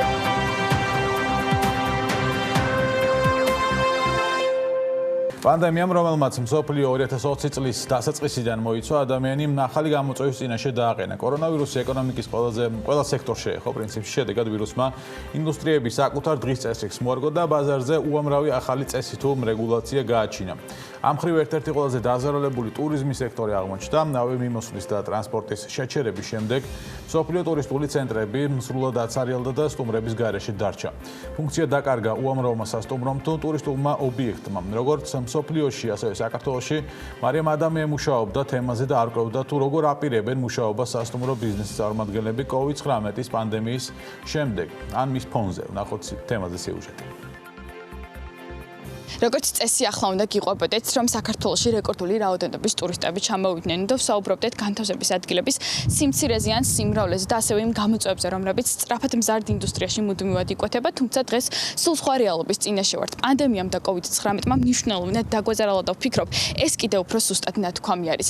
ალბათ არავის გინახავთ ასე დაცარიელებული რესტორნები და სასტუმროები და მე ახლა შევეცდები უფრო ნათლად დაგანახოთ თუ რა გავლენა იქონია პანდემიამ სასტუმრო ბიზნესზე. ამიტომაც დღეს პირველად იხსნება საქმიანი დილის მაყურებლისთვის სასტუმრო ტერასას კარემები და პირველი რაც თვალში გვხვდება ეს არის სიცარიელე. როგორც წესი ამ პერიოდში ინგლისური, ფრანგული, ქართული და არაბული ენები ერთდროულად ისმის სასტუმროში და პერსონალი მიჩვეულია ამ ხალხმრავლობას, თუმცა დღეს როგორც ხედავთ სიცარიელეა. რთული სათქმელია თუ რაოდენობის ზარალზეა ამ პერიოდისთვის საუბარი, თუმცა ფაქტია რომ ბიზნესი შემოსავლების გარეშე არის დარჩენილი.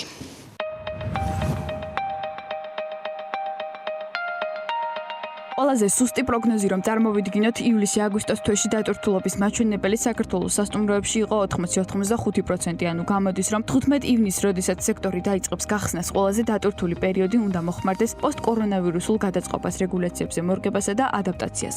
ეს დეტალები უფრო კონკრეტულად გაიწერება მიმდინარე კვირაში, როდესაც გამოქვეყნდება ოფიციალური სახელმწიფო რეგულაციები ჯანდაცვის, სურსათის უვნებლობისა და შრომის ინსპექციის მიერ. ამ ეტაპისთვის კი შემიძლია გითხრათ, რომ დღევანდელ რეალობაში სასტუმროებს უწევთ სამედიცინო სტანდარტების დანერგვა და ეს იქნება ახალი სიტყვა ამ ინდუსტრიაში, რომლის შემუშავება ყოველ შემთხვევაში ნაწილში უკვე დაწყებული და გააზრებულია. შიგნით, რა თქმა უნდა, უკვე დავიწყეთ სამზადისი. თუნდაც სივრცე, რომელშიც ახლა ვიმყოფებით, უკვე დავიწყეთ გათვალისწინება 1 მეტრიანი, 2 მეტრიანი დისტანციების, უკვე დავიწყეთ პერსონალის გადამზადება, გრაფიკების შედგენა, განრიგების შედგენა და ასევე დავიწყეთ ყველა ონლაინ პორტალზე საერთაშორისო გაყიდვების გახსნა. გამოვაცხადეთ სასტუმრო გახსნილად 15 ივნისიდან.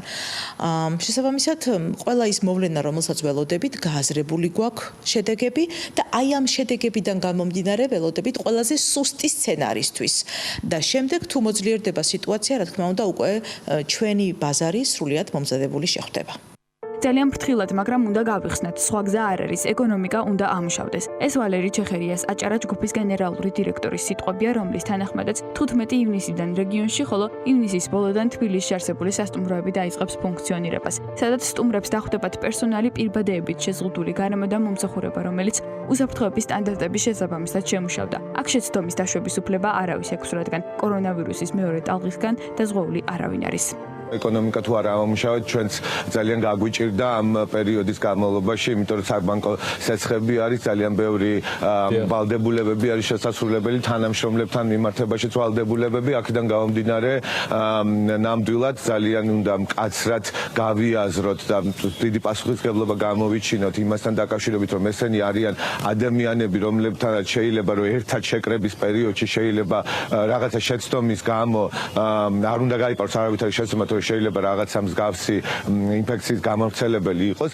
სწორედ პანდემიის პირობებში გაჩნდა ახალი ინიციატივა, რომელიც საზოგადოებას სასტუმროებისა და მათი სერვისის შესახებ ინფორმაციას მიაწვდის. Where to stay in Georgia, ანუ სად შეიძლება დარჩენა საქართველოში. ასე ქვია პლატფორმას, რომელიც შუამავალი რგოლია მომხმარებლებსა და სასტუმროებს შორის. მას ჯერ მხოლოდ სოციალურ ქსელში ჯგუფის სახე აქვს და უკვე 4000-ზე მეტი წევრს აერთიანებს, თუმცა ინიციატორებს ამ მხრივ დიდი გეგმები აქვთ და ფიქრობენ, რომ ტურიზმის სექტორს პირველ რიგში კი სასტუმროებს მნიშვნელოვნად დაეხმარებიან, განსაკუთრებით პანდემიის დასრულების შემდეგ მძიმე პერიოდში.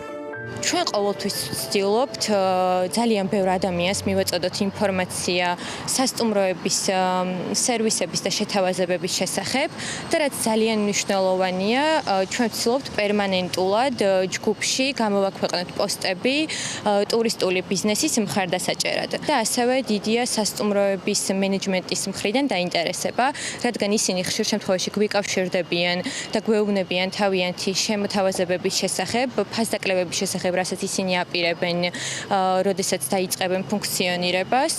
შესაბამისად, ჩვენ ყველანაირად ვცდილობთ ხელი შევუწყოთ მათი ცნობადობის გაზრდას და განვითარებას ესეთ რთულ პერიოდში.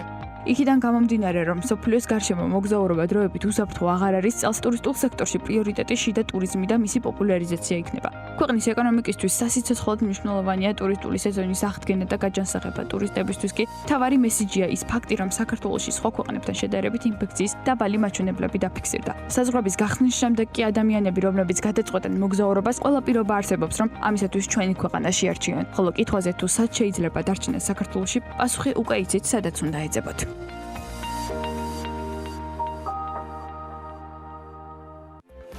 სტუმრებთან ერთად ვაგრძელებთ საუბარს. მაია სიდამონიძე, Travel Georgia's მმართველი პარტნიორი, მას მინძლობს კეთო მიკაშავიძე, სასტუმროების მმართველი კომპანია Hotel Collection International Georgia's დირექტორს. დილა მშვიდობის, მოგესალმებით. მაია, მოგესალმებით ჩვენ დისტანციურად. ნახოთ როგორ გამო დისტანციურად ბლოკის წაყვანა, მე იქნე მეც ვცადო გადაცემის წაყვანა სახელი. მოგესალმებით, ბექა, ამჯერად დისტანციურად მიწევს წაყვანა ჩემი რუბრიკის უჩვეულო, თუმცა ნახოთ როგორ წავა დღევანდელი რუბრიკა.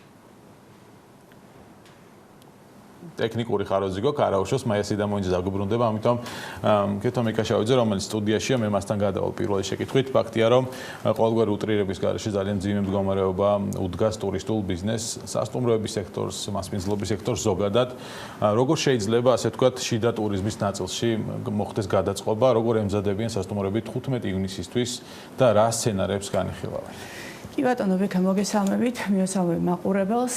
ნამდვილად ძალიან საინტერესო პერიოდში გვიწევს ცხოვრება, ალბათ სასტუმროების ინდუსტრიას ასეთი კრიზისი არ ახსოვს, იმიტომ რომ ყოფილა კრიზისები, ყოფილა ტექნოგენური კატასტროფები სხვა რეგიონებში, ბუნებრივი კატასტროფები, მაგრამ ის რომ მთელ მსოფლიოში სასტუმროებმა შეაჩერეს მუშაობა, ასეთი პრეცედენტი აბსოლუტურად განსხვავებული კრიზისული პერიოდი. აბსოლუტურად განსხვავებულ რეალობაში ვარ და უნდა გავუმკლავდეთ ამ რეალობას, აბსოლუტურად სწორად იყო ნათქვამი სიუჟეტში, რომ ჩვენ ისე უნდა გავუმკლავდეთ ამ რეალობას და აღვადგინოთ საქმიანობა, რომ ხელი არ შეუწყოთ ამ მეორე ტალღის თქვათ გავრცელებას და ამიტომ ჩვენ ეხლა სასტუმროები გადავდივართ ზუსტად აი იმ სანიტარული ნორმების დანერგვაში ჩვენ სასტუმროებში, რომელიც მაქსიმალურად ხელს შეუწყობს უსაფრთხო ტურიზმს.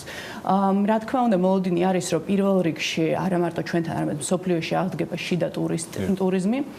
თუმცა მე მაინც ძალიან ფრთხილად ვიქნებოდი ამ შეფასებებთან, იმიტომ რომ შიდა ტურიზმიც ძალიან ისეთი დასაფიქრებელი არის, როგორ აღდგება ნელ-ნელა. პირველი, რა თქმა უნდა, ჩვენი მოლოდინი არის, რომ აი ეს დამსვენებელი ტურისტი დაიწყებს მოძრაობას, ვინაიდან დავიღალეთ უკვე ყველანი სახში ჯდომისგან, ზაფხულის სეზონი არის მით უმეტეს და ყველას მოუნდება რაღაცნაირად თავისი ცხოვრების მრავალფეროვნების შეტანა თავის. გარკვეული მობილობა იქნება, მთავარი ახლა როგორ დახვდება მზად, ასე ვთქვათ, სასტუმროების სექტორი ამ ნაწილს და მასპინძლობის სექტორი. მაისი და მოინძეს, ასე ვთქვათ, შემიძლია დაუთმო გადავსეს სამყარის ამბოა და მაი გისმენთ. ჩემი ასე ვთქვათ, ესეთი კითხვა რა თქმა უნდა იქნება, რამდენად რეალური არის 15 ივნისიდან 1 ივნისიდან ბიზნესის ოპერირების რაღაცა არ უღალატობს ინტერნეტ კავშირი.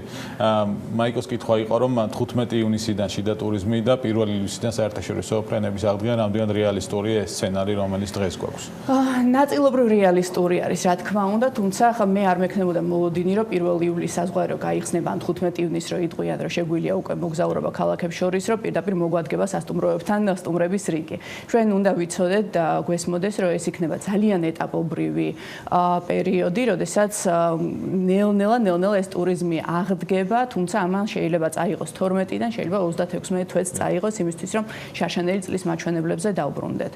როგორც ვამბობდით, საერთაშორისო რაც შეეხება საერთაშორისო ვიზიტორებს, ამ შემთხვევაში შიდა ტურიზმი შეიძლება უფრო ნაკლები დრო დასჭირდეს, რომ რაღაც მობილობა აღდგეს, თუმცა ეს არ არის დამაბალანსებელი არც ერთ შემთხვევაში ტურიზმის სექტორში, მაგრამ საერთაშორისო მოგზაურებს რაც შეეხება, რითი შეგვიძლია დღეს ჩვენ პოზიციონირება, შეგვიძლია თუ არა იმით პოზიციონირება, რომ ერთ-ერთი მნიშვნელოვანი არის, რომ ინფიცირებულთა რაოდენობა არის დაბალი, ჩვენ შევძელით გარკვეული ეპიდემიოლოგიური სიტუაციის მართვა და შესაბამისად უსაფრთხო ქვეყანა ვართ საერთაშორისო მოგზაურებისთვის, ანუ კერძო სექტორის როლი ამ შემთხვევაში რა არის? სახელმწიფოს თავის როლი აქვს, მათ შორის დავალებაც იყო ყველჩებისთვის, რომ აი ეს პოზიციონირება გაკეთდეს ქვეყნებში, მაგრამ კერძო სექტორს რა როლი აქვს ამ შემთხვევაში?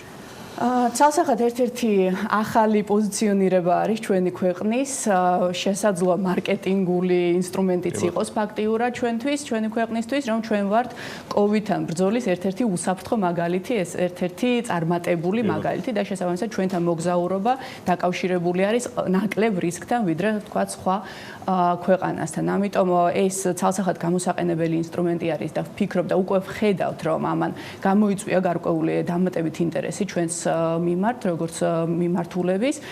შესაბამისად, გვაქვს მოლოდინი, რომ ეს იქნება ერთ-ერთი ბიძგი იმისი, რომ ტურიზმი, საერთაშორისო ტურიზმი უფრო წარმატებული იყოს, ვიდრე თქვა სხვა ქვეყნებში, რომლებიც მეტად უფრო დაზარალებულები იყვნენ. ახლა ესპანეთის მაგალითზე რო ავიღოთ, მაქსიმუმ 10%-იან დატვირთულობას ელოდებიან გახსნის შემდეგ. ჩვენ ცოტა უფრო დადებითი მოლოდინი გვაქვს, ზუსტად აი ამის ხარჯზე, რომ ჩვენ გვაქვს ამის შესაძლებლობა, რომ თქვა, რომ ჩვენთან მოგზაურობა არის უსაფრთხო.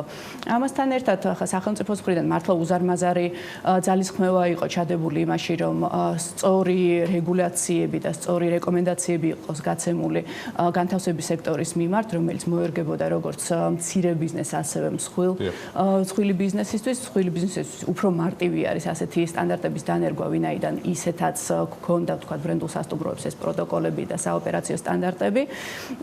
თუმცა დღევანდელ რაც უნდა გამოვიდეს ის რეგულაციები ჩვენი გადმოსახედიდან რასაც გავეცანით ესე წინასწარ არ არის ბოლომდე ჩამოყალიბებული ამ კვირაში ჩართულობა როგორია ამ სექტორის ამ შემთხვევაში ძალიან აქტიური არის ჩართულობა. იმიტომ ხო დიდი სასტუმროები შეიძლება მეტად უფრო კარგად და მოქნილად მოერგონ, მაგრამ აი პატარა სასტუმროებში არა მხოლოდ ბექა ყველა ჩართული სხვადასხვა სექტორის წარმომადგენლები ვიყავით ჩართულები ამ რეგულაციების განხილვაში და ნუ ვფიქრობთ რომ ძალიან ოპტიმალური რეგულაციები იქნება, ვინაიდან როგორც ერთის მხრივ აი ამ სანიტარულ ეპიდემიოლოგიური სიტუაციის შეკავებასთან და არ გავრცელებასთან არის ძალიან მჭიდრო დაკავშირებული, მაგრამ ამასთან ერთად მორგებული არის საოპერაციო მიმართულებებს როგორც მსხვილ, ასევე მცირე სასტუმროებში. კი ბატონო, როცა დასრულდება ამ რეგულაციაზე მუშაობა, ცხადი არ გვექნება კიდევ ამ თემებზე საუბრის საშუალება, მე მინდა რომ წარმატებები გისურვო, ზოგადად ქართულ ტურიზმს, როგორც ჩანს არ გამოვიდეს დისტანციური წაყვანა გადაცემის, თორემ მე ძალიან მინდოდა რომ გამოსულიყო იქნებ მეცადა, როგორც თავიდან აღვნიშნე. კეთო მიკაშავიძეს მასპინძლობდით საქმიანი დილის ბოლო ბლოკში, მასთან ერთად გემშვიდობებით, მადლობა თქვენ ყურადღებისთვის, საქმის კურს ეთერებში ვხვდებით ერთმანეთს. ნახვამდის.